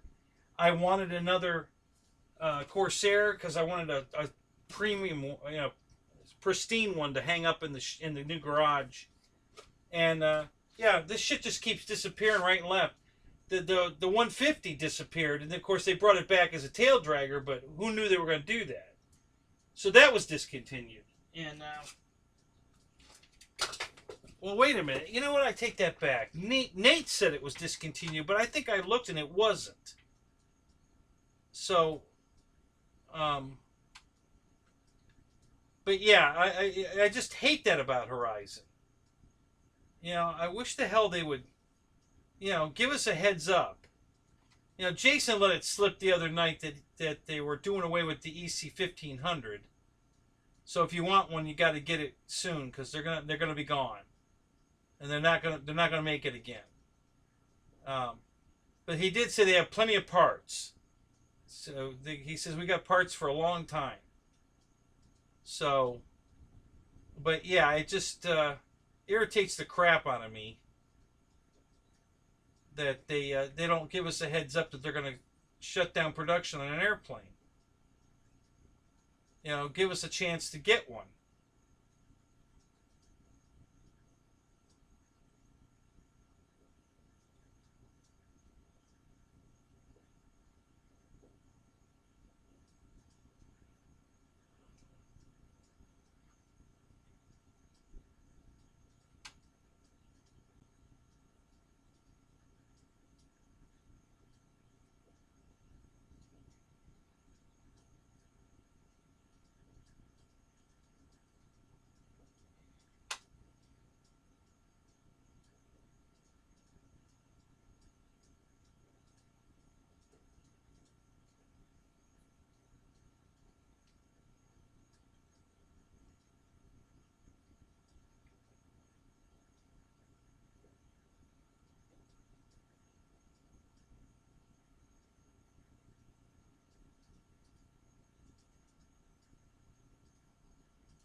Yeah, Mike, it's a lot of people have bought them. It's gotten very popular because not only does it kill the bugs and does a fantastic job, but it's pretty entertaining. you know, at night, like at the flying field, man, that thing lights up like a damn 4th of July finale. The bugs just go right to it, man, and it's just bang, bang, bang, bang, bang, bang, bang, bang. I mean, it's just holy crap. So yeah, it's pretty entertaining. I'm really happy with it. I just bought 2 more. I ordered them yesterday.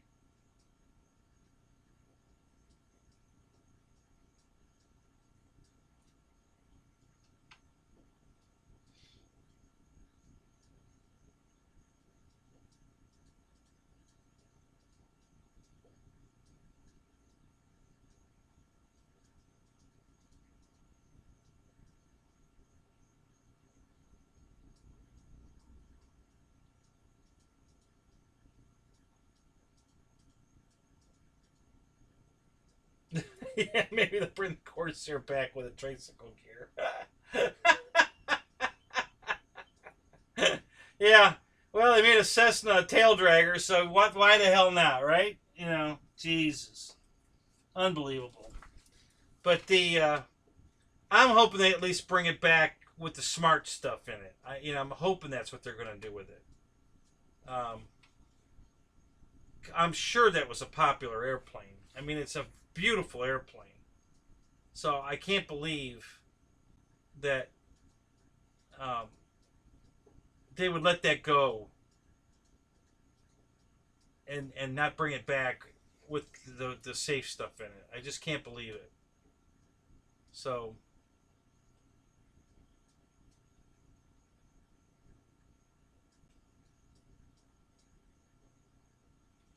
yeah, I don't I prefer the dumb too. I'm not buying the planes bind and fly. I buy everything plug and play. Well, that's not accurate, but I buy most of my planes as plug and plays. Some of them there's still only $20 difference between a plug and play and a bind and fly, and I can't buy a receiver for $20 anymore. So I'll buy the plug and play or the bind and fly because I get basically a free receiver. Um, so yeah, I'll. But it's got to be a cheap plane because I'm not flying a $600 Draco with the Spectrum radio in it, so that's not going to happen. But if it's a 229, 250 kind of airplane, yeah, I'll still buy it, bind and fly and leave it in there, or I'll sell it to Air Marshal. He wants to buy all my receivers, so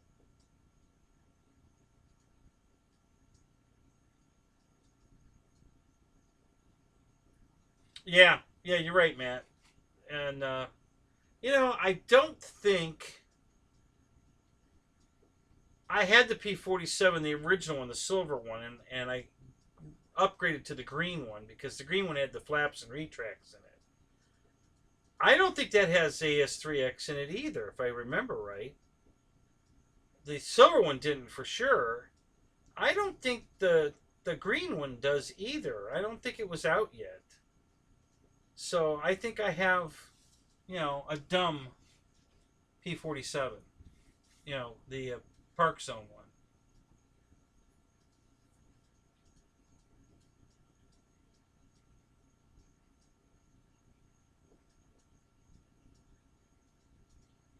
Yeah, Mike. To each his own. No problem. I get it. A lot of people fly Spectrum. Um,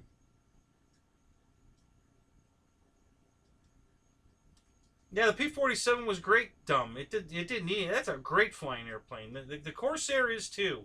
I have the old Park Zone Corsair, and it's dumb, and it flies fantastic. And so does the P-47. I'm trying to think if I have anything else in the dumb zone.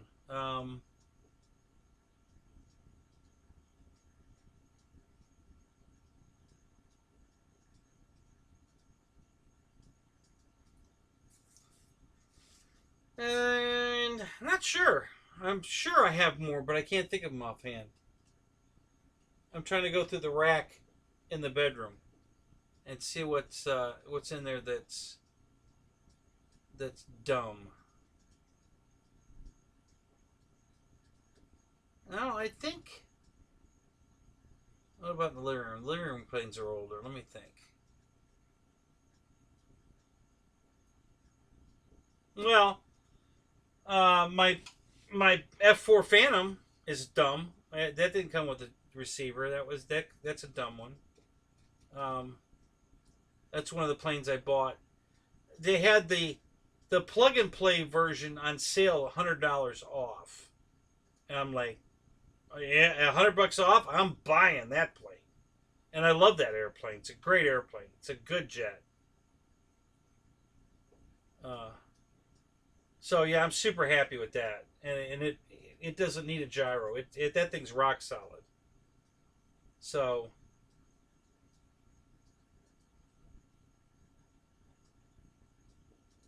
oh yeah, well yeah, but that was a smart plane. Well, okay. When I'm saying dumb, I'm talking about no AS3X, no nothing, no safe, no AS3X. You're just talking about the telemetry stuff. So yeah, I don't have anything from Spectrum with the telemetry stuff in it.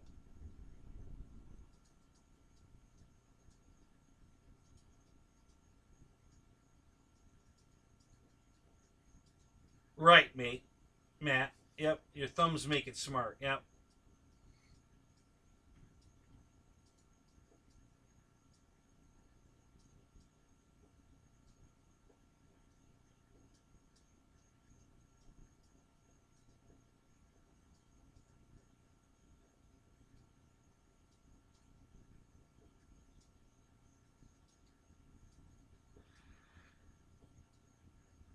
Uh,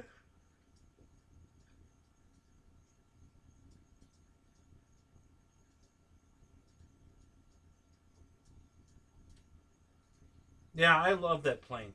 I still am. Whenever I take that thing out to fly it, I'm always expecting that thing to do something stupid because it's a Phantom and they had a reputation, but it's just rock solid, and it doesn't even have a gyro in it. It's got a Free Sky receiver in it. It doesn't have a Spectrum receiver in it, and it flies fantastic. I love that airplane. It's so easy to land. It flares and just floats. So you just wait until it slows down and starts to sink. Man, that bitch will come right in, just like a butterfly with sore feet. Man, it's beautiful. Love that airplane. What I don't like about it is how tight the battery compartment is. Holy crap! You can't get a very big battery in that thing. I think my 5000 Smart Pack fits in there, but my other big batteries will not. Um, so I've got a 4000 pack that'll fit though.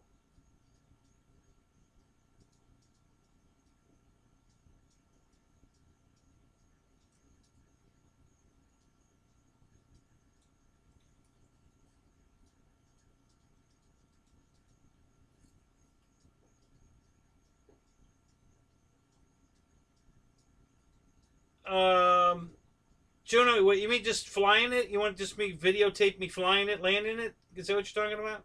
The F4?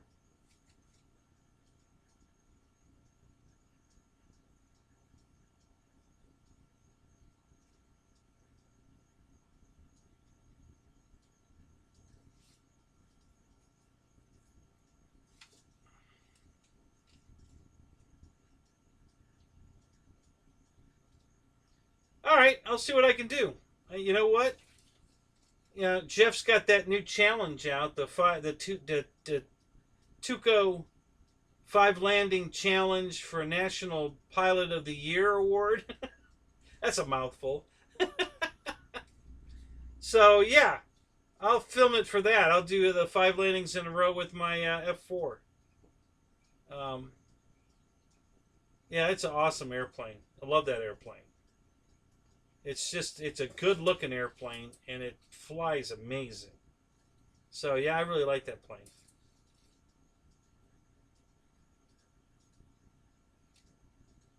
So yeah, maybe if I go flying next weekend, I'll take it out.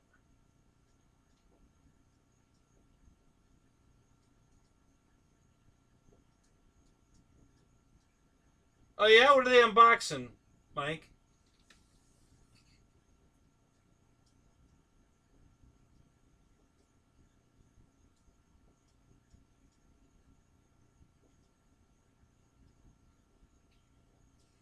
Yeah. Well, you have the Freewing Phantom. Uh, totally different airplane. You wouldn't have a problem doing 5 landings with the E flight F4 because that thing is amazing. That plane has never done anything stupid to me yet. I mean, it just is rock solid, and it lands so easy. It lands just like the Avanti. It's amazing. It's just a super good airplane.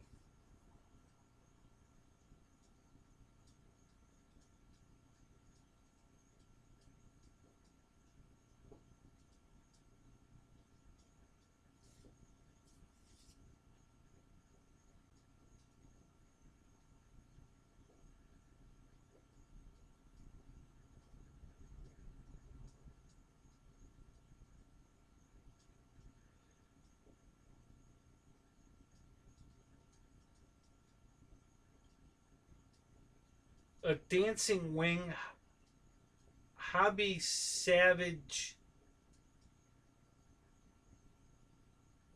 booper.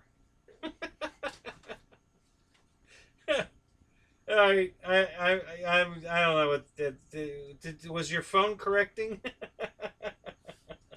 I didn't get that. I don't know what that is. Dancing wing, I know. I that part I got. I don't know about the rest of it. uh,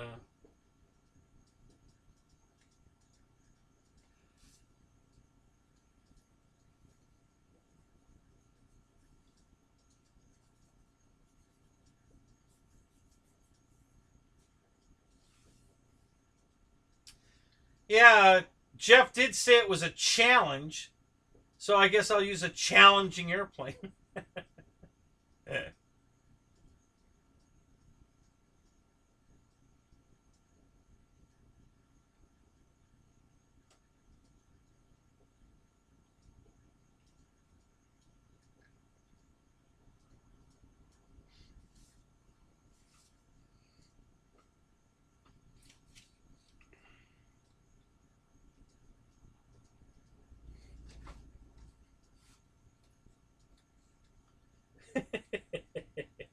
All right, all right. I'm gonna do it. I'm gonna do it. Yeah, I don't do show off videos. I do show off at the field when there's somebody there to watch. You know that's watching me, but not on video. The videos I do are to help you guys. You know, like my landing technique video was strictly to help you guys do better landings. Um, I wasn't trying to show off.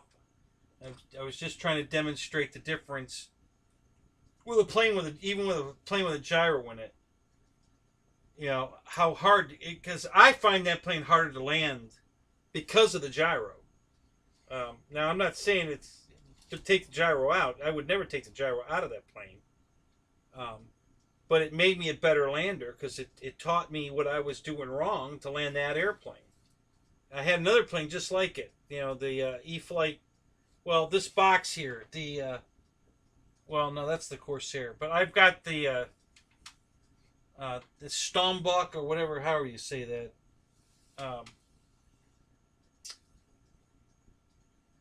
Edge 540. And it's got the gains are turned up on the AS3X. So it flies very similar to my QQ and my Visionaire. That's another one. Those planes I had so much trouble landing because I would flare it and I was going, I had too much engine. It would just keep flying. I couldn't get it to settle in and land. So I had to start landing closer to the ground. That's my good advice there, guys. Land closer to the ground. And, I had to keep the attitude of the airplane more in a flight position and then bleed my speed off slowly and just let it sink into the runway. I don't need to flare it. It's flying, steady with the runway. So all I need to do is click the throttle back a click or two. That's all, and let it slow down as it starts to sink, and it just comes right in greaser, right in on the grass because it just starts descending without changing attitude, and it just brings it right into the mains, and it was beautiful. And that's how I land all my airplanes. Now some of them I can flare more, especially nose gear airplanes, but I still keep the power on and then just click it a couple clicks and let it start its own little descent, and it just comes in so soft when you do it that way versus getting up high and diving at the runway dead stick. You're going to hit 1 out of 10 beautifully with that setup. I mean, it's very hard to do that on a windy day, especially because the conditions are changing every second of your approach, and you could easily get a gust of wind to stall the airplane in mid-flight there, and it's just going to fall out of the sky because it stopped flying. So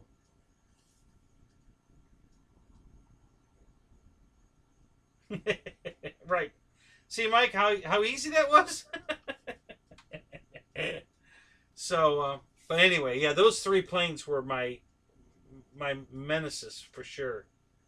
Um, I really struggled with the Vision. The Visionaire was the first one. About 6 years ago, I think I bought that, and I hated that airplane when I first bought it. Oh my god, I hated it. Worst flying airplane ever. It just, because I wasn't flying it right, and it's designed because of the stability in the gyro to be locked in really solid. Like you put it in a knife edge, and you don't have to keep feeding it right rudder or left rudder or whichever. It'll stay in that position pretty much on its own. You might have to give it a little input here or there, but mostly it's just going to fly in a knife edge. Hands off. You just, that's what it's designed to do. And so they made the plane fly so good that it gives you a really false sense of security that, hey, I know what I'm doing. This thing's cake to fly. And then the next thing you know, it's falling out of the sky, and you're standing there going, what the hell just happened? So, yeah. So that's why I made that video. And I hope it helps some of you guys. But that's those gyro planes are the ones that can screw you up, because like I said, they give you that, they'll slow down to a crawl till they're just not flying anymore, and you're there rock solid flying it thinking that I've got it, this is great, this is going to be a great landing, and you're 3 feet off the ground and you're not going any fast enough to fly it, so it just stops flying. All of a sudden it just blood, like it just dropped it out of off a table, onto the floor. It just falls out of the sky because it's not flying anymore. But it doesn't give you any warning that it's not flying anymore. You don't get a tip stall. You don't get any kind of warning. It goes from flying perfect to not flying at all. There's no warning. So yeah, just fly them to the ground, guys. You'll get perfect landings every time if you fly them to the ground.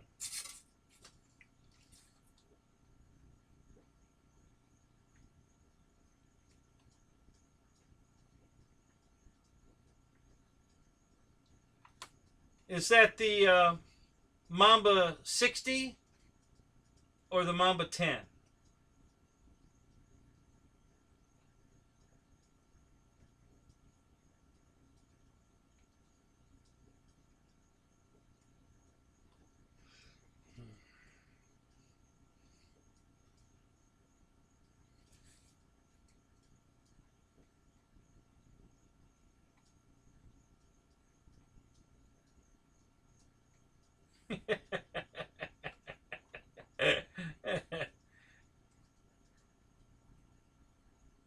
Well, you're on your own there, man. I can't help you there.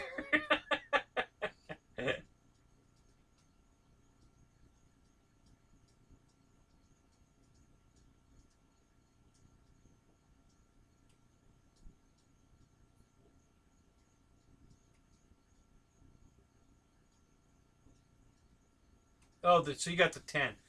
So you got the Gen 2, so that you got a newer one. Is it flying all right? Because my QQ is a new one, and the program in it was terrible. I had to reprogram the plane. It was terrible. The Gen 2 program for the QQ was all screwed up.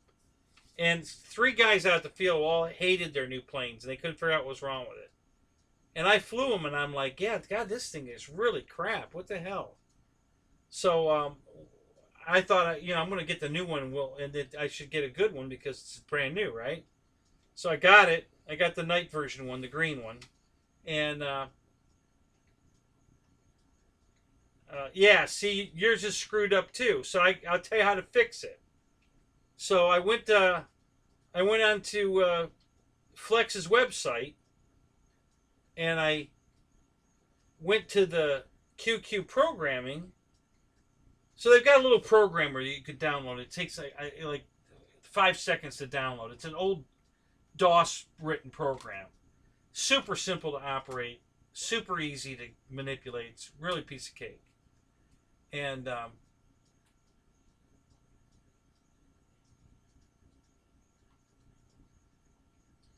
so I went and got the old file. The file. There's 2 other files. There's one called 3D, and there's one that's called Arrow. Okay, so I picked the Arrow file, and I told the programmer I want to load it in the airplane. It says, well, you're trying to load a old version for the old Aura. It needs to be converted, to the new Aura. So so it says it needs to be converted. Do you wish to convert? Well, duh. Yeah. So I said yeah, and it took it, I don't know, a half a second to convert it, and I got the red X and done. So what that means is that it converted the file, but it didn't put it in the airplane. It didn't load it in the plane. It just converted it. So now I have the file saved in a folder that's been converted. Now I have to reload that file into the programmer that I saved and then load it into the plane. And when you do that, you get a green check mark. So that's what I did. And I took it out to the field, and it flew perfect. Absolutely perfect. Like the old QQ. So I'm sure if you go to the Mamba files, you're going to find a 3D and a Arrow. And pick whichever one you want. Just get the Gen 2 one that you have out. Because my QQ was a Gen 2. And oh my God, it was horrible. It flew terrible. So if you want your mama to fly good again, that's what you need to do. Just get the programmer. It's a simple download from Flex. And then go get the Mamba program and either pick the 3D or the Arrow and load it in the plane. And it'll change. It's going to change your RC life.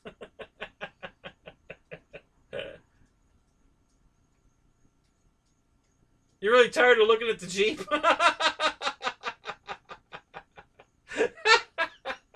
Yeah, I am too. I'm going to finish it. I'm going to try to finish it tomorrow. I was going to try to do it today, and then between the rain coming and I had to get these tree branches cut for the cement truck Tuesday. So yeah, I did that instead of doing this. But I'm going to do this tomorrow. I'm going to get all this stuff painted, the decals on it, get it all put together. I've got the servo now for the steering. That was holding me up too. I had to get into my wagon and get. I have a big bag of servos in there, and I couldn't get into it because I had a bunch of crap in the back of the car. So I had to get all the crap out of the back of the car. So I got that today. So now I've got the servo to finish it. I've got my paint guns clean. I finally cleaned my airbrush. Everything's ready for paint. So yeah, tomorrow we're going to get some work done. Definitely going to get some stuff done tomorrow. I might, if I can't find that can of silver spray paint, I might have to go buy some paint. But other than that, I should be good to go.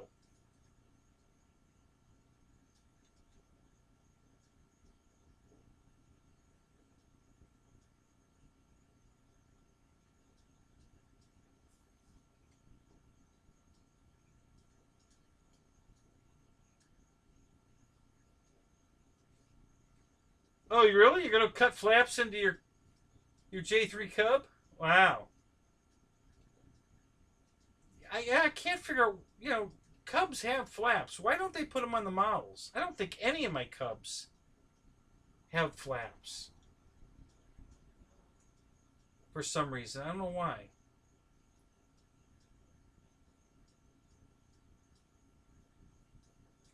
I'm trying to think if I've got an L4 Grasshopper. I'm trying to think if it has flaps. I can't remember. I don't think it does. Wouldn't swear to it, but I don't think it does. Yeah, so that'll be cool.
Yeah, we've done that too, Juno. I got a brand new. It was brand new, maiden flight. Um, um, Pulse, and I took off, and I got about 20 feet in the air, and the plane just went into a left bank, almost perfect knife edge, and flew away. I had no control of it. It just, you know, it went into the forest. It was a protected state forest park area, and it flew into the top of a pine tree, a pretty tall tree, and there was no way to reach it from the ground. And the guy that owns the property we're flying off for says, "Yeah, screw it," and he went and got a chainsaw, and the plane was in perfect condition. So he cut the tree, and it fell off the stump and straight down, and just sat there straight up and down still. So he cut it again, and it fell again, same way, you know. And each time he cut it, the plane's coming down about 6 feet, and it's still in perfect condition. So he cut it. That's one last time, and it put the plane just out of my reach of my hand. I mean, if I went and got a ladder, I could have got it. I couldn't. I just couldn't reach it. It was probably 2 feet above my hand. So he takes the tree and just pushes it over. And when he did that, as it was going through the trees next to it, it just grabbed a hold of my airplane and ripped it in half. It destroyed it. And it was perfect until he pushed the tree over. And I was just so pissed. I was like, son of a bitch. So, and I still have the plane. It's been sitting on my porch for 6 years. Because I've been scavenging parts off of it because I don't know if I'm going to fix it or not. Things that were in perfect condition still were like the canopy was perfect. The wings were destroyed. The fuselage was pretty good shape. The front was all good. The cowl, prop, spinner, all that was fine. It tore the tail feathers off the back of it. So I bought new tail feathers for it. but the wings were the big deal. You know, I was either going to have to do a lot of work, I mean a lot of work, to fix the wings or buy new wings. And you know, I just I don't know. I'm just so mad at the damn airplane that I don't know what the hell I'm going to do with it. So that was one of my bad experiences with Spectrum. You know, I lost it, and I lost 6 different airplanes out at that field. Now the new field I fly at, I've never had a problem with my Spectrum. Other guys have had problems there, but I've never had a problem with anything of my Spectrum stuff at the new field. But I still don't trust it, you know, because when I took my RV8 over to the Pilot Ryan event in Mulberry, I lost it, and it cost me $350 to fix that airplane. Lost control of it. I was just flying straight level across the field. Not doing anything. No fancy maneuvers, nothing. I wasn't even touching the sticks. And all of a sudden it went into a left bank and the throttle went to 0. And I had nothing.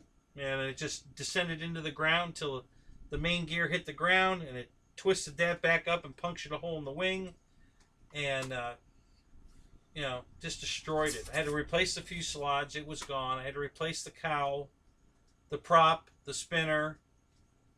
I fixed the landing gear, but I had to replace the wheels and the wheel pants. And the tail feathers were good. The wings were damaged, but I fixed them. They weren't too bad, so I took the wings and fixed them. And then I took the Spectrum out of it and put my FreeSky radio in it. And I've never had a minute's problem with it since. It's been perfect ever since. And I've been flying it a year now without the Spectrum, and no problem. I did have a tornado hit me at the Pilot Ryan event, which collapsed my canopy right on my RV8 and broke the left wing in half. So now I had to buy a $100 wing to replace that. So now I've got $450 on top of the price of $589 for the original plane in the same airplane. I could have bought a second airplane. You know, of course, you never know that at the time, but, you know, yeah. So, but I love that airplane, and it flies fantastic. So, but yeah, the Spectrum's out of it. I don't fly it on Spectrum.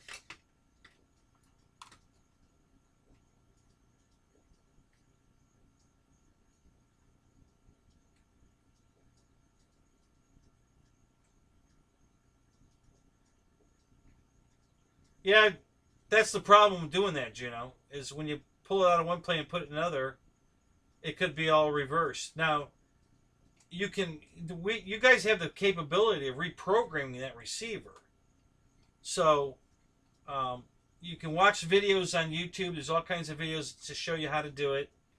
If you've got one of the newer transmitters that has what they call forward programming in it, you can use that to reprogram it. Or there's a programmer you can download, and then you need this program card that you plug into the, I think, you plug it in the USB port of a computer, and then plug it into the receiver, and then you can program it through that also. Yeah, I don't know if the DX8, is it the second Gen 2 DX8 or the old DX8? Is it black or silver?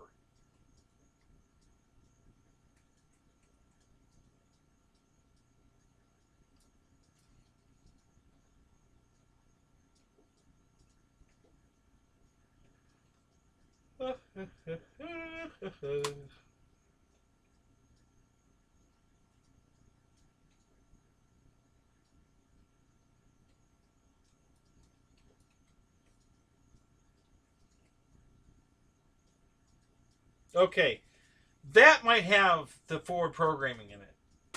Just look it up on YouTube. Do a search for, you know, DX8 forward programming and see what comes up.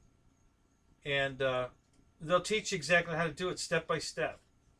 And you can always freeze the video, you know, and just step along with them. You know, he tells you do this, pause, do what he tells you to do, unpause, what's the next step? And then do that, pause, do that, unpause. You know, just walk right through it with him, and he'll show you exactly how to forward program it. So I don't have any. The only Spectrum transmitter I have left now is the DX6i, which is very old. And my Spectrum module in the back of the Tyrannus. But neither one of those lets me program. I'd have to do the programming the old way. But I'm just not, you know, I'm not into it. I'm messing with Spectrum like that anymore. I'll buy a bind and fly airplane and fly it until it crashes on Spectrum if it's only $250. But if it's a higher dollar plane, I'm not doing that either. I'll just either pull the receiver out or I'll buy it without the receiver. But yeah, that's the problem. When you take stuff out of one plane and put it in another, you run the risk of stuff being backwards.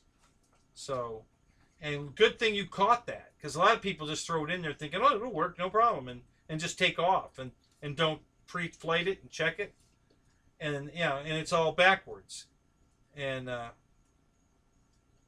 you know, and it costs you an airplane.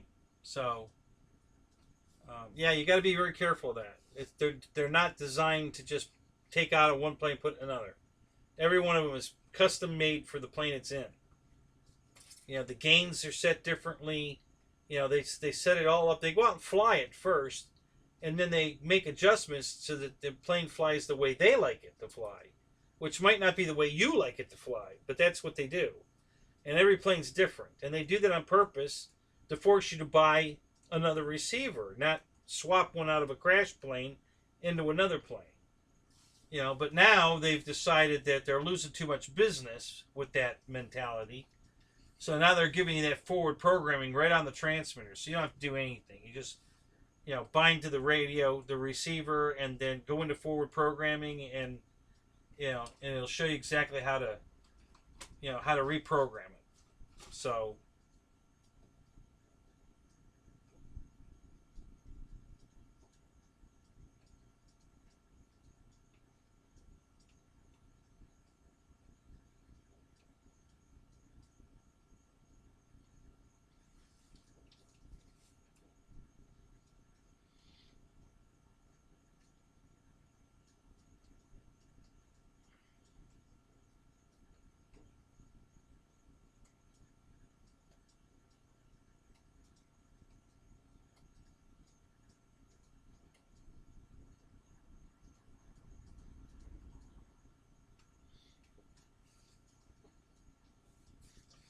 So what plane did you buy for $499, Juno?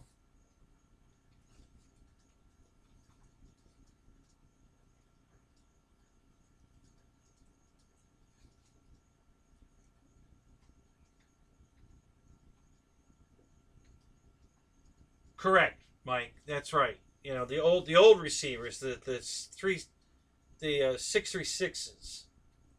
I don't think the forward programming works on. Just the new ones, the 367, the 367T.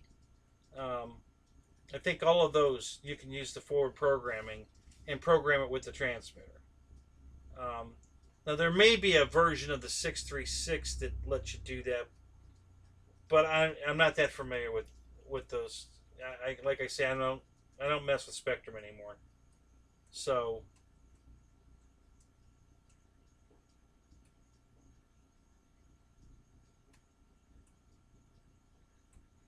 oh, you paid $49 for the DX8. Gotcha. It doesn't always. It depends on the bug you kill. Yeah.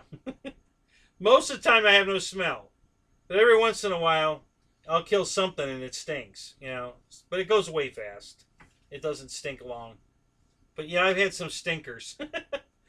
Some of the ones that stay in there a while, you know, they're like Jiffy Pop. They just keep pop, pop, pop, pop, pop, pop, pop, pop, you know, because it's bouncing around inside there. Those will usually stink because you're cooking it, you know. But yeah, most of the time it doesn't stink. So yeah, Juno, just fire up YouTube, watch those videos. It'll show you how, you know, if you need to buy that programming card, it's not very expensive. You'll be able to get it. And there's literally thousands of videos out there teaching you how to do it. Or you can call Dave Marshall, and he'll walk you through it. because Dave Marshall's our resident, spectrum expert. So, get a hold of Dave. Your daughter loves the zapper. How old's your daughter? No, Mike, it doesn't make me hungry. It's not a good smell. It's not like, pork or something like, oh man, that smells good. I'm hungry. No, it's not that. Yeah, it's a crappy smell, but it goes away really fast. So thank God for that.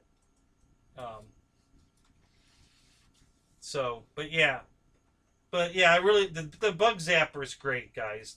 This one, listen, if you're gonna do it, don't buy the cheap one. Don't buy the one that you just put AA batteries in. It doesn't have the active mode like this. It only has passive where you have to press the button. Don't buy that. It'll work, but it's not like this, okay? Because this one's got the light on. You can probably see the blue light in it. It's on right now. I don't have to push the button. So it's sitting there in its little cradle, and it's ready to kill a bug right now. I don't have to do anything. And they just fly into it and die. So I take it out to the flying field, and either my buddy stands next to me while I'm flying in the dark, holding it, and letting all the bugs kill it, or I take a chair or a table, something to set this thing on out there, set it up, and then stand next to it and fly. And the bugs are totally going after that instead of me. They go right to that blue light like a magnet. And so now I'm flying mosquito free and getting a fireworks show in the process, because every time it pops a bug, it flashes. So, and the flashes are going on all over the racket. So you got, constant flashing. So it's very cool.